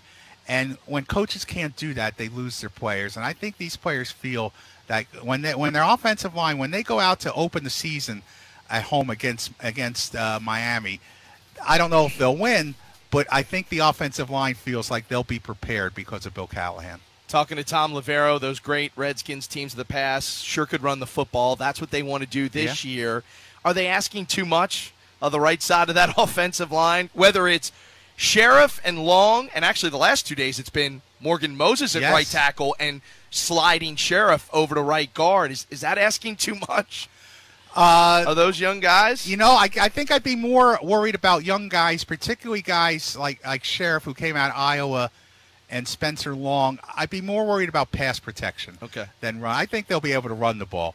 I think those young guys will still be able to run the ball.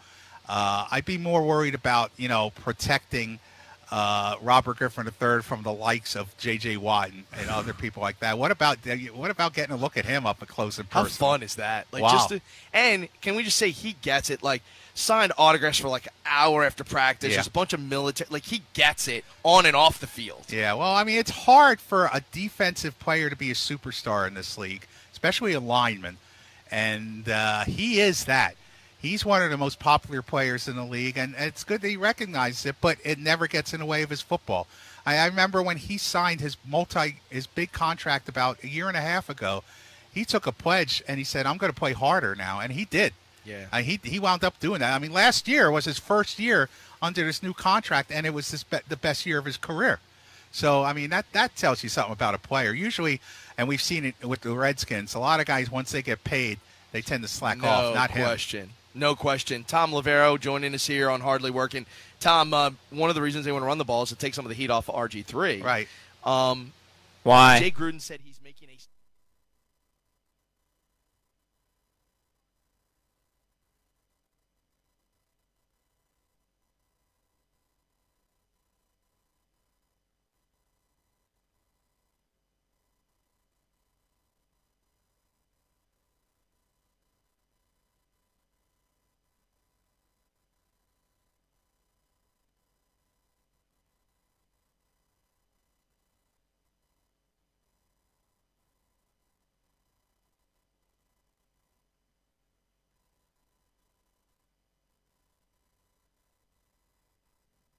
While not stellar last year, I think a lot of my column for my audio stuff.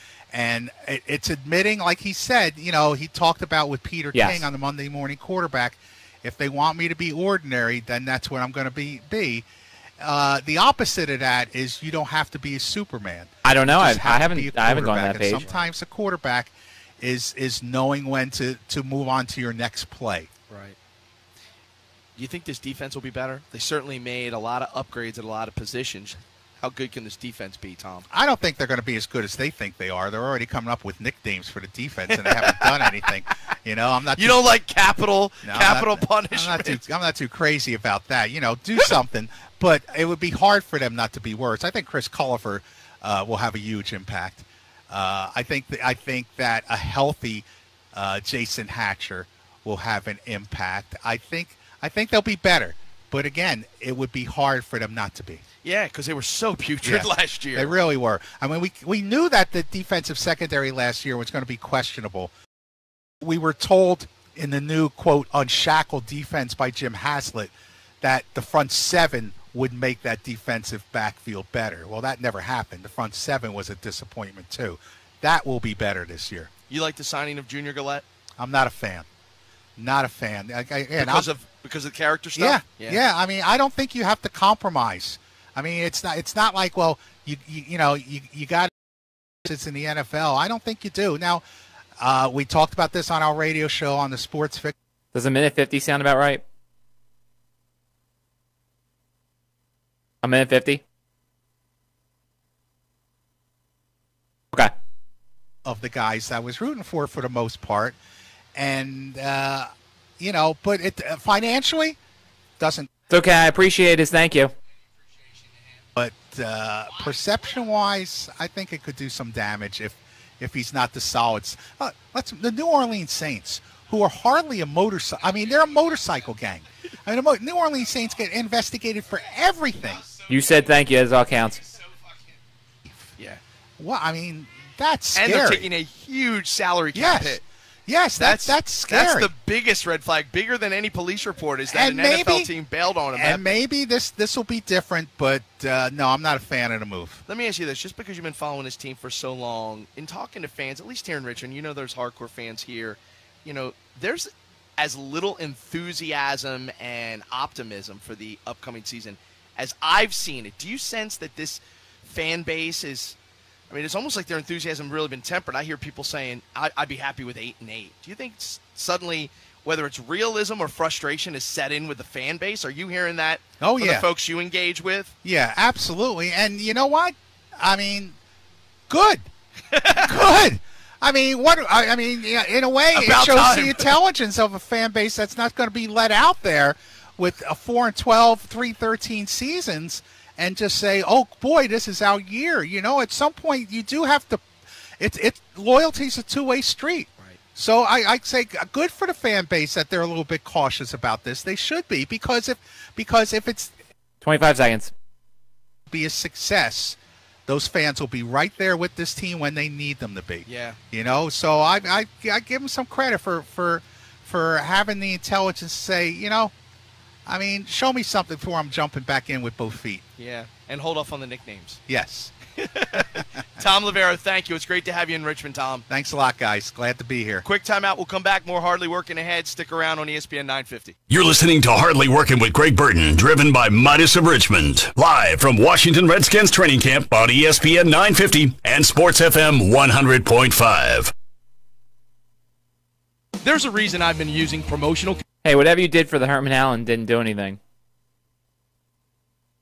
2390F keeps showing up and then not playing. 2390F.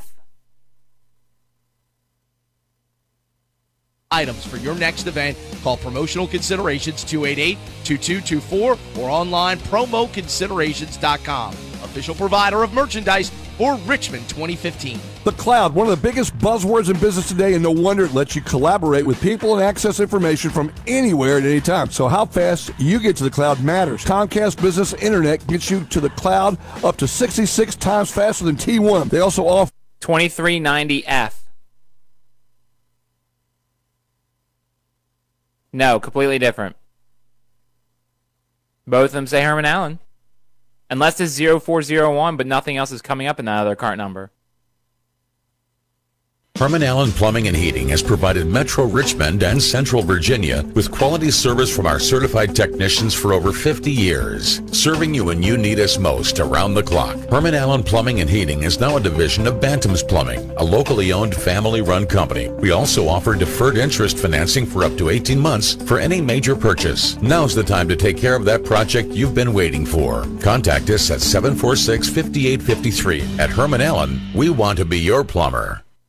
Are you listening closely? You should be if you're searching for a position in the medical field. Patient First is currently accepting applications for nurses, medical technologists, and medical laboratory technicians for its medical centers. Reap the rewards of a competitive salary and an extensive benefits package. Apply online at PatientFirst.com. Patient First, an equal opportunity employer, has been providing convenient, cost-effective medical care for over 32 years. Learn more at PatientFirst.com and change your future today with a new career at Patient First. PatientFirst.com. ESPN 950 and Sports FM 100.5. Now, to the Richmond Sports Center. Here's Matt Josephs. It is 3:32, day one of practice with the Texans in the books for Redskins. They have a walkthrough coming up at the top of the hour. Could have been a costly practice today. Diana Rossini of ESPN is reporting Deshaun Jackson suffering a separated shoulder injury that could reportedly keep him out for several weeks, while D'Angelo Hall injured his groin. That may keep him out a week. Bringing the Texans in means Dwayne Brown returns home to Richmond. Also gets a chance to talk to D'Angelo Hall.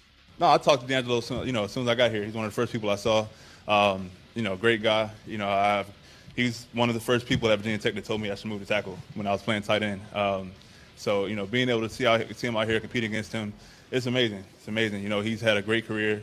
And I try to talk to him some more while I'm here, be able to pick his brain some. Someone that played at a high level for a long time. You can always learn from people like that. Jay Gruden coming up in about 15-20 minutes here on ESPN 950 Sports FM 100.5. VCU will get a crack at the defending champions on November 20th as they take on Duke in the 2K Classic at Madison Square Garden. The other matchup is Wisconsin and Georgetown. Squirrels host New Hampshire tonight at 7:05 for a fireworks show. Nats and Diamondbacks have an afternoon affair beginning at 4:05. We'll take you out there live after Hardly Work and again here on ESPN 950 Sports FM 100.5. The Fuel Rewards program helps you fuel up on savings when you visit Shell. New members save 25 cents per gallon on their second fill-up. Plus, all members earn 10 cents per gallon on every other fill-up of new Shell V-Power Nitro Plus Premium Gasoline with their Fuel Rewards card. Don't have a card yet? Sign up free at fuelrewards.com/join. Must be a resident of Maryland, New Jersey, or Virginia. Minimum 8-gallon purchase per fill-up required. Only one reward per day. Offer ends 9/18/15. For complete details, visit fuelrewards.com/join. Football is just around the corner, and you could start the season by winning $2 million in Week 1 at DraftKings.com, the official one-week fantasy football site of ESPN. One-week fantasy means no season-long commitments. It's like a brand new season every time you play. Yeah, 1 minute. Use promo code GRIT to play free for a shot at $2 million in the Week 1 Millionaire Maker. Enter GRIT for free entry now at DraftKings.com. That's DraftKings.com. You know, Greeny and I don't have much in common. No, that's an understatement. But we are both proud to be Mahindra tractor owners. That you're right about. My Mahindra does everything I need a tractor to do. And I can't wait to use mine to build a new retaining wall on my property. Now, Mahindra has more than heavy-duty tractors. They're rolling out the new Impact XTV. And this thing is a beast. The Impact is an off-road vehicle that delivers best-in-class cargo capacity, towing capacity, and ground clearance, and it's made right here in the USA. So, go to your Mahindra dealer for red tag savings on the world's #1 selling tractor and check out the all-new Impact XTV. And join Mike and Mike as proud Mahindra owners. Learn more at Mahindra. Oh, I will. The land you love with the world's #1 selling tractor, Mahindra. Mahindra tractors are assembled right here in the USA and backed by an industry-leading 5-year warranty. Find your Mahindra dealer at MahindraUSA.com. Mahindra, the toughest tractor on earth. Today's coverage on ESPN 950 and Sports FM 100.5 is presented by HCA Virginia. Our exclusive broadcasts are also brought to you by City Dogs Hot Dogs, Mellow Mushroom, and Uptown Alley. Oh, man. He knows I like this song. Why would we play this song more, man? It gets me all juiced up. Right? On the dog days of training camp. Great to have you with us. After 8 days of training camp, I can't feel my face or my legs or my arms. Or you'd think I'm working out. It's just sitting on your ass all day. It's really tiring. It really is. We're taking the whole hardly working thing to a new level. Here's what really stinks. When they're not out on the field, let's get them out here. It's way more fun when I come on the air and they're on the field, like the energy's high. So it's kind of funny. Do you know what day it is? Day 8, right? Oh, it's Thursday. It's yeah. I know.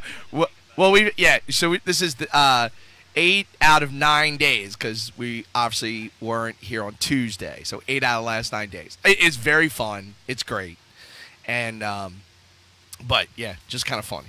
All right, so really intriguing storyline that's developing with the Redskins and the offensive line. Like, we've talked a lot about the right side of that offensive line. Like, that's a tipping point for this team. Like, if that right side of that offensive line can be, like, adequate, keep pressure off RG3, help get a good push, help run the football, then this team has a chance to be productive. This team has a chance to win some football games. If they play like a rookie and a second-year player coming off an injury, or a rookie and a second-year player that's, trying to learn it, then it could be a long season. So, we were all working under the impression there was going to be Brandon Sheriff at right tackle, Spencer Long at right guard, and it was that for the first 5-6 days. But over the last 2 days, we've started to see a new rotation, and that has Morgan Moses out of Meadowbrook and UVA at right tackle and Brandon Sheriff at right guard. And that's been going on here for the last couple of days, including when they ran out the #1 offense today against the Texans' #1 defense. So we're going to talk to Morgan Moses. He's going to be in our tent after the walkthrough. Again, the walkthrough doesn't start till 4. Should last about an hour. So in the 5 o'clock hour, we're going to have Morgan Moses here to talk about this new opportunity. Earlier today, I caught up with Brandon Sheriff to ask about, the move to right guard and Texans, and specifically J.J. Watt.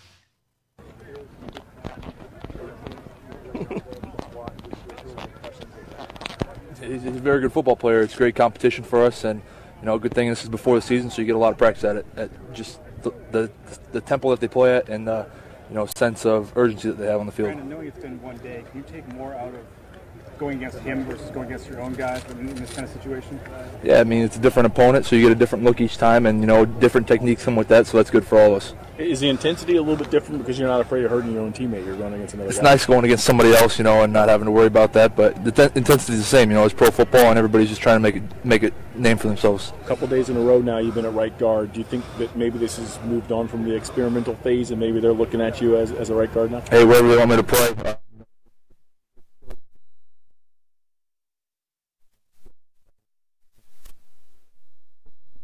Jumped out of you about why? Just fast, he's a technician. He's good with his hands. He's very fast with his hands, his feet. He's a good football player. He's a hard worker. So how do you have to, when you're out there, what do you do to adjust, to adapt, to make sure that you're able to stop? You got to be perfect with your technique. Coach Callahan teaches technique. It's all about technique and fundamentals, and you win with your hands and feet, and you got to get them in on them fast. Between Kerrigan and now Watt, how much do you think you've matured just in this training camp? You learn real fast, what type of players you're going against, and we got a couple more days with him, so it's going to be a good practice. And what's your impression of Morgan Moses being to your right these past practices? How's your communication? How's he feel and look to you? Good. Communication's a big key on any part of the football field. All 5 guys up front have to be on the same page and on the same level, so you know exactly what each guy's doing. You have to have a trust system, and he's been doing really good. That was Brandon Sheriff earlier today. Last question was about how do you like having Morgan Moses to your right, meaning, he's out there at right tackle and Sheriff's at right guard, and he said good is key.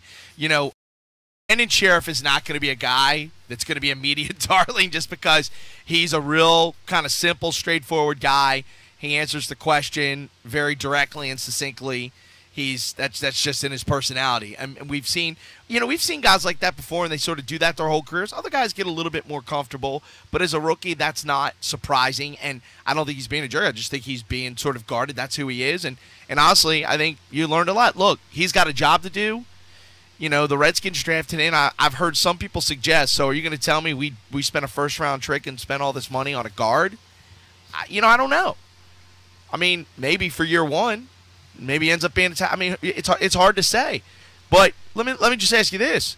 If this does end up being the right side of your offensive line for the next 5 to 7 years, would you be good with that? Like if Morgan Moses kind of explodes and really figures it out, and so does Brandon Sheriff? I think some people are just skeptical. I think people were so sort of trying to buy in on, okay, it's going to be Sheriff and Long, and they're going to be good, and they're going to and we'll take some lumps year one, but they're going to develop, and they're going to be stalwarts there on the right side. Well, they're looking at all options, and this is the time you do it in training camp. This is the time you do it, so I'm good with it.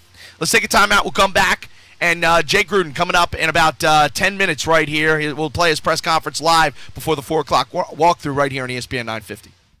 You're listening to Hardly Working with Greg Burton, driven by Midas of Richmond. Live from Washington Redskins training camp on ESPN 950 and Sports FM 100.5. Papa John here. People say all I think about is pizza. That's not true. I spend a lot of time thinking about what to eat with my pizza. Introducing our new garlic knots, made with fresh dough and garlic seasoning. Try them for the limited time online-only price of $4. At a large 2-topping pizza for just $10 more. Order now at papajohns.com.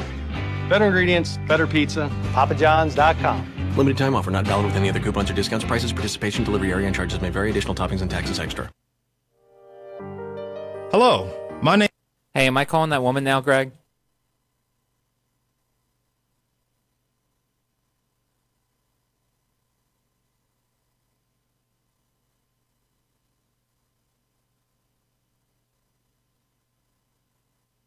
Mitchell?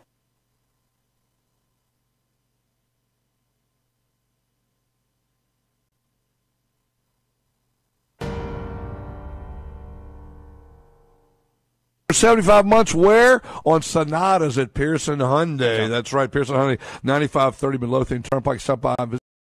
See the dealer for details. And you can get that Sonata for as low as $17,495. Everyone qualifies for that price. Make sure you can qualify for the 0% finance as well. How about Accents, Elantras, a Tucson, which is a beautiful SUV. Where? At Pearson Hyundai, 9530 Midlothian Turnpike. Stop by and see them today. And on the web at PearsonHyundai.com.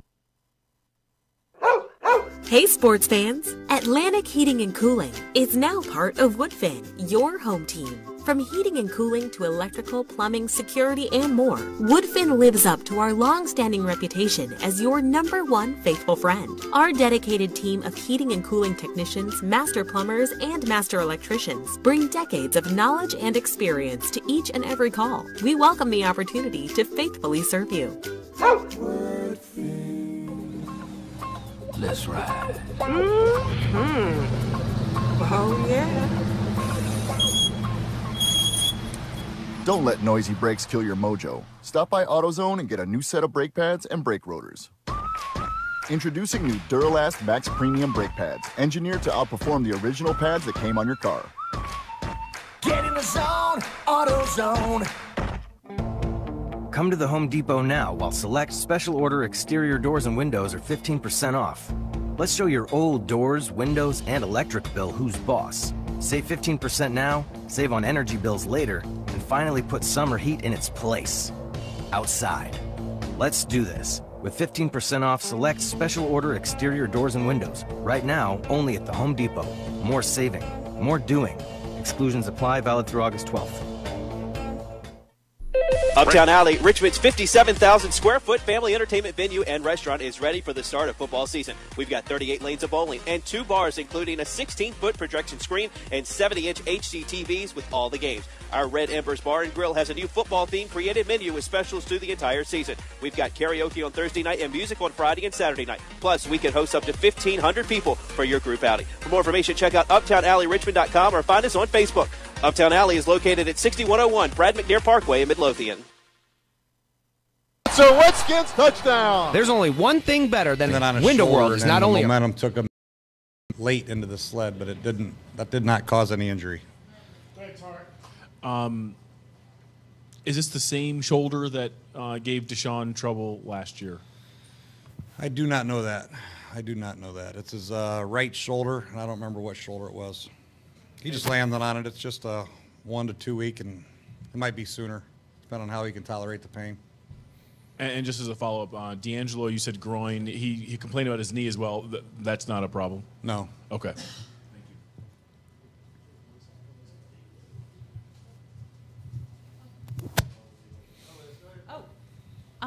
Coach Callahan has said he believes in cross-training, so that's why players are moving around. But it seems like maybe Sheriff and Morgan Moses are more of a trend than an experiment. What do you see with that pairing with Sheriff at right guard, Morgan at right tackle? Is that a potential long-term pairing, do you think? Yeah, it could be. It could very well be. We're just going to go out here and give these guys the reps and, like Coach Callahan said, cross-train them and then let the exhibition games take care of themselves, and we'll make our decisions for Miami. But, that's a definite possibility with Morgan at right tackle and Brandon at right guard. $1 million question. How'd you feel Robert did this morning against live Texans defense? He did okay. He did some good things. In 7-on-7, he made some good throws. And team period, he missed a couple throws.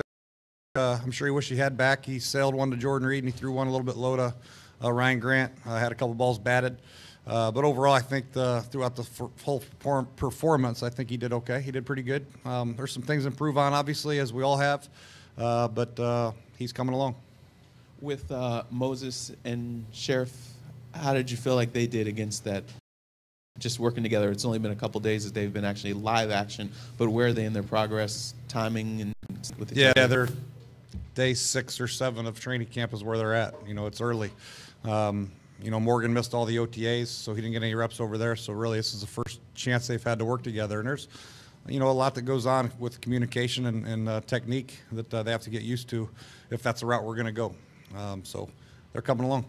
What's the biggest difference you've seen in Moses just another year and now that he's in Bell County?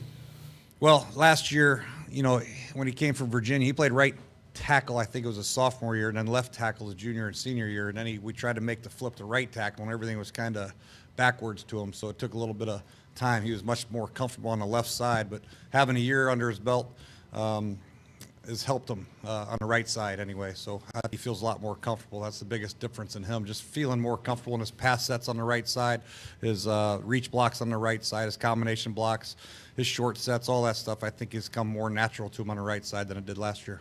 What did you think specifically about their performance today in the 11-11 stuff against J.J. Watt and that group? The offensive line? Well, I think the right everybody, side in particular.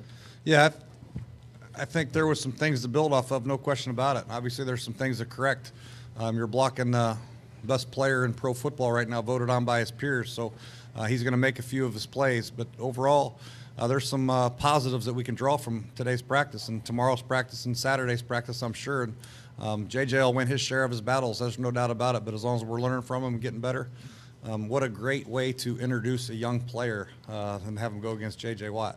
And with Robert, because it was his first chance to go against a different defense this summer, did you see some times where maybe there was a little bit of hesitation because he's seeing something new? And how did you feel he adjusted to it as practice went on? I think he adjusted fine, and I think he saw things pretty well. I think he, in 7-on-7 period, he got a little greedy down the middle of the field one time and was almost intercepted. But overall, he's going through his progressions and seeing things a lot more clear. Just continue to coach off the tape, and we'll spend some time with him tonight and, go through all these in great detail and go from there, and then see how he progresses tomorrow against the same defense and Saturday. But this is great work, man. It really is. It's one thing going against your defense day in and day out, but have another defense come in here with new coverages and new ways they play their linebackers and man techniques. It's great for the quarterbacks and everybody. Jay, what does Spencer Long have to do to, I guess, assert himself more in that competition? Just come out and compete, man, like everybody else. And nothing's etched in stone. All these guys are out here playing. You might be on the first team or what have you, but really you're going to have to earn your playing time here and just continue to work and get better. The great players that we see on tape will get their opportunities, and we'll make the changes necessary. So we talk about first team, second team, third team. Really, it doesn't mean anything right now. We're all just Redskins trying to get better and trying to figure out who the best players are, and the players are going to have to earn that right every day. Coach at the back here. The defense, most of their work on the far side of the field from us today. Who stood out to you over there on the defense, and were you pleased with what you saw? I was pleased. There's some things we can clean up from a communication standpoint, but overall I was pleased. Keenan got poked in the eye a little bit, but he came back in practice and did some good things. And Culver, while he was out there, was playing good in coverage, and Golston had a nice interception, and Kai Shawn did some good things at safety and at nickel, and obviously, Ryan Kerrigan had some good pass rushes. So we had some flashes of looking really good on defense. The good thing is it was somebody different, and they looked pretty good as a cohesive unit for being the first time against a new team. And Houston did a great job of shifting and motioning backs and getting empty formations where the communication was vital. And I think our first group that was out there did a pretty good job. Our second and third group, they need a little bit more work. Coach, you're away from the X's and O's a little bit. Hard Knocks is here. For the younger guys, especially rookies, this being their first training camp, how much of a distraction have those crews been? I know it's just day one, but you've had some experience in it. Was it any sort of a distraction? Yeah, no, I didn't even notice them today, to be honest with you. I did not notice them. I don't think our players did either. If they did, surprises me. There's bigger things on their plate right now that they have to deal with, and they're trying to take advantage of the reps. They're trying to compete, and they're trying to make a football team. They're not really worried about the cameras, so they weren't a distraction to me, and I don't think they were to the players. Obviously, you've had a little bit of experience with the show. Would it be anything you consider bringing here perhaps next year? Oh, that's out of my control, thank goodness. Coach, if you could just, this may seem like a simple question, but what kind of a monster is J.J. Watt, and how, you kind of touched on it a little bit, how much do these guys, specifically the offensive line, get going against a guy like that? That was a great experience for them, really, against all these guys. They have some good players over there on defense and offense, obviously, and it was a great experience. But, JJ's in a class of his own right now at the, the defensive end position, and he can play three technique, obviously, and it's great work. Really, it's the relentless pursuit and effort that he plays with every time he's out there that really rubs off, when you're talking about greatness and you see how he plays and the effort that he plays with on a consistent basis, it's really good for everybody to see. Coach, has a final decision been made on Josh Laribas? Will he be playing guard or center? Well, right now he's working a lot at center. And like I said, we're talking about the cross-training, but on game day we need a guy, if something happens to Corey, to walk in there and play center. And right now Josh is really doing an excellent job for his first time, like I said the other day, is first time where he's getting the majority of plays at center. Now he can still play guard, obviously. He played left guard and a little bit of right guard last year. So the ability to play all three of those internal positions is crucial on game day. Coach Chip Briere from 8 News here in Richmond. You mentioned the defense and how the first team is doing well. I was curious to know what you thought of Justin Rogers, Kaishawn Jarrett, and those guys who are trying to get those reps going up against guys like DeAndre Hopkins, that first team offense for the Texans. Yeah, well, Justin's done a nice job. We mainly moved him into nickel, but he had to play some corner out there today because of all the guys going down. So we're trying to, use him at the nickel position more often. And he's done a nice job of stepping up and taking advantage of the opportunities, and Kaishawn the same way. He was playing safety early in training camp. We moved him to nickel, and he's taking some one-on-ones out there at corner, and he just continued to compete every day and learn, and that's what we're asking these guys to do. Jay, when you guys ran the fake field goal before, what's the balance between doing something like that and showing something in a situation like this, versus being vanilla and giving nothing away? We're trying to practice things that could come up in a game, and those things can come up, and there's other ways to run fake field goals. And offensively, you tinker with that. Defensively, do you want to show your blitzes? But if you don't practice them, then come game day, you could blow something pretty crucial. So I think it's important to practice them. We got enough things in our playbook, offense, defense, and special teams, where we can branch off. But I think it's important to show a lot of the things that we're going to do on game day. Yeah, you canceled the afternoon walkthrough for tomorrow. What's the reasoning behind that? Well, it's supposed to rain, number one. Number two, I thought we're going to have another great long practice tomorrow, and I want to get these guys where they can rest a little bit, get some lunch. We'll have a nice meeting to watch a practice film, and then just recover with their legs in the hotel room, get off their feet. We asked the Texans coach this, and he seemed to like practicing with another team. Which would you rather do? Would you rather practice with another team or do preseason games? I think both have merit. It's important to. I like.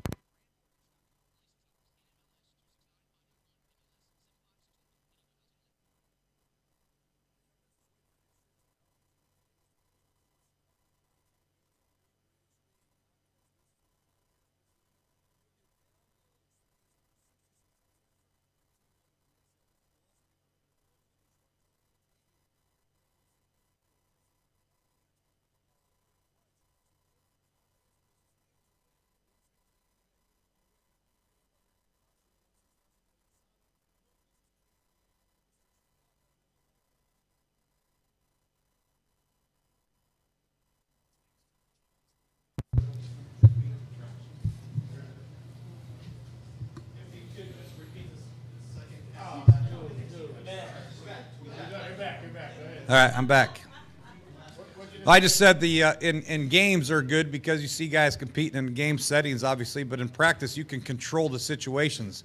You can have 2 minute. In games, there's no guarantee you're going to get a 2 minute opportunity or red zone opportunity or 3rd down and 1 or 3rd down and 10, whatever. So this way we can control the situations, also see some one-on-one stuff and individual work with the fundamentals. So I think there's merit to both. I'll ask what everyone might be thinking, or maybe not. If Brandon ends up at right guard, does that then become too high a price to pay to draft a guy with the 5th pick to play right guard? Not if he's really, really good, no. All you're looking for with the 5th pick or any pick, you want somebody that's going to help your football team be successful, and we feel like Brandon will do that.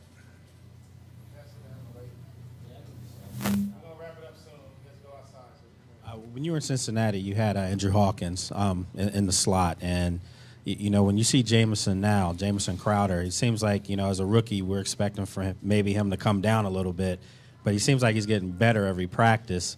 How do you compare those two guys? How do I prepare them? No, how do you, as far as Jamison and Andrew, compare? Yes. Well, that's a tough one. They're different. Andrew was a little bit smaller, but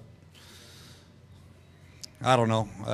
It's so early to tell with Jamison, but Jamison, you're right. Jamison does seem like he's getting better and better every practice. He's got great quickness in and out of breaks, and he's got a lot more straight line speed than people gave him credit for coming out of the combine. And the one thing we haven't seen yet is when the pads get on and it's live, how, we'll see. But I really don't see any fear in his eyes whatsoever. He goes across the middle fearless. He knows how to run every route from outside and inside already. What a great job the Duke coaching staff did with their offense and coaching their wide receivers. Came in, it's been a really easy transition for him mentally and physically. And, obviously the hopes are very, very high for Jamison, yeah. Coach, on that fake field goal, I was wondering how you rated Kai Forbath as a passer and Morgan Moses as a receiver. Morgan's got good hands. I think about moving Morgan to tight end too. He's but that's great. If Kai, he missed a couple field goals yesterday, so he might learn to pass a little bit. But no, that's a good play. Thanks, Coach. All righty, thank you guys.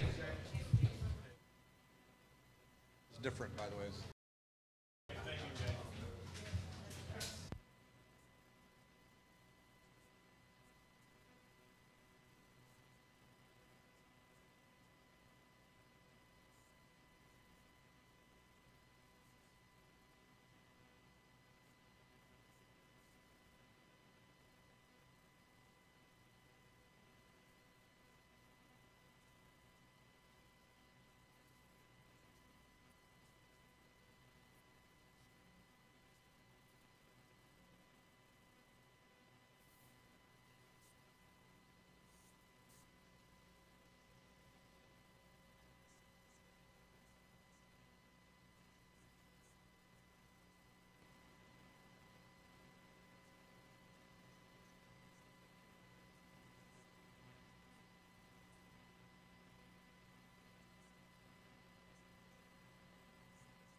He thinks he's improved from last year.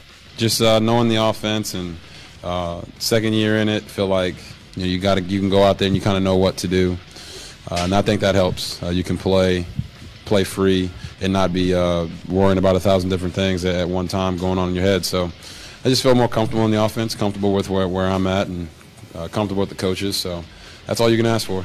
VCU will get a crack at the defending champion November 20th as they take on Duke in the 2K Classic at Madison Square Garden. The other matchup, Wisconsin and Georgetown. Squirrels hosting New Hampshire tonight at 7:05. Fireworks over at the Diamond. Nats and Diamondbacks getting set to get underway momentarily. We'll join that game in progress on ESPN 950 Sports FM 100.5 at 6 o'clock. You've been updating the Richmond Sports Hour. ESPN950AM.com and the ESPN 950 mobile app. Brought to you in part by our sponsor of the day, Herman Allen Plumbing and Heating.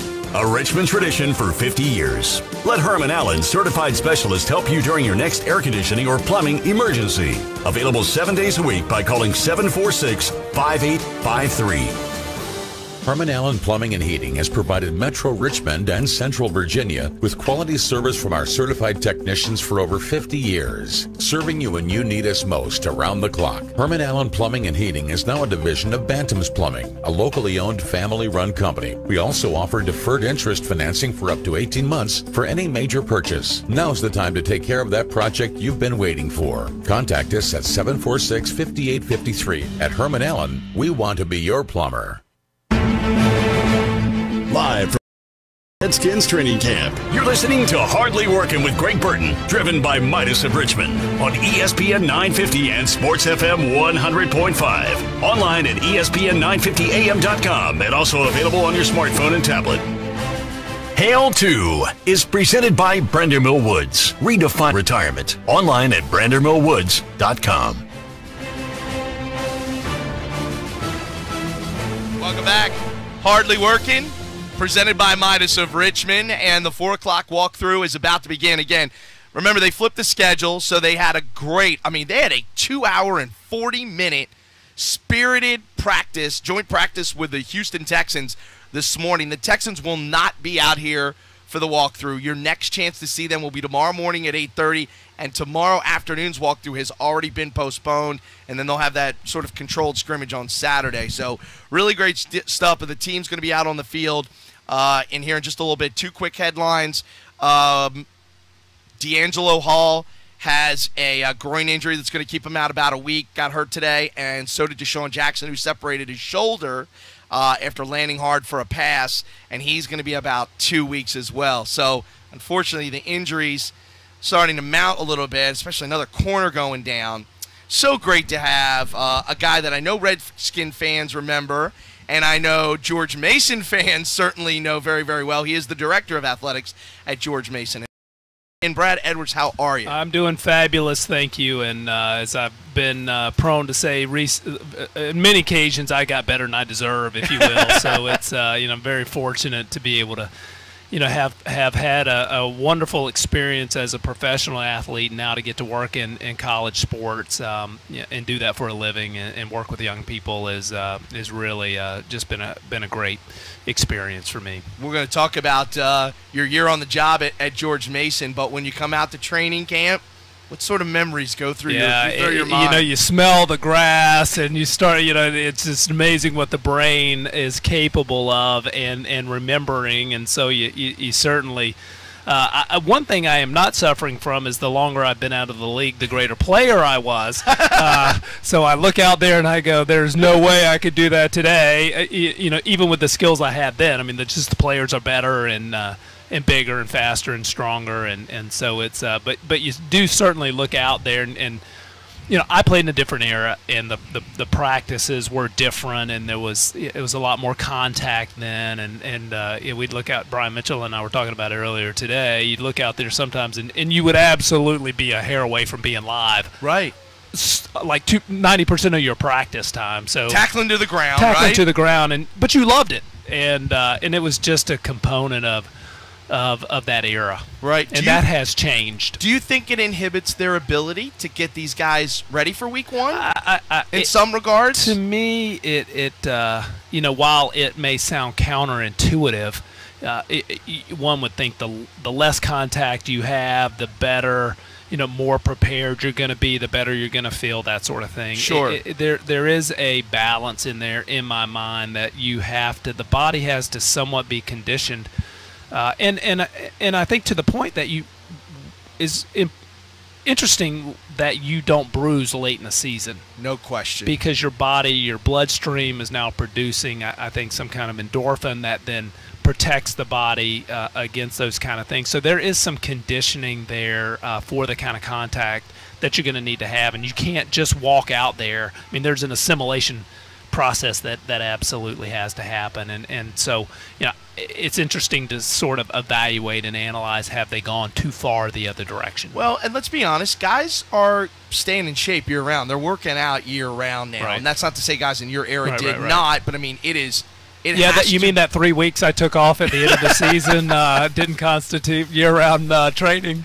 It's mandatory. I mean, this isn't, training camp. You're not getting in shape. Right. You're not even getting in football shape. I mean, you better be ready to go or you're going to get cut. Oh, to that point, when you came in camp, certainly under Joe Gibbs, we never ran one conditioning sprint ever under him. I mean, it's because that's how high the expectation was when you came in, that you're in shape, and how high or how great of rate of speed that the practices were held at, because you really got all the conditioning you needed during practice, because you were competing at game speed And that was, if I look around at all sports and basketball or any others, and I look at a common denominator, one of those is the speed of practice. Right. And teams in sports and coaches that are able to replicate what happens on an actual competition floor or date are going to be more successful. They just are.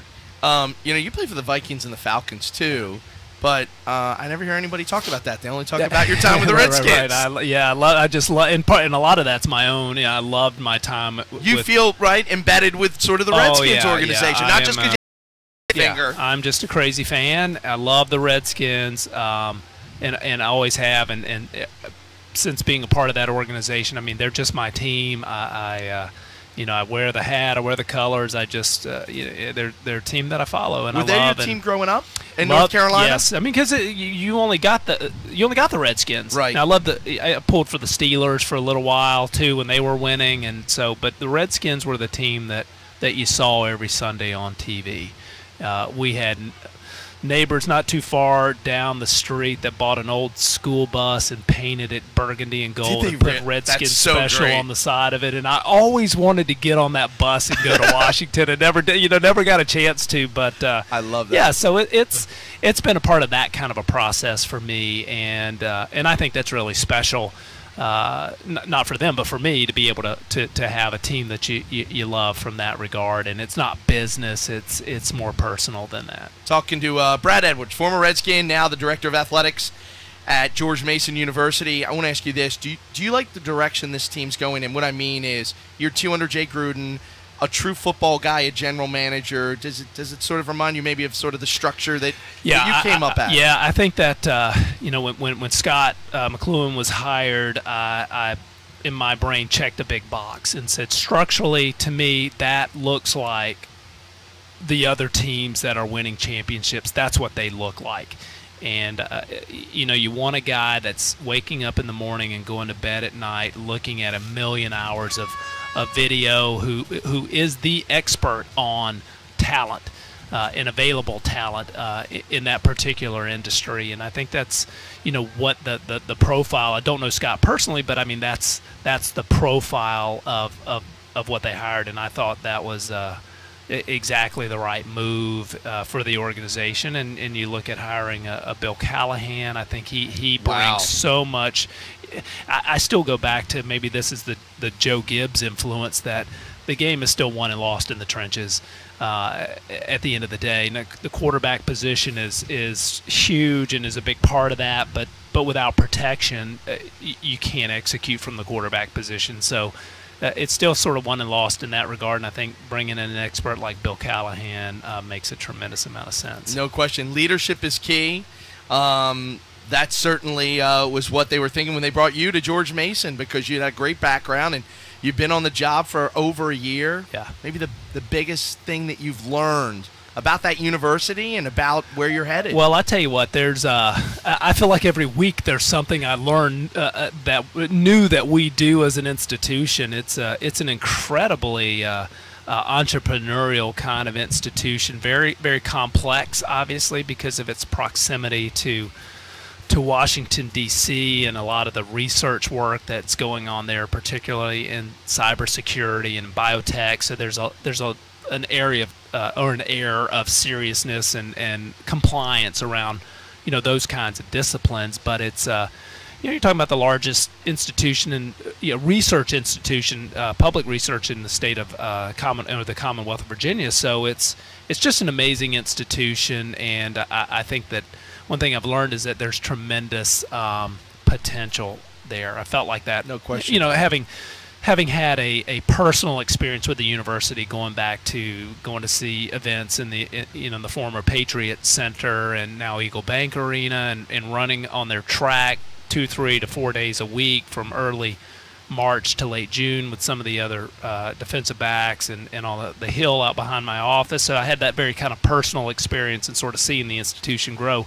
So, you got Nobel Prize winners there. You got 2.5 as we call it, because one guy shared one with somebody else. So we'll call it 2.5. But it just is an amazing institution from that perspective.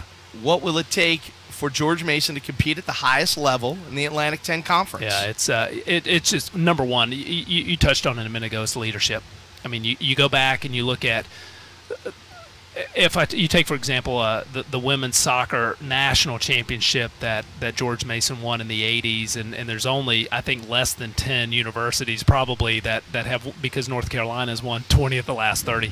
Right. But, you look at coaching, and I think number one is, Dave Paulson, bringing him in is going to have a tremendous – I'm already seeing an impact on our student athletes just from the way they carry themselves, the way they address you, to the way that they look physically, and the way that some of their skills are. So I think a skill development component. You're going to have to take a guy who's at a certain level. You're not necessarily going to get that A-plus type of prospect because they're going to go to Duke or Maryland right now or UVA. So we have to take a certain layer of player and make them better. And so that's number one of what it's going to take. It's going to take some leadership from the team and some camaraderie and the right culture around it and a group of players like they had in the early 2000s or mid 2000s when they were going to Final Fours and such. And you just had the right kind of chemistry. You had the right leadership under Jim Larinaga, and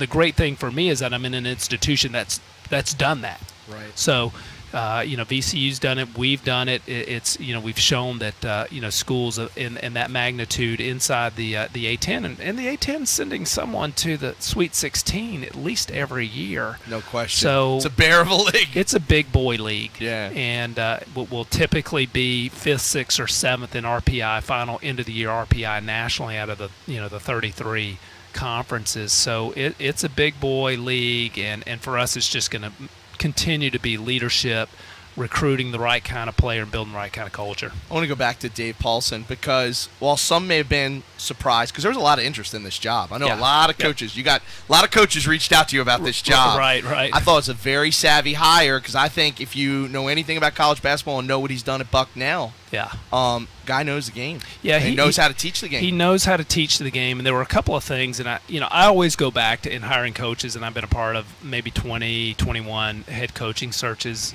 in my time in college athletics, and I've tried to always start out with the Gibbs profile, that sort of person that's smart, that's systems based. That has a value system and has an interest in young people that's separate from just winning. I mean, there has to be something, a love, what I call a love for young people. They have a commitment to doing things the right way, and they have a little bit of an edge. I mean, you can talk to Joe Gibbs, and I love him. He's a great man, but you can detect that edge that he's highly competitive. He's highly competitive, and that's what it takes. And a person that can develop skills in players, and so they have to have systems. They have to be adept at being able to make in-game transitions and decisions and late game decisions and substitutions and all those kind of smart decisions that are required, and that's the kind of profile that that Dave Paulson fits, and that's what he's done in his past. We've talked about this. Joe Ehrman used to play for the Colts right. and is a big motivational speaker, and he talks about the difference between being a transactional coach and a transformational coach. And a transactional coach only cares about what can you do to help me win. Right. But a transformational coach wants to know how he can help you evolve as a person and a player. Yeah, and that's what I'm interested in. I mean, I want to win more than any other AD that will sit in front of you, bar none, and I have no problem saying that. But at the same time, I'm in the business because I love developing young people and helping them start to think about how do I grow up and lead my family and make my community, wherever I end up, a better place than the way that I found it. In the world of intercollegiate athletics, I think that still has to be your core passion and purpose as a coach and as an athletic director. And so I'm looking for that kind of person because at the end of the day, what I think you'll do is you'll make the right decisions, relative to the young person. Right. And you'll think about leadership, and you'll think about if you have a student athlete that makes a major mistake or breaks a major rule right before the most important game of their lives, they're sitting if you're doing the right thing. You're not compromising those kind of values, and those are the kind of life lessons that are going to help you be that are going to also help you win. No question. Well, you have those social issues too, and then, as we kind of wind down here, sort of the ever-changing financial landscape of both higher education and intercollegiate athletics. It is an amoeba. I mean, right now, obviously the hot topic is cost of attendance. Yeah, cost of attendance is, our business is changing almost by the minute from that perspective, and cost of attendance is one of those components now, and I think it's fair to say that most institutions have non-student athletes that are on full scholarships that also receive full cost of attendance scholarships. For some reason, within the world of intercollegiate athletics, they chose not to make that a part of the full scholarship. It was just tuition, room, board, and books. So they've now added that component to it, and yes, that's an incremental expense that we now have to think about. And in the A10, there's a mandate with all schools, for all schools, that we do that in the sports of men, or provide that in the sports of men's and women's basketball. So you have some other things that are out there, the O'Bannon case, the right to likeness, and no doubt. I do believe that those will not be the last that we'll see inside of this space, particularly as revenue continues to grow within the Power 5 conferences specifically, and as certainly salaries within the coaching ranks within the sort of top 25 positions in football and men's basketball continue to grow. That's going to continue to spur those kind of conversations. Well, before you know it, they'll be on the court. They will be on. Your student athletes will be on the field soon, but they'll be on the court before you know it. They will be on the court, and basketball is just about a year-round sport now, and seeing them all through the summer, and it's been fun, and watching them work and seeing the physical transformation of our basketball team, and starting to see the psychological transformation. So that's fun. So I'm ready to see him on the court. And I'll tell you personally, I mean, there are a couple things. I love NFL football as a spectator, and I love college basketball. I mean, those are just two things. No doubt. I grew up in North Carolina watching those schools sort of beat each other's brains out on within the sport of men's basketball. So as a fan, I really enjoy the sport. Really, we enjoyed having you in. You're welcome anytime. It's a pleasure. Next time you're back in Richmond, let us know. I know you got to come down for some meetings, but really doing a great job at George Mason. Keep up the great work. Well, I appreciate it. Thanks so much, guys. Brad Edwards, AD at George Mason, former Redskin. Let's take a quick timeout. We will come back. More live coverage of training camp continues right here on ESPN 950. You're listening to Hardly Working with Greg Burton, driven by Midas of Richmond. Live from Washington Redskins training camp on ESPN 950 and Sports FM 100.5.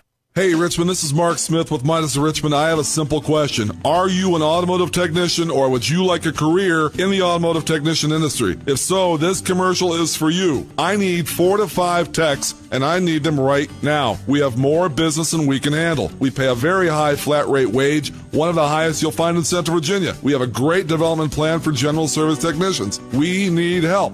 We've got a full benefit package. We'll do nothing more than to work with you to make you the best tech you can be. Come in, take a look at our facilities. Talk to us. We've got state-of-the-art equipment. We've got great images. We've got a terrific brand. We've got good community presence. More than that, we've got a home for your toolbox. Give me a call at 360-2211 or stop by and drop off an application at any one of our stores. I would really love 15 minutes of your time, and I think I'm going to be able to.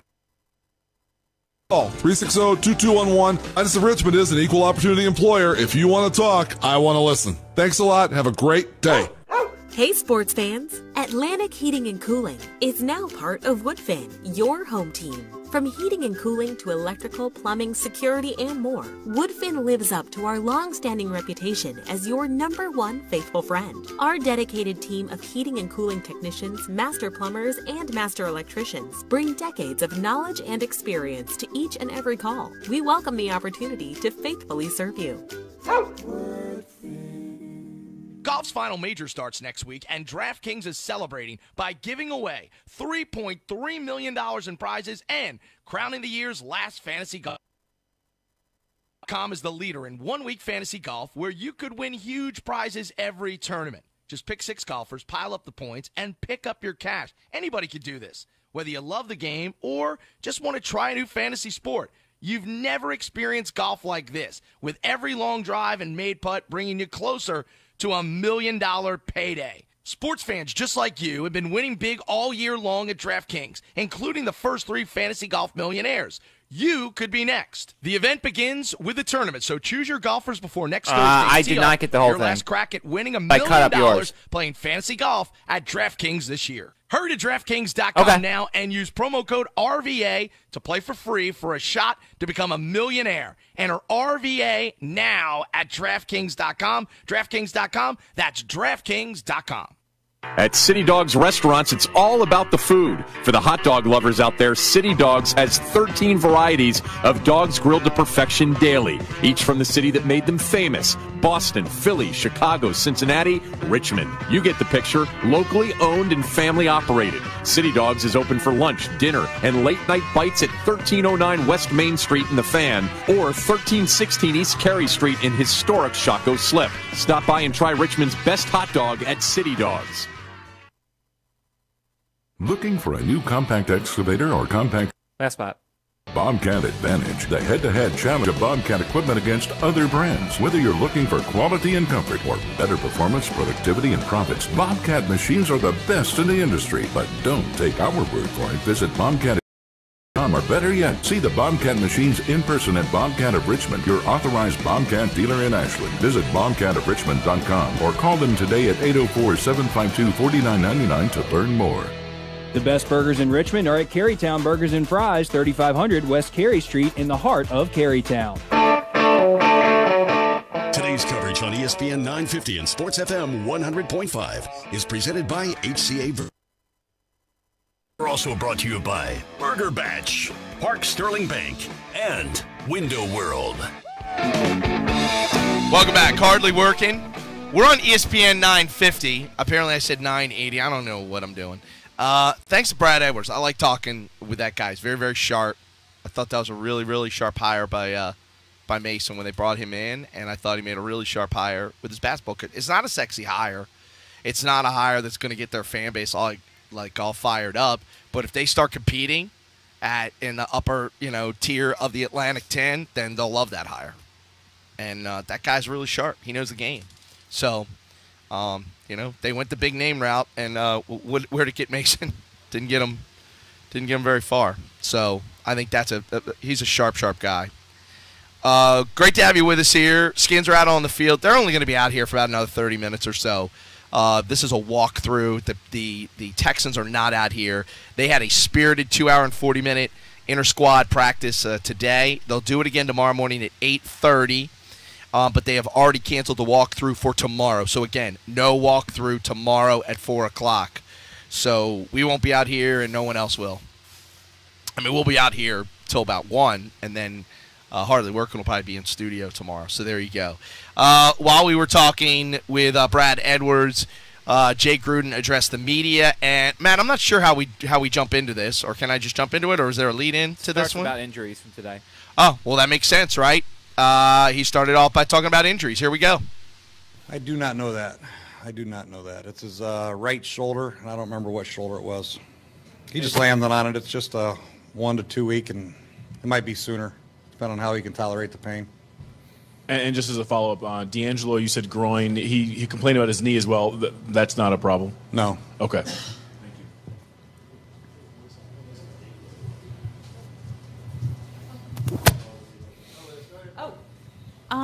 Coach Callahan has said he believes in cross-training, so that's why players are moving around. But it seems like maybe Sheriff and Morgan Moses are more of a trend than an experiment. What do you see with that pairing with Sheriff at right guard, Morgan at right tackle? Is that a potential long-term pairing, do you think? Yeah, it could be. It could very well be. We're just going to go out here and give these guys the reps and, like Coach Callahan said, cross-train them and then let the exhibition games take care of themselves. And we'll Okay, there's a better one potentially coming up, though. Brandon right guard. $1 million question. How'd you feel Robert did this morning against live Texans defense? He did okay. He did some good things. In 7-on-7, he made some good throws. And team period, he missed a couple throws there at the end, which I'm sure he wished he had back. He sailed one to Jordan Reed, and he threw one a little bit low to Ryan Grant. Had a couple balls batted. But overall, I think throughout the whole performance, I think he did okay. He did pretty good. There's some things to improve on, obviously, as we all have, but he's coming along. With Moses and Sheriff, how did you feel like they did against that? Working together. It's only been a couple days that they've been actually live action, but where are they in their progress, timing, and sync with each other? They're day 6 or 7 of training camp is where they're at. It's early. Morgan missed all the OTAs, so he didn't get any reps over there. So really, this is the first chance they've had to work together. And there's, a lot that goes on with communication and technique that they have to get used to if that's the route we're going to go. So they're coming along. What's the biggest difference you've seen in Moses just another year and now that he's about healthy? Well, last year, when he came from Virginia, he played right tackle. I think it was and left tackle his junior and senior year, and then we tried to make the flip to right tackle, and everything was kind of backwards to him, so it took a little bit of time. He was much more comfortable on the left side, but having a year under his belt has helped him on the right side anyway, so I think he feels a lot more comfortable. That's the biggest difference in him, just feeling more comfortable in his pass sets on the right side, his reach blocks on the right side, his combination blocks, his short sets, all that stuff I think has come more natural to him on the right side than it did last year. What did you think specifically about their performance today in the 11-11 stuff against J.J. Watt and that group? The offensive line? Well, I think the everybody, right side in particular. Yeah, I think there was some things to build off of, no question about it. Obviously, there's some things to correct. You're blocking the best player in pro football right now, voted on by his peers, so he's going to make a few of his plays. But overall, there's some positives that we can draw from today's practice and tomorrow's practice and Saturday's practice, I'm sure. And, JJ will win his share of his battles, there's no doubt about it, but as long as we're learning from him and getting better, what a great way to introduce a young player and have him go against JJ Watt. And with Robert, because it was his first chance to go against a different defense this summer, did you see some times where maybe there was a little bit of hesitation because he's seeing something new, and how did you feel he adjusted to it as practice went on? I think he adjusted fine, and I think he saw things pretty well. I think he, in 7-on-7 period, he got a little greedy down the middle of the field one time and was almost intercepted, but overall he's going through his progressions and seeing things a lot more clear. Just continue to coach off the tape, and we'll spend some time with him tonight and, go through all these in great detail and go from there, and then see how he progresses tomorrow against the same defense and Saturday. But this is great work, man. It really is. It's one thing going against your defense day in and day out, but have another defense come in here with new coverages and new ways they play their linebackers and man techniques. It's great for the quarterbacks and everybody. Jay, what does Spencer Long have to do to, assert himself more in that competition?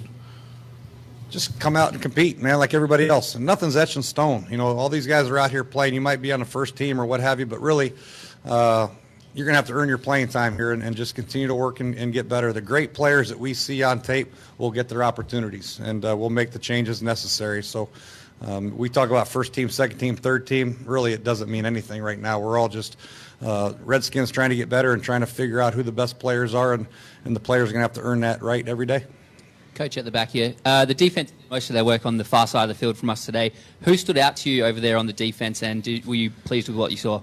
I was pleased. There's some things we can clean up from a communication standpoint, but overall I was pleased. Keenan got poked in the eye a little bit, but he came back in practice and did some good things. And Culver, while he was out there, was playing good in coverage, and Golston had a nice interception, and Kai Shawn did some good things at safety and at nickel, and obviously Ryan Kerrigan had some good pass rushes. So we had some flashes of looking really good on defense. The good thing is it was somebody different, and they looked pretty good as a cohesive unit for being the first time against a new team. And Houston did a great job of shifting and motioning backs and getting empty formations where the communication was out there. Did a pretty good job. Our second and third, a little bit more work. For the younger guys, especially rookies, this being their first training camp, how much of a distraction have those crews been? I know it's just day one, but you've had some experience in it. Was it any sort of a distraction? Yeah, no, I didn't even notice them today, to be honest with you. I did not notice them. I don't think our players did either. If they did, surprises me. There's bigger things on their plate right now that they have to deal with, and they're trying to take advantage of the reps. They're trying to compete, and they're trying to make a football team. They're not really worried about the cameras, so they weren't a distraction to me, and I don't think they were to the players. Obviously, you've had a little bit of experience with the show. Would it be anything you consider bringing here perhaps next year? Oh, that's out of my control, thank goodness. Coach, if you could just, this may seem like a simple question, but what kind of a monster is J.J. Watt, and how, on it a little bit, how much do these guys, specifically the offensive line, get going against a guy like that? That was a great experience for him, really, against all these players over there on defense and offense, obviously, and it was a great experience. But, JJ's in a class of his own right now at the, the defensive end position, and he can play 3 technique, obviously, and it's great work. Really, it's the relentless pursuit and effort that he plays with every time he's out there that really rubs off. When you're talking about greatness and you see how he plays and the effort that he plays with on a consistent basis, it's really good for everybody to see. Coach, has a final decision been made on Josh Laribas? Will he be playing guard or center? Well, right now he's working a lot at center, and like I said, we're talking about the cross training, but on game day we need a guy, if something happens to Corey, to walk in there and play center. Right now Josh is really doing an excellent job for his first time. Like I said the other day, it's the first time where he's getting the majority of plays at center. Now he can still play guard, obviously. He played left guard and a little bit of right guard last year, so the ability to play all 3 of those internal positions is crucial on game day. Coach, Chip Briere from 8 News here in Richmond. You mentioned the defense and how the first team is doing well. I was curious to know what you thought of Justin Rogers, Kaishawn Jarrett, and those guys who are trying to get those reps going up against guys like DeAndre Hopkins, that first team offense for the Texans. Yeah, well, Justin's done a nice job. We mainly moved him into nickel, but he had to play some corner out there today because of all the guys going down. So we're trying to, use him at the nickel position more often. And he's done a nice job of stepping up and taking advantage of opportunities, and Kaishawn the same way. He was playing safety early in training camp. We moved him to nickel, and he's taking some one-on-ones out there at corner, and he just continued to compete every day and learn, and that's what we're asking these guys to do. Jay, when you guys ran the fake field goal before, what's the balance between doing something like that and showing something in a situation like this, versus being vanilla and giving nothing away? We're trying to practice things that could come up in a game, and those things that come up. Offensively, you tinker with that. Defensively, do you want to show your blitzes? But if you don't practice them, then come game day, you could blow something pretty crucial. So I think it's important to practice them. We got enough things in our playbook, offense, defense, and special teams, where we can branch off. But I think it's important to show a lot of the things that we're going to do on game day. Yeah, you canceled the afternoon walkthrough for tomorrow. What's the reasoning behind that? Well, it's supposed to rain, number one. Number two, I thought we're going to have another great long practice tomorrow, and I want to get these guys where they can rest a little bit, get some lunch. We'll have a nice meeting to watch a practice film, and then just recover with their legs in the hotel room, get off their feet. When you were in Cincinnati, you had Andrew Hawkins in the slot, and when you see Jamison Crowder, it seems like, as a rookie, we're expecting for him to come down a little bit, but he seems like he's getting better every practice. How do you compare those two guys? How do I prepare them? No, how do you, as far as Jamison and Andrew, compare? Yes. Well, that's a tough one. They're different. Andrew was a little bit smaller, but I don't know. It's so early to tell. 1 minute. And you're right. Jamison does seem like he's getting better and better every practice. He's got great quickness in and out of breaks, and he's got a lot more straight line speed than people gave him credit for coming out of the combine. And the one thing we haven't seen yet is when the pads get on and it's live. We'll see. But I really don't see any fear in his eyes whatsoever. He goes across the middle fearless. He knows how to run every route from outside and inside already. What a great job the Duke coaching staff did with their offense and coaching their wide receivers. Came in. It's been a really easy transition for him mentally and physically, and obviously the hopes are very, very high for Jamison. Yeah. Coach, on that fake field goal, I was wondering how you rated Kai Forbath as a passer and Morgan Moses as a receiver. Morgan's got good hands. I think about moving Morgan to tight end too. He's but that's great. If Kai, he missed a couple field goals yesterday, so he might learn to pass a little bit, but. No, that's a good play. Yeah, that was interesting there, the fake field goal there that ended up. I think the referee called it an interception because they were sort of both struggling for the ball, and then when they rolled over, Mo had it. But I don't know. We'll ask Mo because Mo's coming in after the walkthrough to join us here in our ESPN 980 tent. And, you know, obviously Jay Gruden was sort of uncommittal there, right? He said, you know, is this more of a trend than an experiment? And he said, could be, man.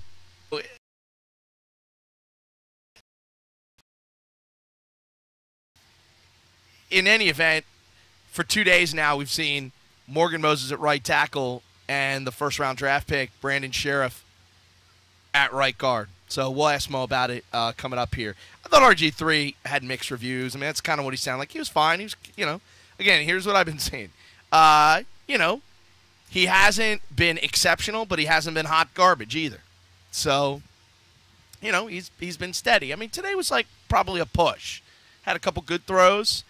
And then he had a couple of, like he even said, the series at the end, he was not good. And when they went red zone, he was not good at all. Meanwhile, Brian Hoyer threw an absolute beautiful ball to DeAndre Hopkins in the corner of the end zone in their red drill opportunity that beat Justin Rogers. That's when, like, all their corners were out. I don't know where Culliver was, but it was Justin Rogers on one side. It was Hassan at the other side. So, like, Hall was out. And obviously, Emerson's out and Breeland's out, and not sure where Culliver was. But in any event, Hoyer looks good. Hoyer's, you know, I mean, Hoyer's the guy they're kind of going with. They like him. So, all right, let's take a timeout. I got a lot of stuff. We got to play our Anthony Minich interview. I want to play Jonathan Grimes. We got to get our opponent preview in, the Tampa Bay Bucks, and then a whole lot in the hear from Morgan Moses and Dwayne Brown and RG3. So it's all coming up. More Hardly Working ahead. Stick around.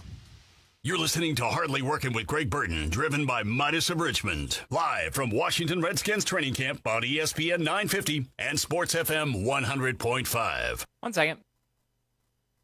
At Tropical Smoothie Cafe, we believe there's no better way to make a great meal than with fresh, natural, quality ingredients, featuring our fresh flatbread, sandwiches, and wraps, such as the Peanut Butter Banana Crunch, Chipotle Chicken Club, Korean Barbecue Steak, and Cranberry Pecan Chicken Salad. All topped off with a selection of smoothies, such as the classic Mango Magic, Superfood Rockin' Raspberry, Supercharged Triple Berry Oat, or Indulgent Bahama Mama. Visit us online at tropicalsmoothie.com for a location near you. Tropical Smoothie Cafe. Eat better, feel better. Your body will thank you. This month at Havana Connections, we're heating things up with a 5-pack of the hottest brands and the hottest shapes. Regularly over $50, this 5-pack of Big Ring Gauge cigars is only $19.99 at all 5 Havana Connections locations. And that would be, of course, in the West End, downtown Shore Pump, the original Westbury Shopping Center next to Freeman, Hall Street on the south side, as well as the Midlothian Crossing Shopping Center. And don't forget, if you're in Williamsburg, you'll find them in the Newtown Square Shopping Center as well. Havana Connections, Virginia's humidor. Floor Trader, the money saver. If it's in stock, it's on sale now at the Floor Trader during our annual summer liquidation sale. We're making room for new styles and more truckload buys by liquidating what's in stock now. Carpet, hardwood, laminate, ceramic, and vinyl, all the drastically reduced sale prices. Come save at the Floor Trader's annual summer liquidation sale. Floor Trader, the money saver. ESPN 950 and Sports FM 100.5. Now to the Richmond Sports Center. Here's Matt Joseph. It is 4:42. Day 1 of practice with the Texans for the Redskins is in the books. Now they're on the field for their walkthrough. Deshaun Jackson suffering an AC sprain. He's most likely out 1 to 2 weeks, while D'Angelo Hall's groin injury makes him day-to-day. Dwayne Brown is back in town with the Houston Texans. Talks about going up against J.J. Watt in practice. Very beneficial. He's the total package. You know, he's a big guy. He's fast. He's quick. Instinctive. He has a variety of moves. So going against someone like that on a regular basis, it's very beneficial because there aren't many people around this league that can do what he can do. So you know, it prepares you for just about anything. VCU will get a crack at the defending national champions on November 20th as they take on Duke in the 2K Classic at Madison Square Garden. The other matchup is Wisconsin and Georgetown. Squirrels hosting New Hampshire tonight at 7:05. Fireworks out at the Diamond. Nats and Diamondbacks are underway. 1-0 Washington, top of the third inning on a Ian Desmond solo home run. 4:43, you've been updating the Richmond Sports Center. HCA Virginia Sports Medicine has been helping athletes in the Richmond area reach their full potential for over 25 years. Using a unique team approach, our experienced physical therapists, athletic trainers, and strength and conditioning specialists work with our physicians to assess and treat patients from all backgrounds and athletic capabilities. HCA Virginia Sports Medicine has 3 convenient locations. Visit us on Facebook or online at hcavasportsmedicine.com.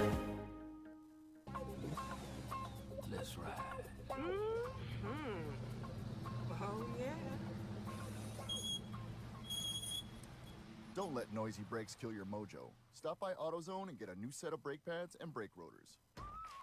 Introducing new Duralast Max Premium brake pads, engineered to outperform the original pads that came on your car. Get in the zone, AutoZone. Hey, am I just going to the Nationals end of game thing?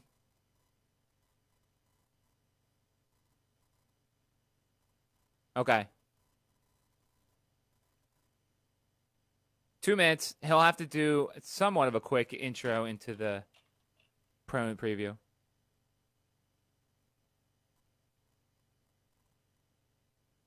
Now, only at the Home Depot. More saving, more doing. Exclusions apply, valid through August 12th. Dear Big Bank, I know you don't understand that I have other financial relationships, but Park Sterling does. Their 360 online money management tool shows every credit card, loan, 401k, inside and outside the bank. And the graphics, like a game, showing every balance, how extra payments change a payoff date, spending trends. See you later, Big Bank. Watch the 360 demo at parksterlingbank.com. Park Sterling, answers you can bank on. Member FDIC, Equal Housing Lender. ESPN 950 and Sports FM 100.5 are brought to you in part by Papa John's Pizza. This month, order any 8-piece wings for only 95 cents when you buy any large pizza at menu price. Use promo code ESPN 950 at checkout.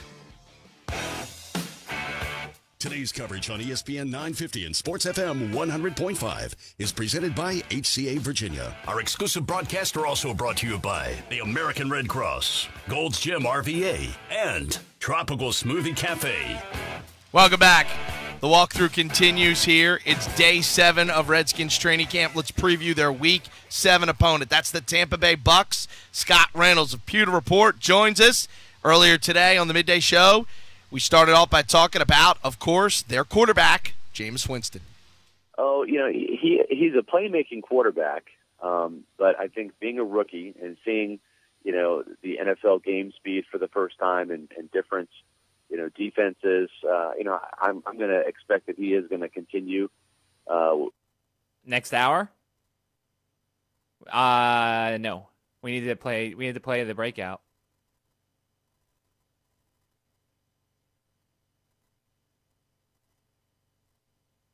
Whatever. Stop being so award-winning, and we won't have any spots. Award-winning.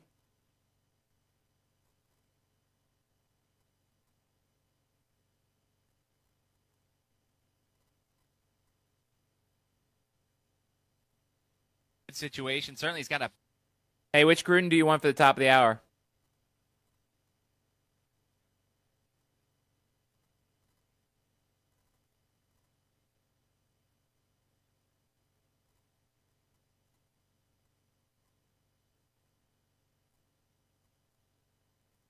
Okay.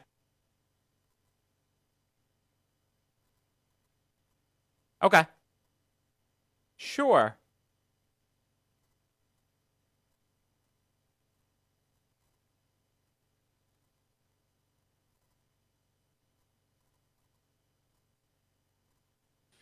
Close to 8 or 10 touchdowns. So, yeah, I really believe that in this offense with Dirk Cutter coming aboard, the Buccaneers really have a legitimate NFL play caller for the first time in a long time. So I think that this offense will serve him well, as well as these big targets you talked about.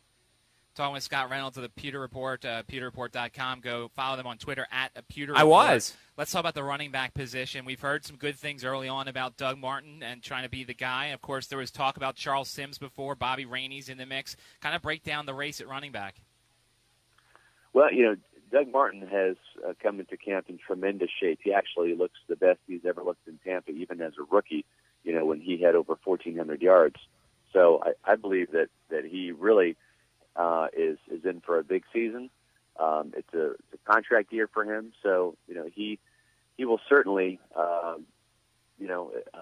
to perform not just for the team but also for his own contract situation. And Charles Sims, while Doug Martin has trimmed down a little bit, Charles Sims has gotten bigger. I think it's going to help him break some more tackles. He's kind of a slashing runner that will excel on third downs in the pass game, and I believe that he really has the opportunity to be that number 2 guy in the 1-2 punch that the Buccaneers are looking at the running back position. Yeah, I guess the biggest question besides Winston on the offense is the offensive line, and will they be able to protect Jameis Winston? I know they addressed some of the things through the draft. Donovan Smith, the rookie left tackle out of Penn State, he'll probably win that job. Ali Marpet from Hobart College. Yes, about 30, 40 seconds. Second-round picks, so the team's anxious to get them in the lineup. But really, what I'm more encouraged about is not just the rookie additions, but the veterans at the center, left guard, and right tackle position. DeMar Dotson got in trouble last year with holding calls, and he was the most penalized Buccaneer. And I think that he is off to a better start this year, looking real physically dominant in camp. And also, Evan Smith did not have a great year in his first year in Tampa Bay at the center position. He has looked very good at the start of training camp. And Logan Mankins, you have to feel for a guy that got traded from the Patriots to Tampa Bay at the end of training camp. So he comes to Tampa not really in Tampa condition, but in New England condition, which means he's not used to the heat and humidity. Then he gets thrust into the starting lineup after not having played in any of the preseason games and had 1 week of practice in Tampa Bay's offense with new players around him. And this year he has come back in tremendous shape.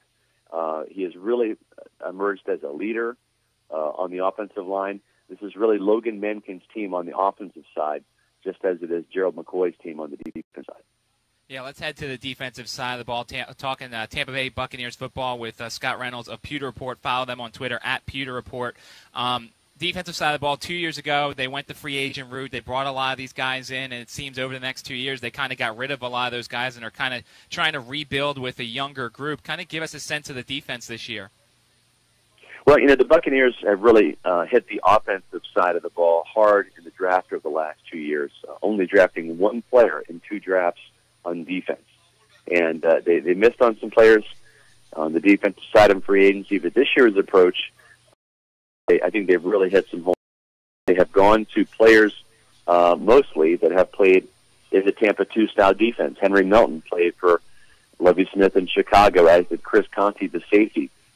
Melton then went to Dallas and played for Rod Marinelli, who runs the exact same style of defense to Tampa 2. And he and Bruce Carter, who is the new middle linebacker in Tampa Bay, and Sterling Moore, who's vying for time at the cornerback position, all those guys played in Dallas. So a lot of the free agent additions that have joined the team this offseason have played in the Tampa 2, and that's real critical. Michael Johnson last year was a bust, didn't really play in the Tampa 2, and it took him a long time to really get the hang of it. And by the time he did, he just didn't have a good season, and the team decided to move on. So I think that the familiarity with his style of defense is going to allow those guys to come in and act. And then the one guy they did draft, Quan Alexander, the 4th-round pick, he is really impressed at middle linebacker. So if Bruce Carter falters, they have a young, promising rookie in Quan Alexander at middle linebacker. One of the guys that we focus 3 minutes and 12 seconds. Defensive end, do you think he's going to make the roster? It really is going to depend on if he can land a role in special teams. As a guy that can help out with the kick return game as one of those blockers. I know that he has been working there. Working in his favor is the fact that aside from George Johnson and Jaquez Smith, both have a combined 12.5 sacks. So there's no juggernauts at the defensive end position in Tampa Bay. It is kind of wide open. So the fact that there's no true established double-digit sack guys on this defensive end part of the roster that does help him. He is in the mix. It's really going to come down to the preseason games. Can he come home with the pass rush? Can he beat the guy in front of him and get to the quarterback and get sacks?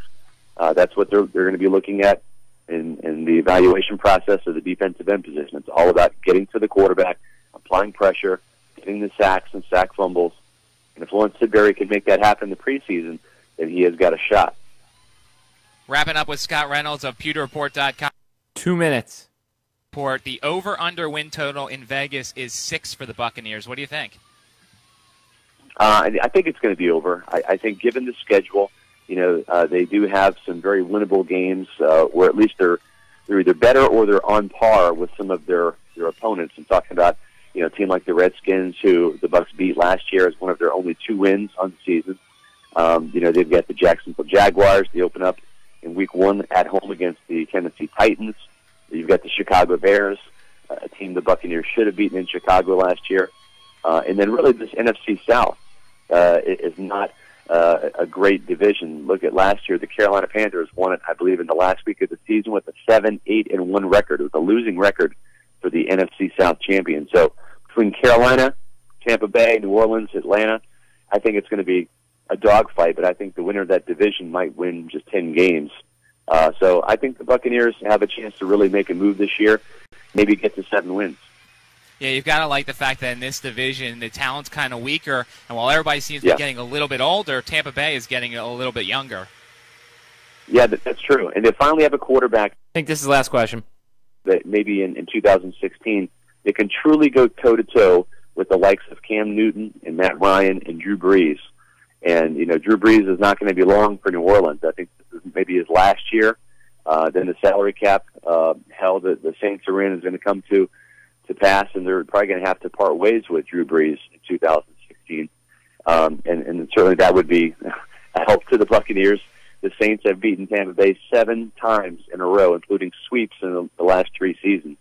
So Drew Brees has been a thorn in their side, and they're hopeful that with a quarterback like Jameis Winston, they can go toe-to-toe with those upper echelon quarterbacks in the division. That will be the key for the Tampa Bay getting out of the NFC South cellar. Thanks to Scott Reynolds from Pewter Report for that preview of the Tampa Bay Bucs, the Skins' Week 7 opponent. Quick timeout, and it really might be quick because practice is over, the walkthrough is over, and Morgan Moses is going to be headed to our tent. We're going to ask him about running with the first-team offense when we come back here on Hardly Working. You're listening to Hardly Working with Greg Burton, driven by Midas of Richmond. Live from Washington Redskins training camp on ESPN 950 and Sports FM 100.5. Hi, this is Joe Cravens. 34 years ago, I left a small town in Kentucky with $200, a '68 Volkswagen, and a dream of law school in Virginia. Trust me, I know what it's like to be the little guy. For 26 years now, I've made my life's work taking on the giants for my clients. At Cravens & Knoll, we've grown to a statewide practice, but we've never forgotten our roots. We help people just like you. If you need a lawyer, you need Cravens & Knoll. We'll be your lawyers for life. There's a reason I've been using Promotional Considerations for almost 10 years, and a reason they've been an industry leader in Richmond for more than 25 years. They get the job done right. Promotional Considerations handles jobs big and small with the same commitment and attention to detail. When you need promotional items for your next event, call Promotional Considerations 288-2224 or online promoconsiderations.com. Official provider of merchandise for Richmond 2015.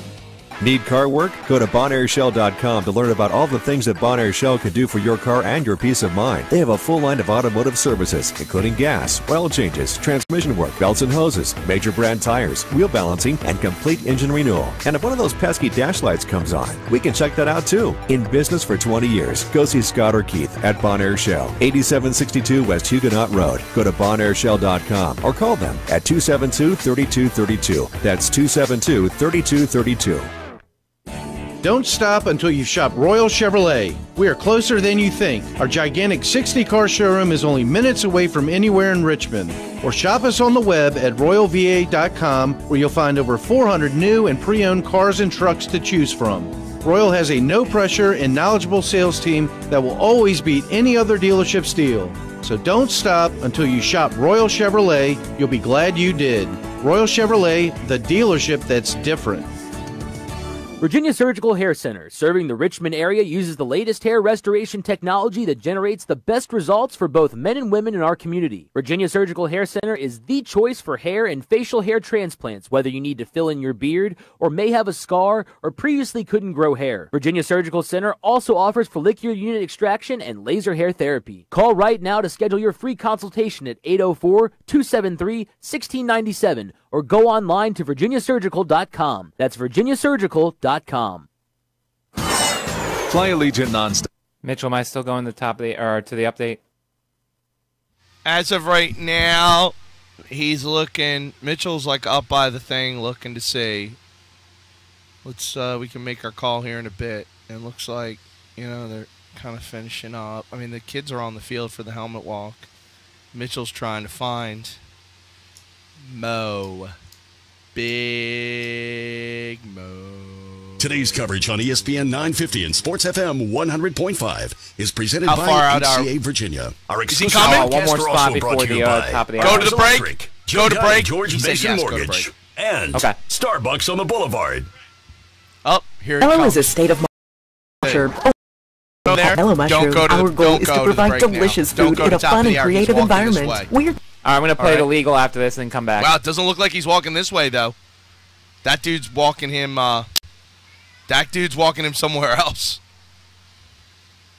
Like he's walking him with purpose somewhere else. So let's hope he's walking here, because if not, because that's the dude I do not like.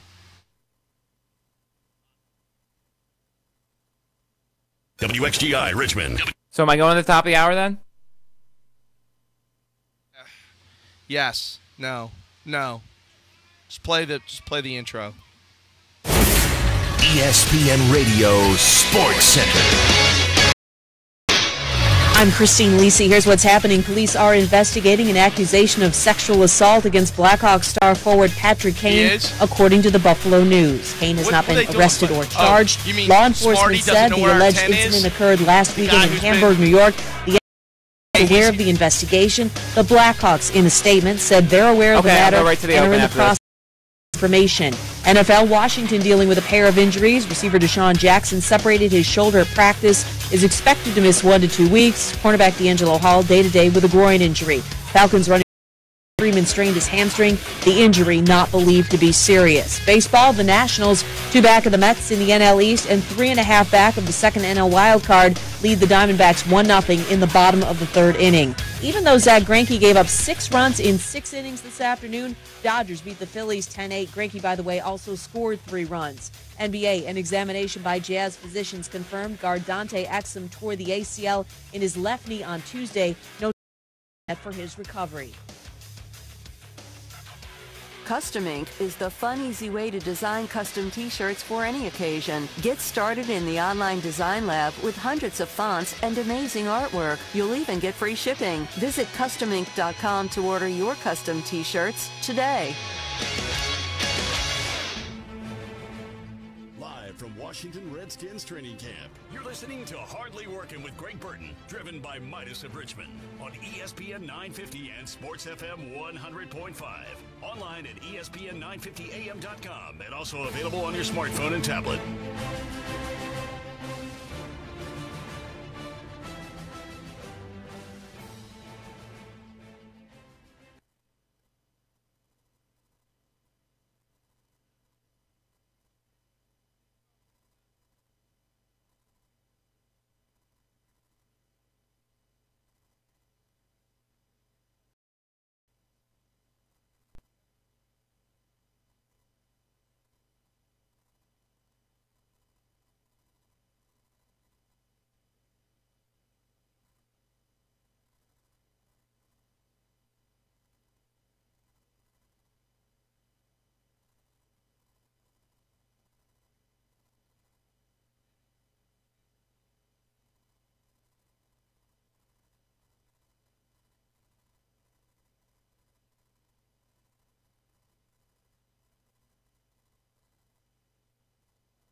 You're listening to Hardly Working with Greg Burton, driven by Midas of Richmond. Live from Washington Redskins training camp on ESPN 950 and Sports FM 100.5. You're listening to live coverage of Washington Redskins training camp on ESPN 950, Sports FM 100.5, ESPN950AM.com, and the ESPN 950 mobile app. Brought to you in part by our sponsor of the day, Herman Allen Plumbing and Heating.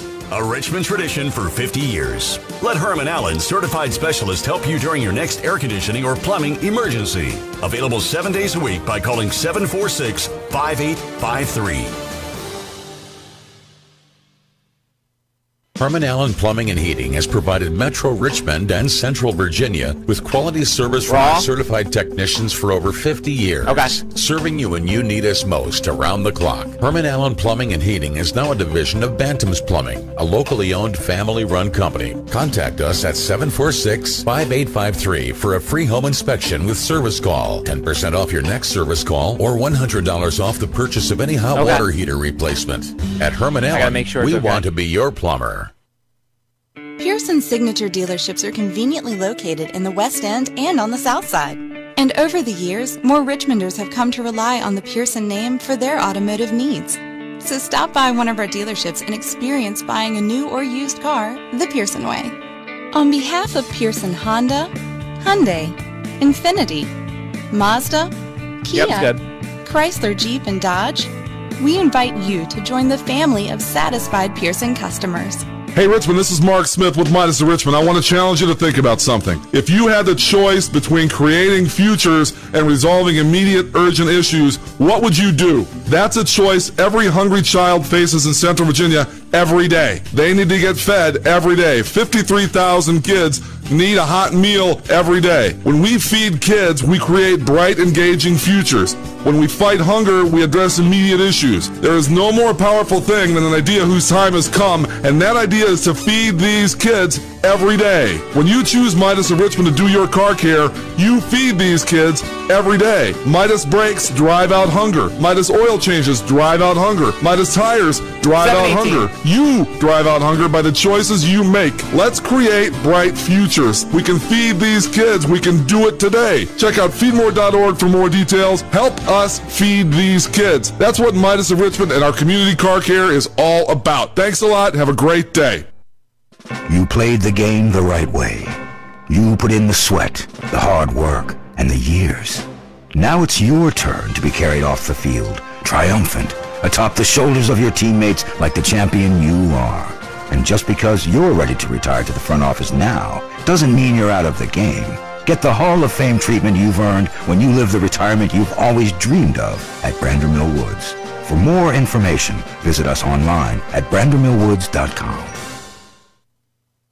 Are you hearing strange noises from your car, or is your engine light on? If so, stop by All Stars Automotive, just one block from training camp at 1117 North Boulevard. All Stars Automotive is a full-service preventative maintenance and car repair center with certified service technicians ready to help.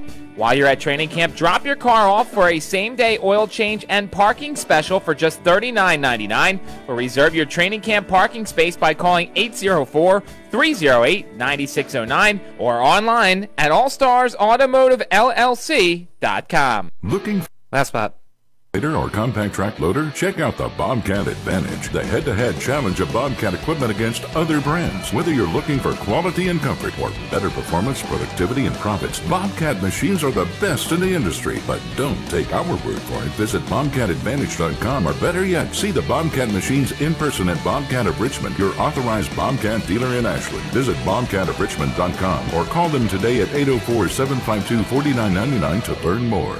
ESPN 950 and Sports FM 100.5 are brought to you in part by Papa John's Pizza. This month, order any 8-piece wings for only 95 cents when you buy any large pizza at menu price. Use promo code ESPN 950 at checkout. Today's coverage on ESPN 950 and Sports FM 100.5 is presented by HCA Virginia. Our exclusive broadcasts are also brought to you by All-Star Automotive, Carpool, and Papa John's Pizza. Welcome aboard, Hardly Working. Day 7 is over.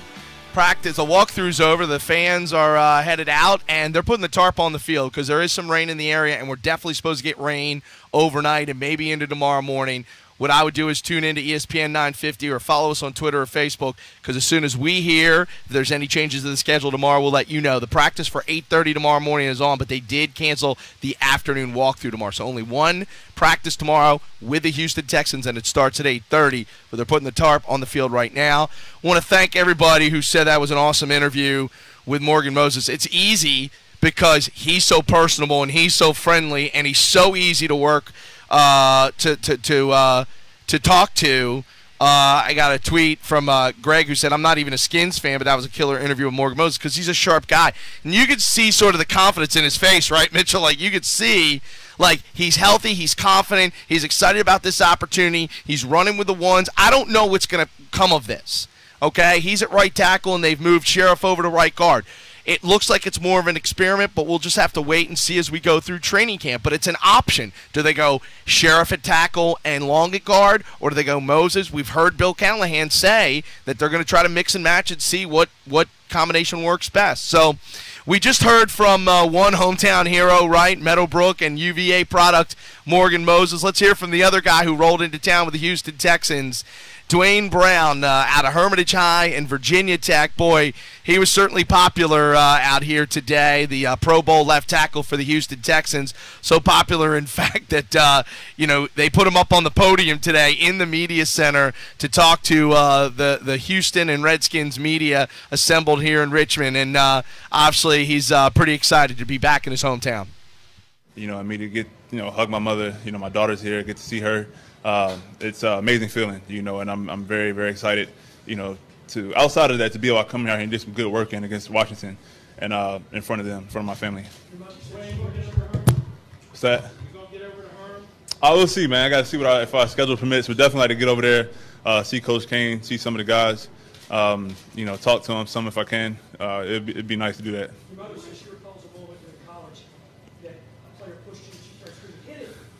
Oh, God. Oh, yeah. I don't remember that. My mom makes up stuff. We'll see. I don't know.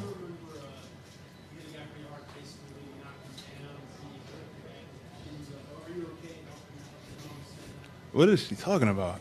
She making me seem so soft. No, I don't. I don't remember doing that. I don't know. My mom might recall something. I don't know. She might. I've played a lot of football.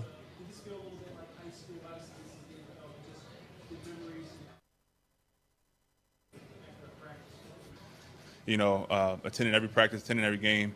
And I think, we all had the dream that I would someday get to this level.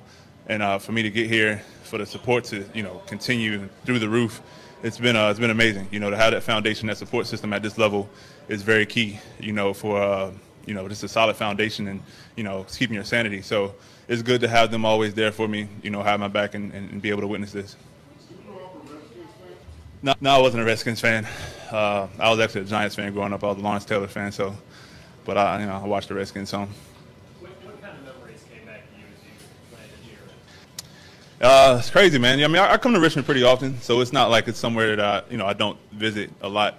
But just driving down 64 from the airport, I'm like, man, with my teammates, everyone's asking me a bunch of questions that never been here before, and I'm just pointing out different areas, telling them about where I grew up and, where we're staying at, tell them about that area. So it's a great feeling, man, and like I said, I never thought I would be playing football here. So it's nice, and it's just high school memories, college memories when I came back home and visited, middle school memories, everything. So. It's like night and day. 4 minutes. Here the past, 3-4 years, but I think there's definitely another level to reach. I'm not perfect at all, at my craft, so I'm always trying to perfect it and progress as much as I can. I think for me, the mental aspect of it with our offense is I'm leaps and bounds from where I was last year, and I think that alone can help me play faster and play with more confidence. So I'm looking forward to being able to put that all together this year. Dwayne, do you remember the game at Tech against NC State first time? Absolutely. Yep. Going against Mario. How much that kind of changes your fortune?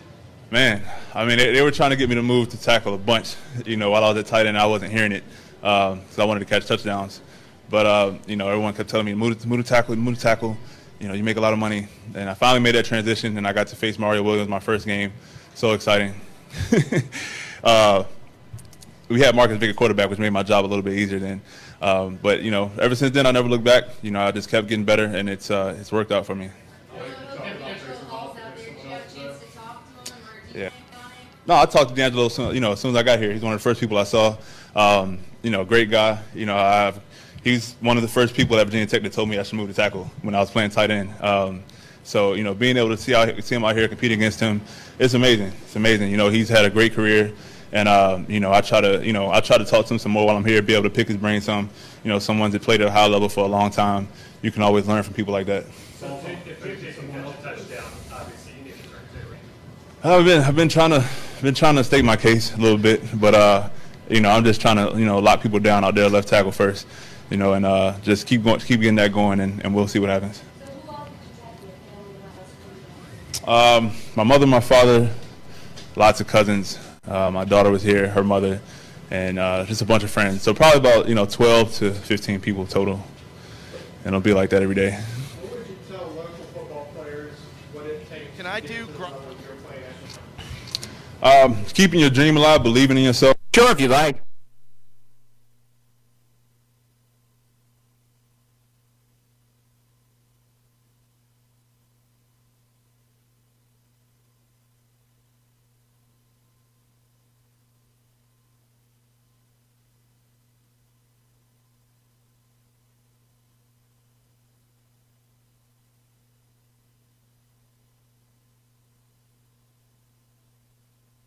No matter what everyone tells you, and sacrifice. There's a lot of people that's young that don't know how to sacrifice. Different things that their friends might be doing in order to get where they want to go. You have to sacrifice in order to get what you want in life. I think it was a good practice. A lot we can learn from. 45. The competitive nature was there. 37. Clean up though, and a lot to do. Absolutely. Always good to see a different color jersey out there. And mix it up a little bit. Very beneficial. He's the total package. He's a big guy. He's fast. He's quick. A variety of moves. So going against someone like that on a regular basis, it's very beneficial because there aren't many people around this league that can do what he can do. So it prepares you for just about anything.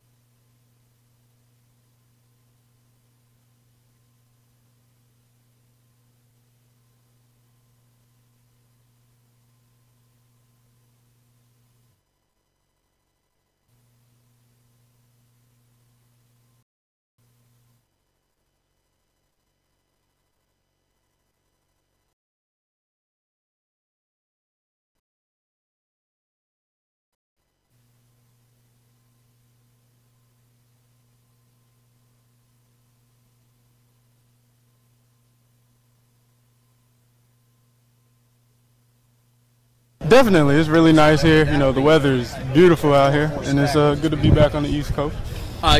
You're trying to make the Texans now. Special teams and running back. I know. How are things going? How's everything going? Is your career progressing the way you'd like? Yeah, everything's going really well.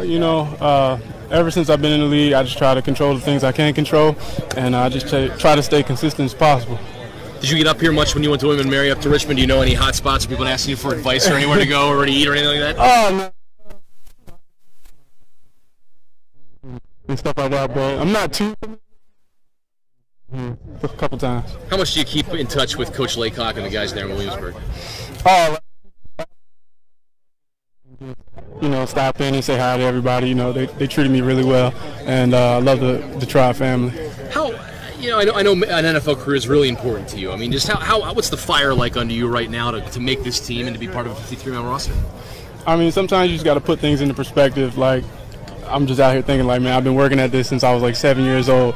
And with that being said, I'm going to work hard to, just keep playing as long as I can. Definitely. I think I'm finding my niche. I like being part of this organization. And, I just love working hard and trying to make my team better. Talk about the intensity level here with the joint practices. Oh, it's really intense. It's good, to not hit ourselves all the time, stop seeing the same faces. And it's just, it makes it more. 2 minutes, 20 seconds.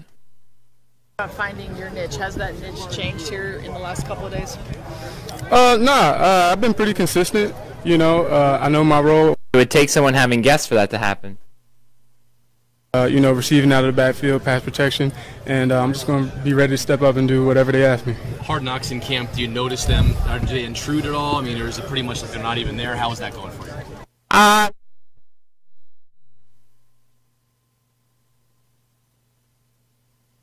At all, and we're just out there working hard every day. Looking forward to seeing the finished product. Yeah, it's going to be cool. I might not follow it too much because we're going to be so busy. But, I'll try to catch it, especially the days when I was mic'd up, make sure, I ain't out there talking crazy. You probably edited it. Thank you. Does that cause you to change what you might say or how you might act during practice? Not really. When you're in the heat of the moment with practice, you're just going through it, and you don't even think about it. I just saw.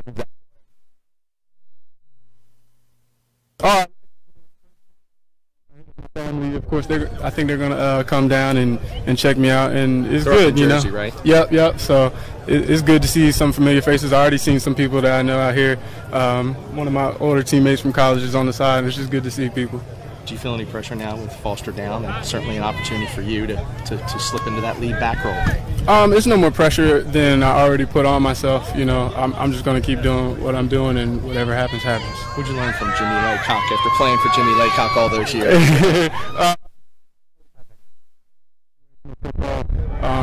He's a very good coach, and I still use the principles, just being on time, just like the little things that really help me be a good pro. I think he really helped me with that. Good luck, Jonathan. Thank you. Thank you. Have you had any time to give any trust? This is the last one, I think. All right.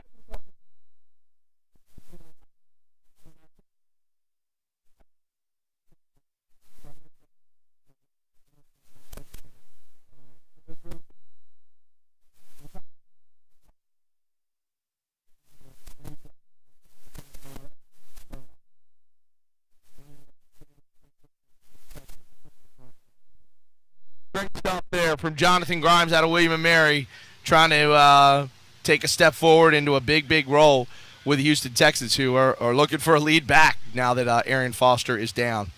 We're going to go to break, but first, in a really weird situation. So yesterday the Redskins signed Draquan Hosky out of Henrico and UVA because they waived Tevin Mitchell, who has that torn labrum, and he's out for the year. What's really weird is today the Colts were awarded cornerback Tevin Mitchell off waivers. And it is just really weird and unusual for a team to claim someone off waivers that is injured and out for the year, especially a rookie. And so that is just one of the more stranger personnel moves you'll probably see during training camp, maybe ever. Take a time out. We'll come back. We're going to hear from another sort of local connection on the Texans, Anthony Midget. Virginia Tech fans will remember him from those teams in the late 90s. He played on that team that went to the national championship game in 99, the 2000 Sugar Bowl. He's an assistant coach with the Houston Texans. We'll hear from Anthony Midget. We're going to play a little bit of RG3 as well, who addressed the media for only the second time here in Richmond. All that coming up as we wind down Day 7 training camp coverage from the Bon Secours Washington Redskins Training Center right here on ESPN 950. You're listening to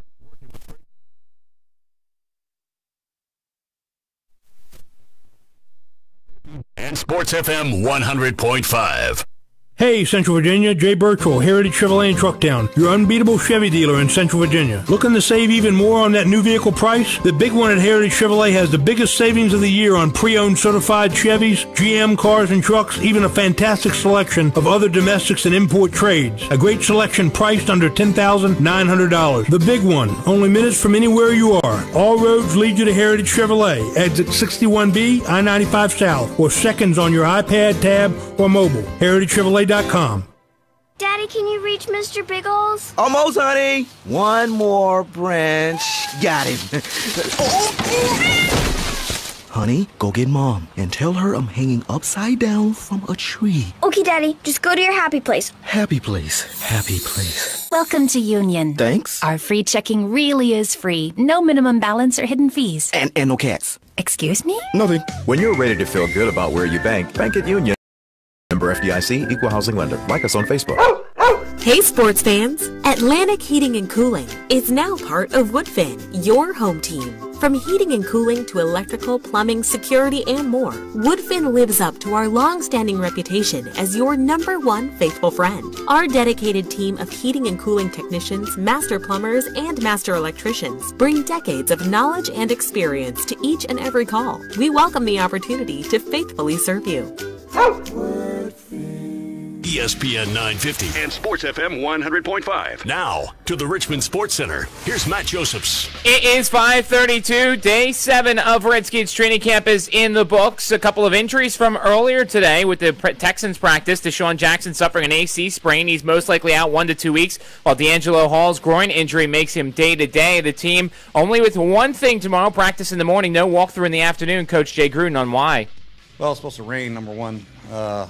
Number two, I thought we're going to have another great long practice tomorrow, and I want to get these guys where they can rest a little bit, get some lunch. We'll have a nice meeting to watch a practice film, and then just recover with their legs in the hotel room, get off their feet.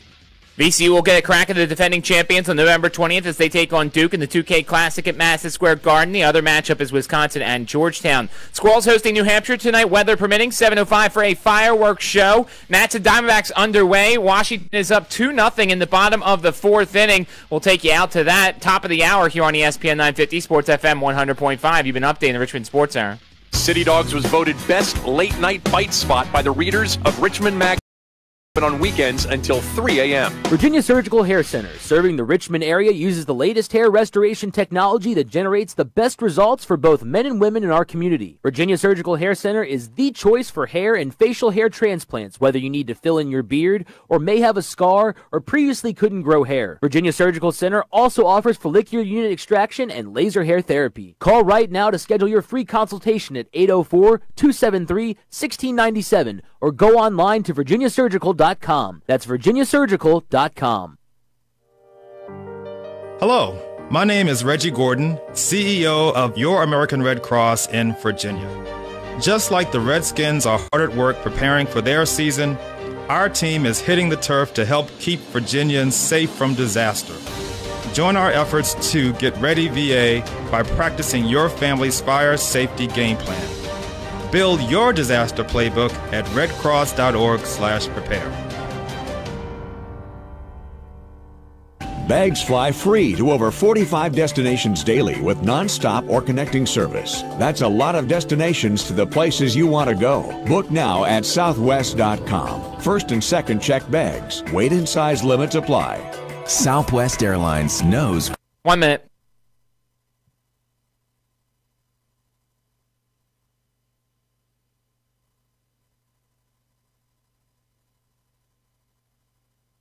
So,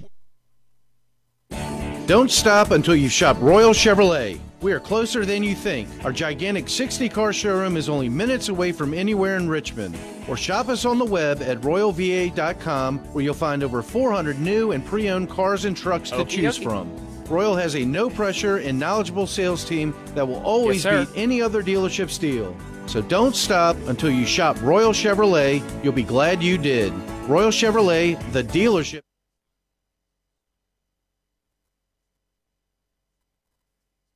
ESPN 950 and Sports FM 100.5 is presented by HCA Virginia. Our exclusive broadcasts are also brought to you by Brandon Mill Woods, Costin Floors, and Nation First.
Yeah, he's a good player. I think we had a great day. I think. Hey, what were the bites you wanted from Gruden? One on Scherf and Moses, and what's the other one?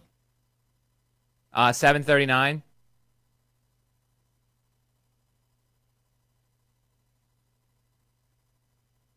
What's the other Gruden bite you want besides the Scherf Moses?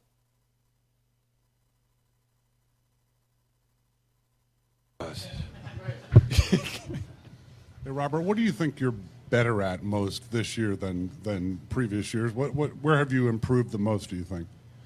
Yeah, I mean, I just knowing the offense and second year in, yes. I feel like you can go out there and you kind of know what to do, and I think that helps. You can play free and not be worrying about 1,000 different things at one time going on in your head. So I just feel more comfortable in the offense, comfortable with where I'm at, and comfortable with the coaches. So that's all you can ask for.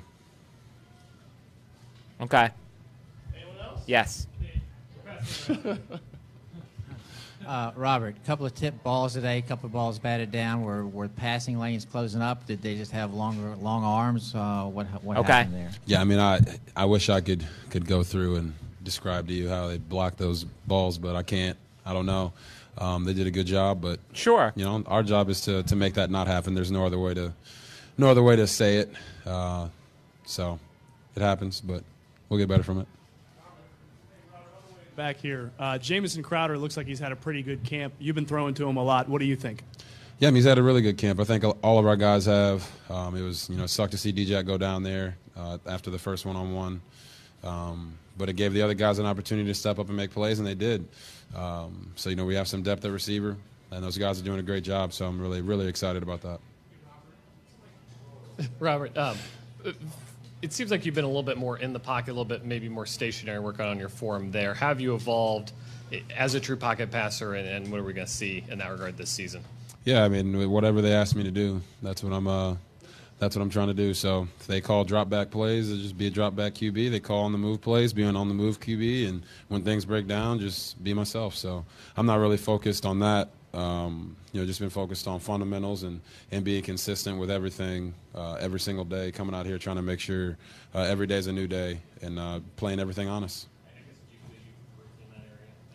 Yeah, I mean, that's what you want to do. You want to make sure you improve every single day. I think I had a great offseason with these guys for the months that we were together, and then a good 5 weeks after that. So it's been a perfect setup, and just want to keep growing. Robert, your thoughts on the kind of look you get practicing against a player like J.J. Watt? What was that like, and is that something that helps you a lot? Yeah, I mean, I don't want to see J.J., so, I hope I don't see J.J. I think it's good for the lineman to go against one of the best D linemen in the league, if not the best. I'll let you guys judge that. He got to me one time today pretty quick, so it's good to see that he's had a great offseason, but from our standpoint, we're not really worried about that. Our guys they look forward to going up against him every day to kind of gauge what else it is that they need to work on. So I think that's a good test for them. Robert, how special was it to get a moment with fellow Baylor Bear John Weeks? Every Baylor Bear I see in the league, it puts a smile on my face. So we stick together. We had a nice talk. Jay came over and. I'm talking, smiling at her. He's like, this guy must be a Baylor Bear. So they know that every player from Baylor is the greatest player in the world, in my opinion. So that's just the way it is. So it was good to see him. Robert, hey, my Texas people, come on, Tony. Do you get more out of joint practices, or do you get more out of preseason games personally and as an offense? Figuring out what you need to do. Can you get more out of a day like today than you would in a preseason game? Yeah, I mean, in a preseason game, you want to kind of get in and get out. I think out here it's a full slate of plays, a full practice day, great competition. So, guys get to go against guys that don't know every release that they have and don't know the concepts that we run. So I think it breaks up that part of camp a little bit. But everyone gets turned up and gets excited about going against someone else. It feels like an annual question for you a little bit, so I apologize. But it seems like you're not posting on social media again right now. I guess I'm just curious why you're doing that. I mean, I'm focused on football. I mean, I'm in camp. I know other guys are still posting on social media, but, I mean, it's not a planned thing. I just, you want me to post pictures of watching tape? I mean, Isn't that what social media is? So, nah. I mean, it's not a planned thing or anything. I just haven't had time. So, just focused on getting better every day, playing football, and then after camp's over, get a little more free time. Maybe I can start posting again. The offense got in a groove there in that 2-minute drill a couple of days ago. Can you kind of go through that? And, you found several receivers there. So what was happening well for you guys there? Yeah, I just think everyone's was where they needed to be. It's everyone doing their job. And it's my job to facilitate the ball and get it to them. So I thought we did a good job that day, moving the ball down the field, keeping our composure. All it takes is one play to move your drive along, and we did. 2 minutes. And then today and move the ball. Like I said, I thought we did a good job. I could have done a better job with the two passes that I missed there, but I thought overall the day went well. And the team in 7-on-7 periods, one-on-ones, is just great competition and great to get through all those reads versus a different defense. Out of the new guys that you've been playing with during camp, who are you excited? Whose performance are you most excited about? All of them, man. They've all stepped up to the plate. Really, dived into their playbook and make sure they know what they're doing. So I don't want to single out any one of them. I think all those guys are doing a great job. Robert, Brandon and Morgan on the right side of the line don't have a ton of experience. How do you think they're kind of looking early on? And, how do you kind of feel about that? Yeah, I mean, I think coach is going to put the best 5 in front. So whatever lineup that is, that's what they'll come up with. And, I trust those guys. I've trained with them. I know how they are as people. I know they're going to give it everything that they have. So whenever we start against the Dolphins, whatever 5 they have up there, that's who I believe in. Robert, how do you feel you guys did in the goal line? 50 seconds. Situations, we had two runs in the pass with the first team and then 2 passes in a run with the second team. So I thought that was good. The biggest thing down there is you're thinking touchdown, check down. So, you're trying to make sure you're keeping the ball on your side, throwing it to your guys, and I thought we did a good job of that.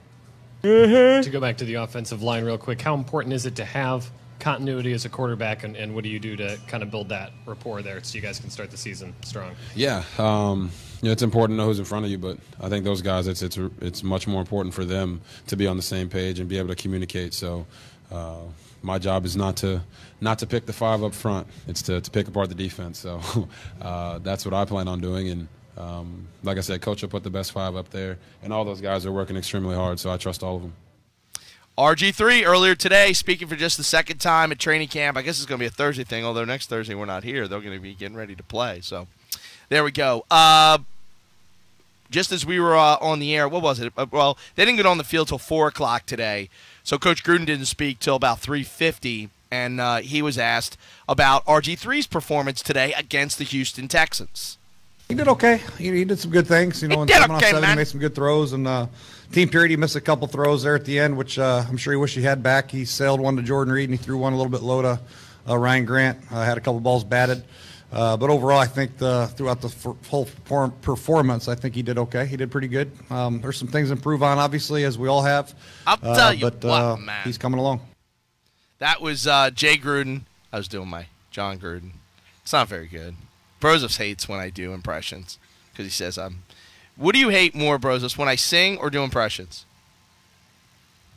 I enjoy when you sing because it's not very good.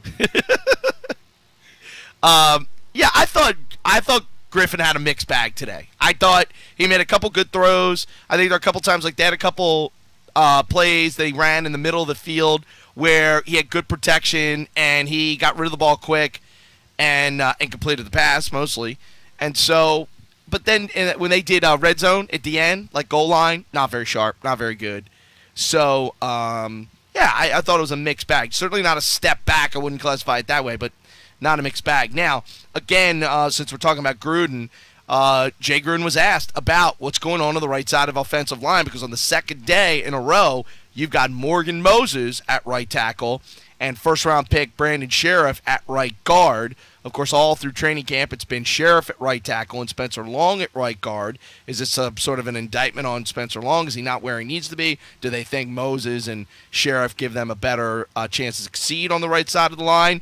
Here was Gruden's response.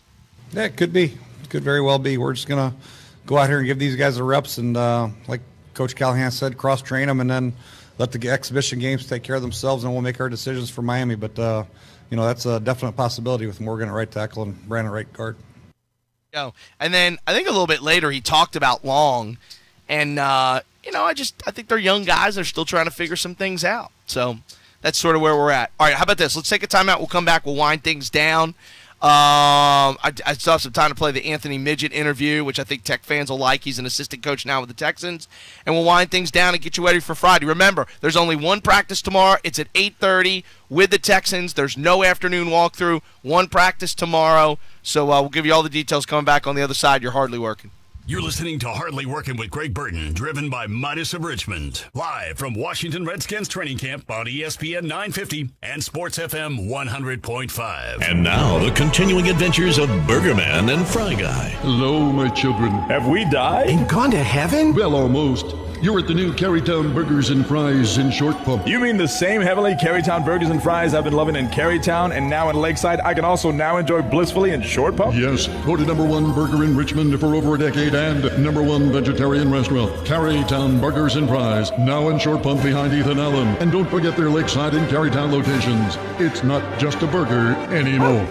Hey sports fans! Atlantic Heating and Cooling is now part of Woodfin, your home team. From heating and cooling to electrical, plumbing, security, and more, Woodfin lives up to our long-standing reputation as your #1 faithful friend. Our dedicated team of heating and cooling technicians, master plumbers, and master electricians bring decades of knowledge and experience to each and every call. We welcome the opportunity to faithfully serve you.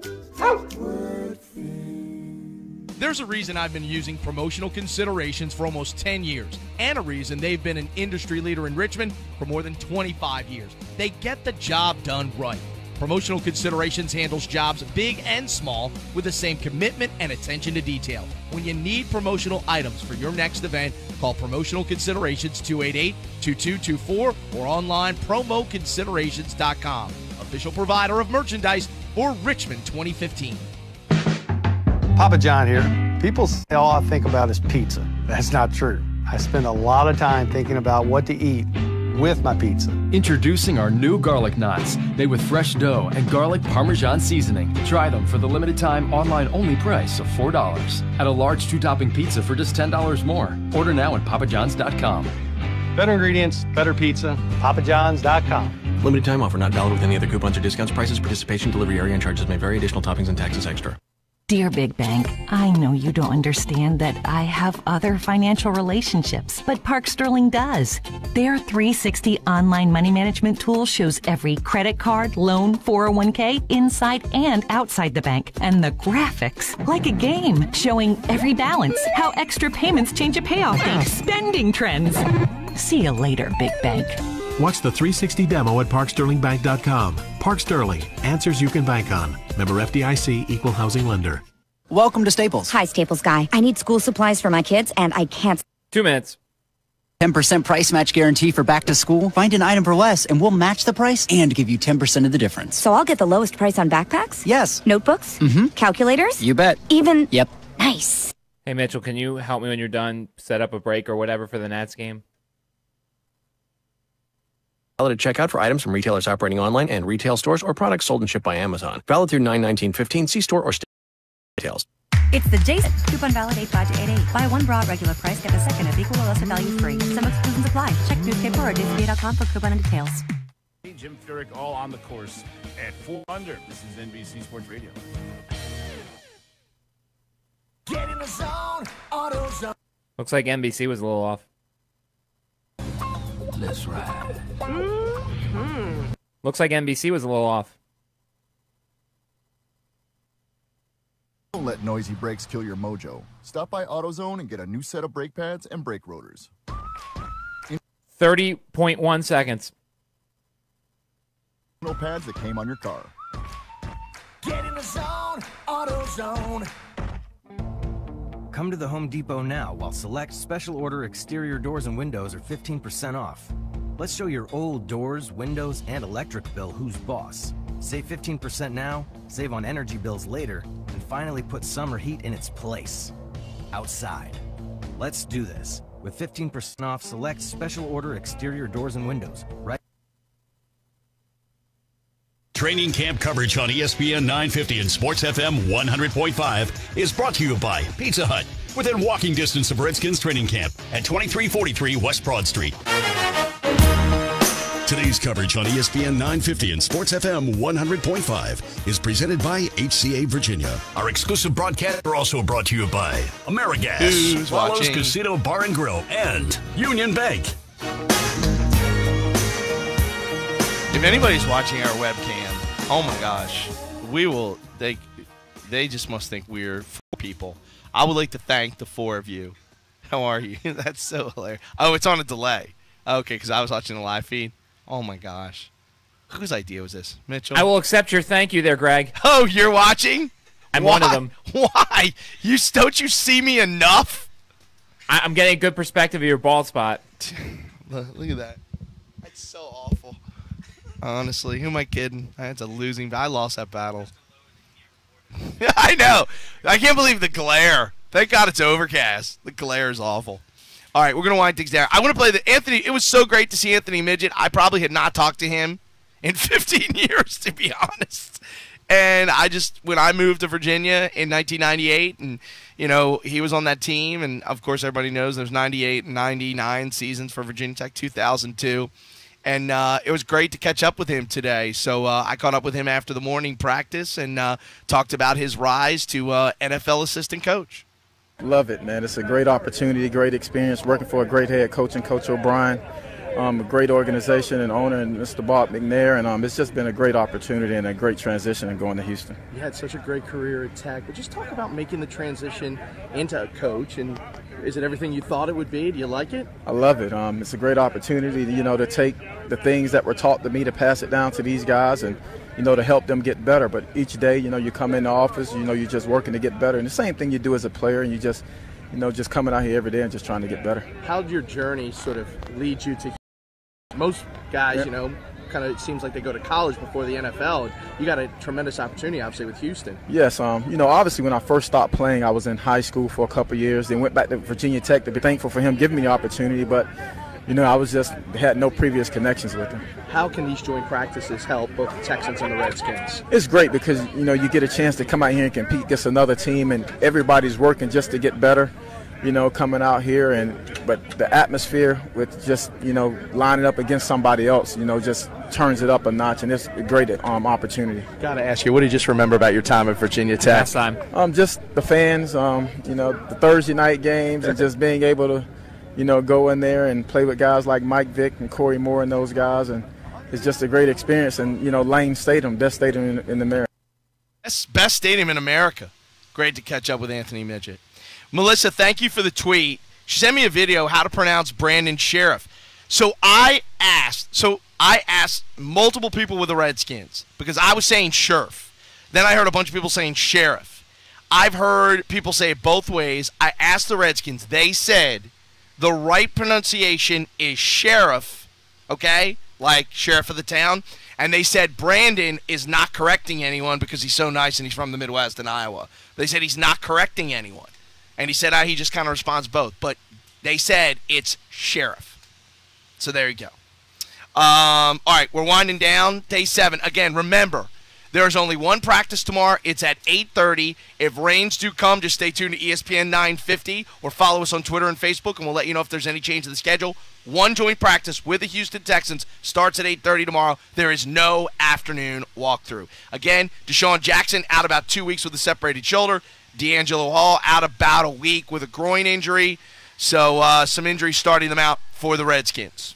Thanks to everybody who stopped by, including Morgan Moses, who came to our tent. Really great stuff. J.J. Watt did not speak today. He will speak tomorrow. I know a lot of people are anxious to hear from really one of the most popular players in the NFL. For the entire crew, thanks so much for tuning in. We will be back tomorrow, 3 to 6, right here with more live coverage of Redskins training camp on ESPN 950.